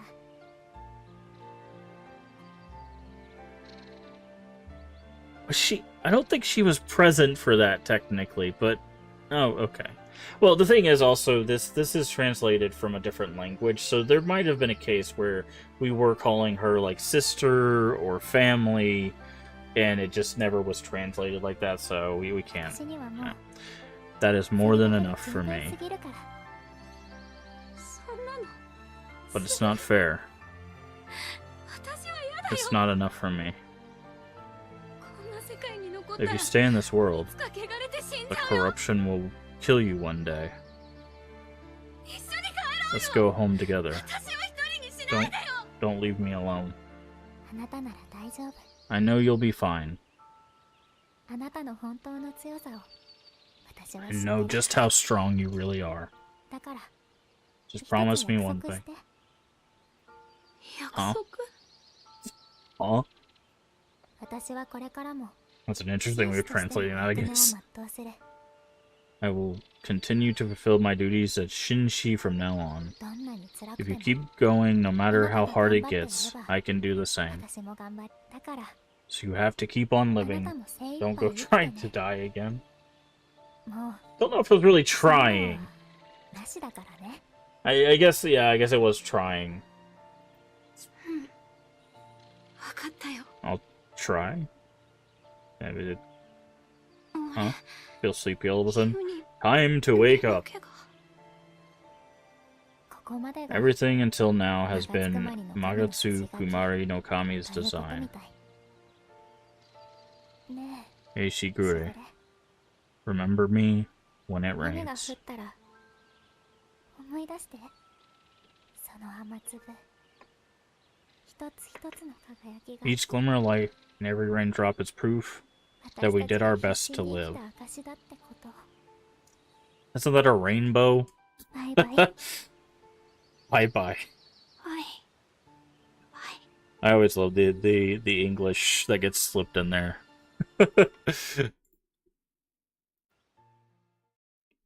The bye bye. But like at least like I will say with this one, at least the messaging was more clear. Again, I think there's some like still some 雨 misunderstanding. は好きだ。 I like the rain. We'll talk about it here in a 人の世 second. の不条 No 理 matter が how 通用 absurd 知らず。 this world is, 世界はこんなに it も reminds me that there み is ずみず always し a く輝 brilliant いているということを brilliant glimmer of 思い出 hope. させてくれる。 Sorry, my throat's giving out. I haven't drank anything because I'm out of water. So I'll need to get some water before... 嘆いて、わめいて I don't have time to mope, scream, and curse. そんな暇 I'd があ rather るな keep on moving. 前に進もう。 How do you not... 私は I made a promise, 約 after 束し all. たから。 How do you not have brain damage after jumping like 6 floors to the ground, though? Okay. I'm very curious, like, so the first game, there's a true ending. If you do, you have to do all of the game on the main difficulty, and then you have to go back and do, like, secret stuff. I wonder if this game just forego all of that, and you just get the same ending regardless of difficulty. Because if that's the case, I do think this game categorically is just the better game. And I also think there is almost no reason to play the first game. I think that game is darker and has a bit more atmosphere to it, but it has 3 labyrinths. Right? It has I think it has 3 labyrinths and then like 5 story levels or something like that, right? And I feel like even though that set the precedent for what this is, I feel like you could just get overall a better game from this one. I'm trying to see if there's anything else after this. I'm going to mute this just in case this is copyrighted, because sometimes they play copyright stuff at the end. So we'll do a full on review, but it's just a little overview of the story. Like I do think that like this still has some like problematic like perspectives on the things, but it's one of those like societal looks at the things that a lot of people hold. Like it's a lot of people how they view PTSD. It's a lot of people how they view trauma. It's not. It's like the popular view of these things. It's the thing you hear the most. I like. It's very hard to approach these topics without some level of understanding. Um, and I'm not saying that the writer or whatever probably didn't understand PTSD or stuff. I can't make those assumptions myself, but there was some things in this that felt a lot like the the character was being blamed for their trauma. And I think that is a very dangerous way of looking at it. Now, if you pull back and you look at the game as a whole, I think what it was trying to do with that is it was trying to do it from a perspective of the character was blaming themselves for their trauma, right? It was them internalizing their trauma. I think that's what it was trying to do. And in that case, that is a very realistic, that is a very normal thing that happens with people that have trauma. The problem is by externalizing a character that then points at the main character and says you're the problem, is that can get very muddy, right? And given how this game started with the uncle being a separate character who attacks the main character, which leads to an event which sends this character into the underworld, you know, the leap from 4 or 5 stories, like having someone then go, well, it's your fault that that happened, is really, really messed up, right? Again, I think the idea was that character was supposed to be that character pointing at a mirror, being like, "Well, I'm compartmentalizing this. It's my fault. These things are happening. Obviously, I brought this on myself."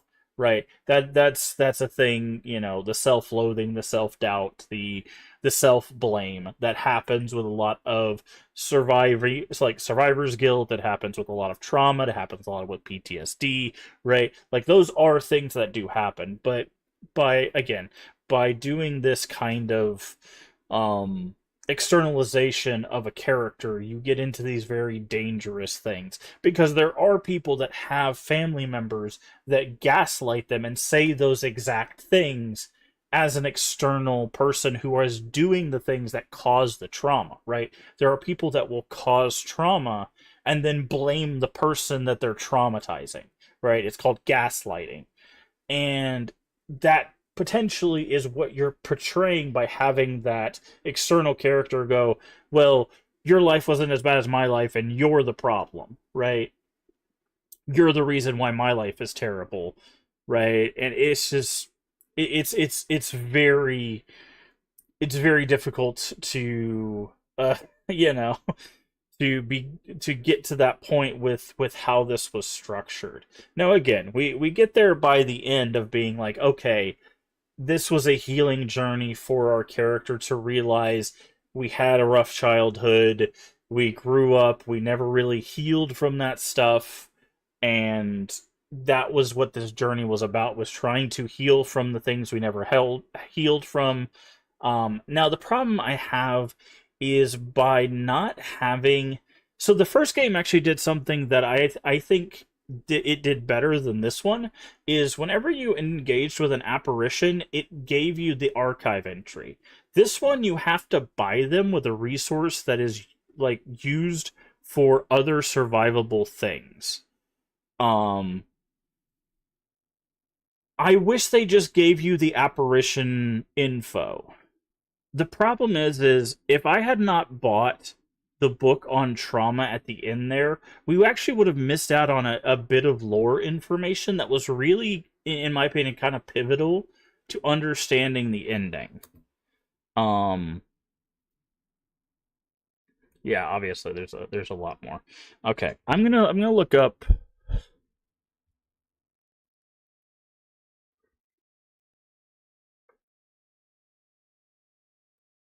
to see.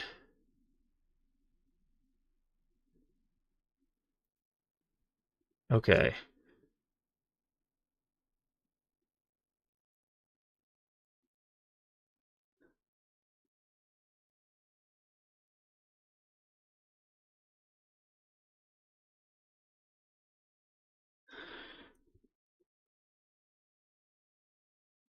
I think there's only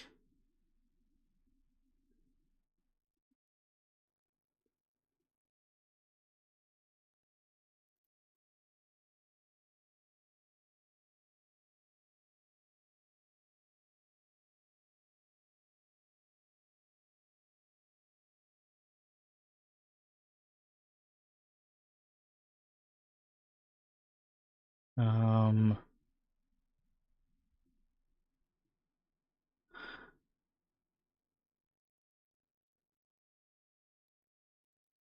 I'm not seeing I'm not seeing if there's any other endings to this. I don't know if there's any other endings. I'm gonna guess that's just the one. Um so we'll take that as the ending. And we'll talk about this series as a whole. Um Actually I can just check achievements. Let me check achievements real quick. Achievements usually give you all medals, Karuta, run the Marathon Deluge course, gold trophy, S on all stages, gold trophy. Okay, looks like there's gold trophies for every stage. Take the key from the mean no mask. Okay. Cremate an apparition with the. Oh, apparently there's a thing you can use. That's interesting. All the coffee beans. Okay, so there is a thing that says finish the god tree, and there is a achievement for befriending the snail of the underworld. Um,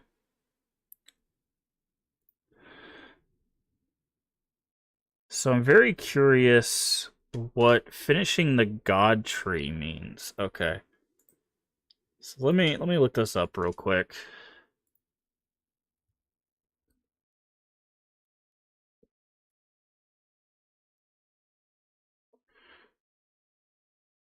Uh, Let me see if this is even worthwhile. I'm not sure. 'Cause apparently you have to beat it on we're not gonna do it. Never mind. You have to beat it on like the hardest, like super hard difficulty. Like I'm not gonna do this. We didn't do the true ending in the first one, then we're not probably not gonna do it on the second one here.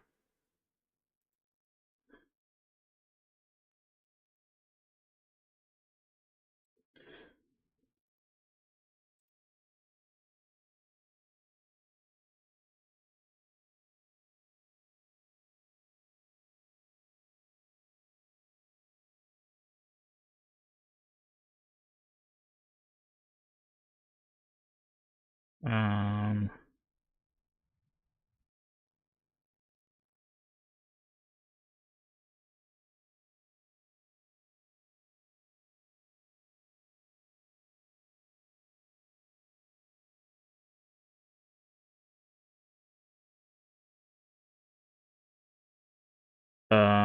Okay. So yeah. It takes apparently takes you doing the like hardest like everything on the hardest difficulty to unlock a special stage to do a boss fight. I'm not doing all that. Um, because I it see that's I really hate when games do that. Um, I really hate when games do that. Anyways, let's talk about these games. Let's talk about these games. We'll talk about both games. We didn't do a review of the first game when we beat that, but we're gonna review both Shadow Corridor 1 and 2, both here together, and then we'll call it a stream. But Shadow Corridor 1 um, was very much the concept, I think, which spawned uh these kind of these two games. I think it in my opinion, I really do think that the first game feels much more like a hide and seek horror game. Um I think the AI of the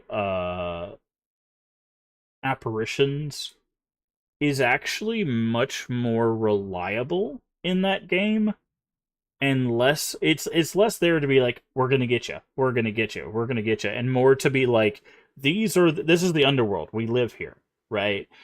And I feel like we lose some of that in the second game. Now, that to me is both a good and a bad thing.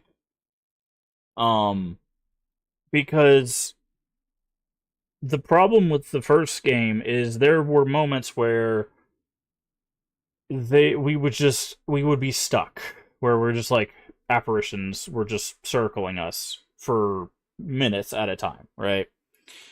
And the second game didn't really have that problem as much. There was one point in one of the levels where we did have them, like, they just wouldn't go away. But like, other than that, I can't really remember a time where they were just circling us like sharks. Um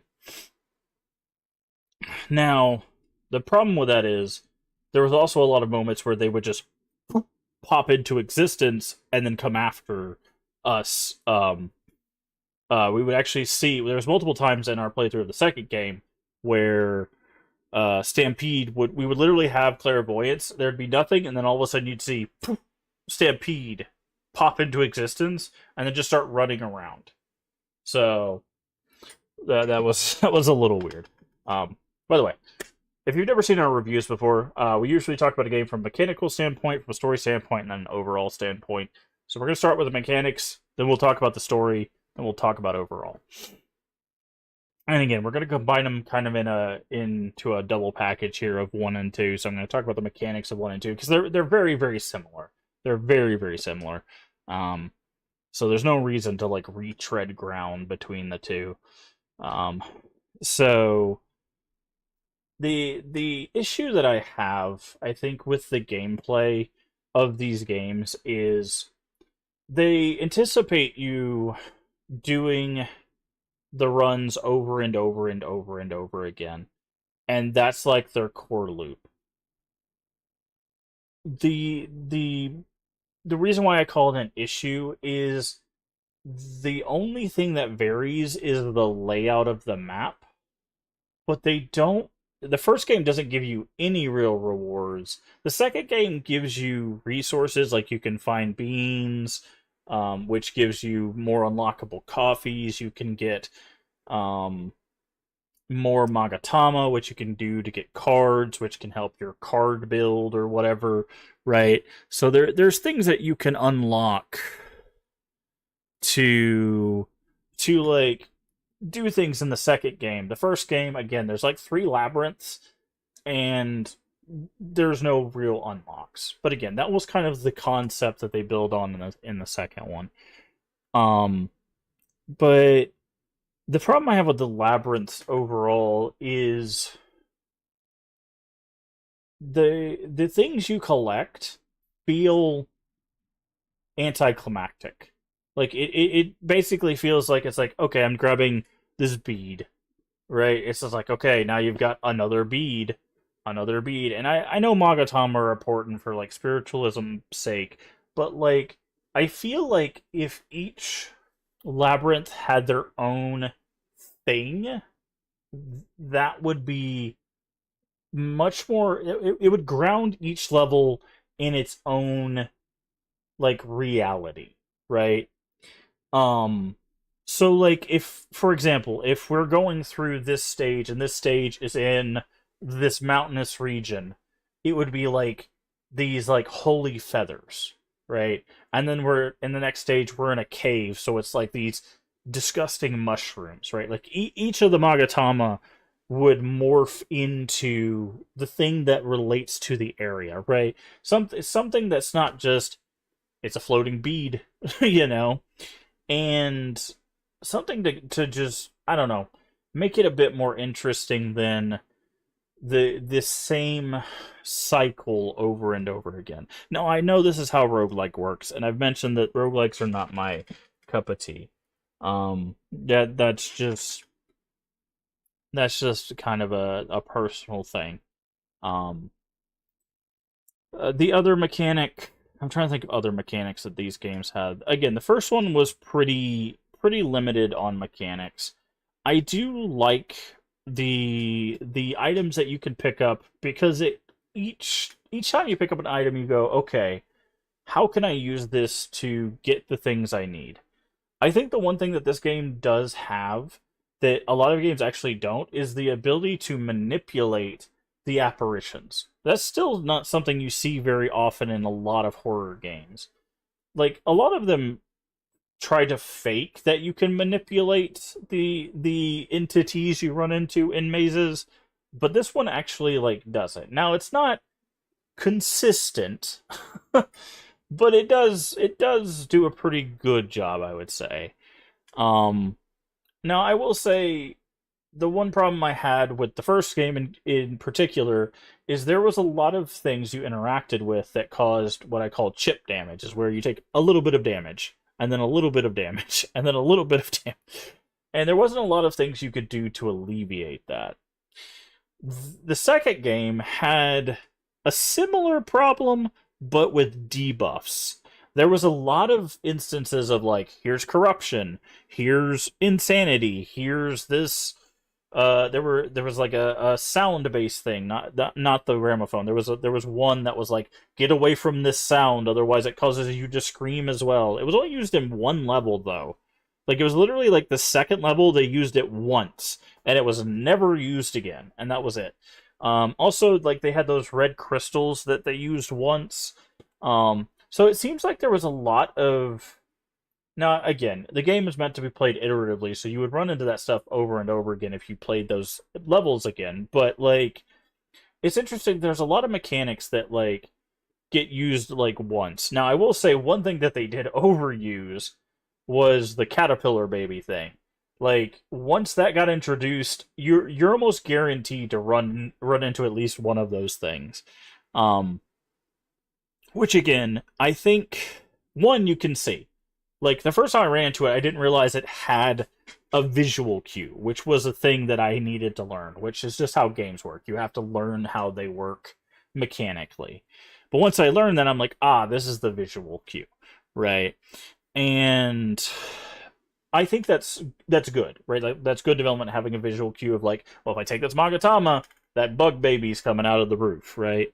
Because then you have to look at your resources and go through and go, okay, do I have what I need to be able to deal with bug baby? I know it has a different name. I'm just calling it bug baby for simplicity's sake. Now, I will say that is actually one thing that both games struggled with, is they get to the point where they start requiring you to have too many things. Now, the first game, way less, because Magatama were just, like, out in the open. Like, with the exception of needing keys sometimes, like, most of the time you could just find Magatama. You could just be like, oh, there's one. Oh, there's one. Especially later levels, they're just out in the open. In the second game, you need tons of resources. And basically, my first item, my first Karuta card, almost exclusively stayed +3 item pickups, because I had to stockpile items in order to progress the game. And when I feel locked into having to have something like that, it should either already be a feature or you need to rebalance something, right?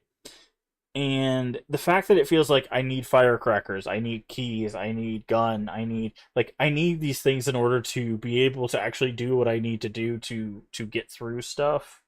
Now, I didn't need a lot of defensive items. I liked having those in case something hit the fan and I needed to use them, which I'll be honest, things hit the fan quite a bit. um, because in later levels, when you cause sound, sometimes things would just pop out of the ground, or things would just spawn nearby and come after you.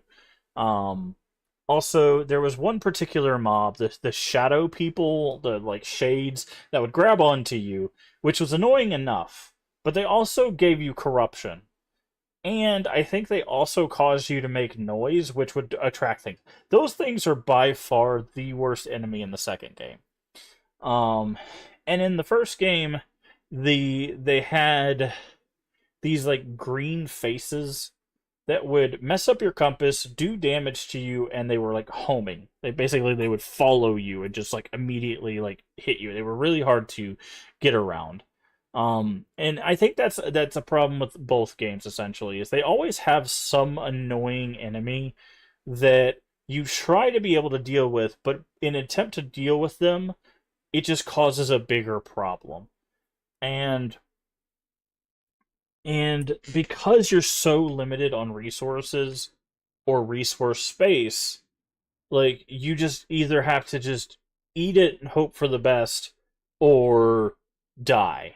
And I just I don't like when, and again, this is part of the roguelike experience. And I know I'm complaining there's probably a lot of roguelike players that are like, just don't play roguelikes, man.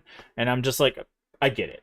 I get this is the roguelike experience, and I'm complaining about the roguelike experience, but I feel like there's a lot of really cool stuff that these games do offer. I think aesthetically, um, which we'll get into the overview, like these things have things to offer. So let's jump into the story. The story of the first game is very simplistic, very it feels very tacked on after the fact, which based on what we read on the page, I think it was implemented after the release. Original release. So the story of the first game is basically like done in two parts. There's a before the underworld, after the underworld, and then your character interacting with that stuff way after the fact. Um, Without spoiling too much, basically some terrible things happen to a woman and her daughter, which causes horrible things to happen. Then she ends up in the underworld, does some terrible things, and you have to deal with the repercussions of that. It's I don't like how it's told, and it really, much like the second story, you can see where it was trying to go, but it doesn't do it in such a way that makes anything look good. Now, the second story, I will say, does a better job of getting to where it wants to go, but it still has some problematic things in the middle. Again, I how the second game starts, where it gets in the middle, and how it gets to the end, it's kind of an issue, because the very beginning of this is a very like, okay, this is how we're starting, and then you get a little like you get this chunk of like at the reveal of this like almost victim blaming gaslighting scenario, and then the end being like, well, actually everything's gonna be okay, man. And it's just like, I get it. I get where you wanted to end up. It's a lot of times I think what ends up happening is people want to tell a horror game story that ends in a feel good moment, and getting to that point is very difficult when you bring in mental health. And unfortunately, both of these games struggle with creating a heroic feel good or heroic moment with the terrible things that happen to get to that point. I think that's just basically the biggest problem with both of these stories. Again, the first story more than the second game story, but the second game story, I feel like if you pull far enough out and look at the thing as a whole, I think it's way better than the first story, but still has some issues along the way. Um, Now to get to the overall, so we don't make this too rambly, I I still think these aesthetics are really good, especially the second game. It definitely feels like they understood where they wanted to go with the vision of the second game from an aesthetic standpoint. The first game, I will still argue, has a better atmosphere from a horror standpoint. Those felt more like the underworld. Whereas the second game definitely feels more like the exploration of the psyche. So even though they are two different types of underworlds, I feel like the first one is definitely more horror, whereas the second one feels more psychological, which happens a lot in horror franchises. Um, so I would definitely say it's kind of a pick your poison when it comes to aesthetic there. But again, mechanically, just across the board, I think the second game is just the better game, and I think there's a lot of reasons for that. One, it probably had a lot more development. It probably had a lot more people working on it. Probably there's probably just a lot more with the second game, right? Which happens, right? Like after you establish the first game, people are like, "Hey, this is great. Here's all the things you could do to advance that." And then you do all of those things, right? I don't think you need to play the first one to play the second one. I would say if you're going to play Shadow Corridor, you're probably fine just playing the second one. If you want to play the first one, I think it's still playable. Just know that it's going to have a lot of rough edges from a story standpoint, from a gameplay standpoint. It's going to have some rough edges. It's still playable. I think I want to say we did run into a couple bugs, but like nothing terrible. We ran into basically a game breaking bug. Well, I don't know if I call it game breaking. We just had a reset. But we ran into a bug with this game too where a boss didn't work. We just had to reset it and we got it to work anyways. So both games had some bugs, but a lot of games have bugs. None of them really set us back too much. Um, they're relatively inexpensive games as well. Also, I think both of them are available on um they're both available on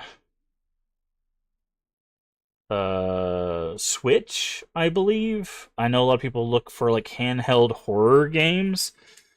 Um we did play it on the normal difficulty. There is an easier difficulty, so if you want to play through it and not struggle as much, there is that. Um, so this game is $19. It is not on sale, and the first game is, let me see if I can find it, is $8. So honestly, at those prices, especially if you like the like roguelike do it over and over and find stuff and unlock stuff kind of thing, I think you could probably get that value out of them. Also, I'm sure they go on sale pretty regularly. They're not newer games. I believe one came out in 2019, the first game did, and this one came out in 2024. So you could probably find them on sale. You could probably save some money if you want to do it that way. Um, I basically my recommendation is this: if if you like the roguelike hide and find, grab stuff and get out kind of gameplay, I think you would enjoy these games. If that kind of gameplay does not work for you, I don't know if these games really offer enough for that to change. Like I'll be honest, I those types of games are not my cup of tea. These games did not change my mind. I don't see myself going out and finding more games like this um to to play. I think these were fine. They're not going to make me play more roguelikes in this style of game. So that is going to do it for this playthrough and review of Shadow Corridor 1 and Shadow Corridor 2. So, with that, before we end this video, review, and potentially end stream, I will do our announcement.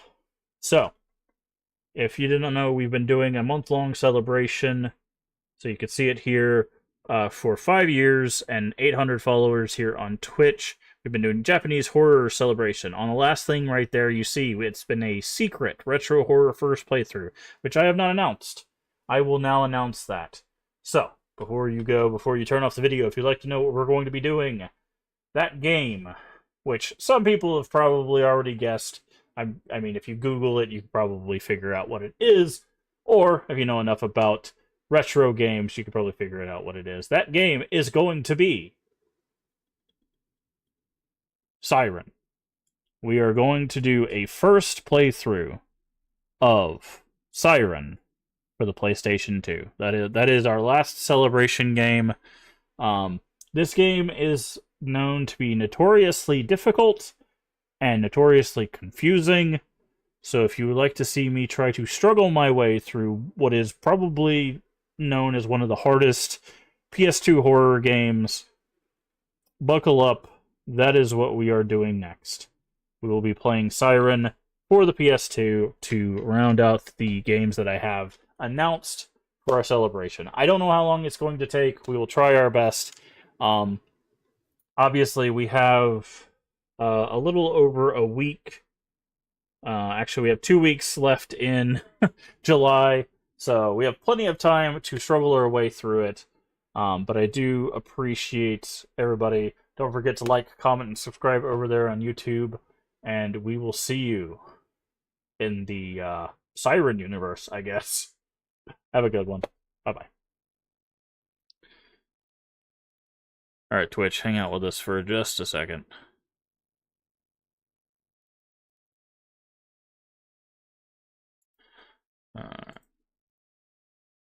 Alright.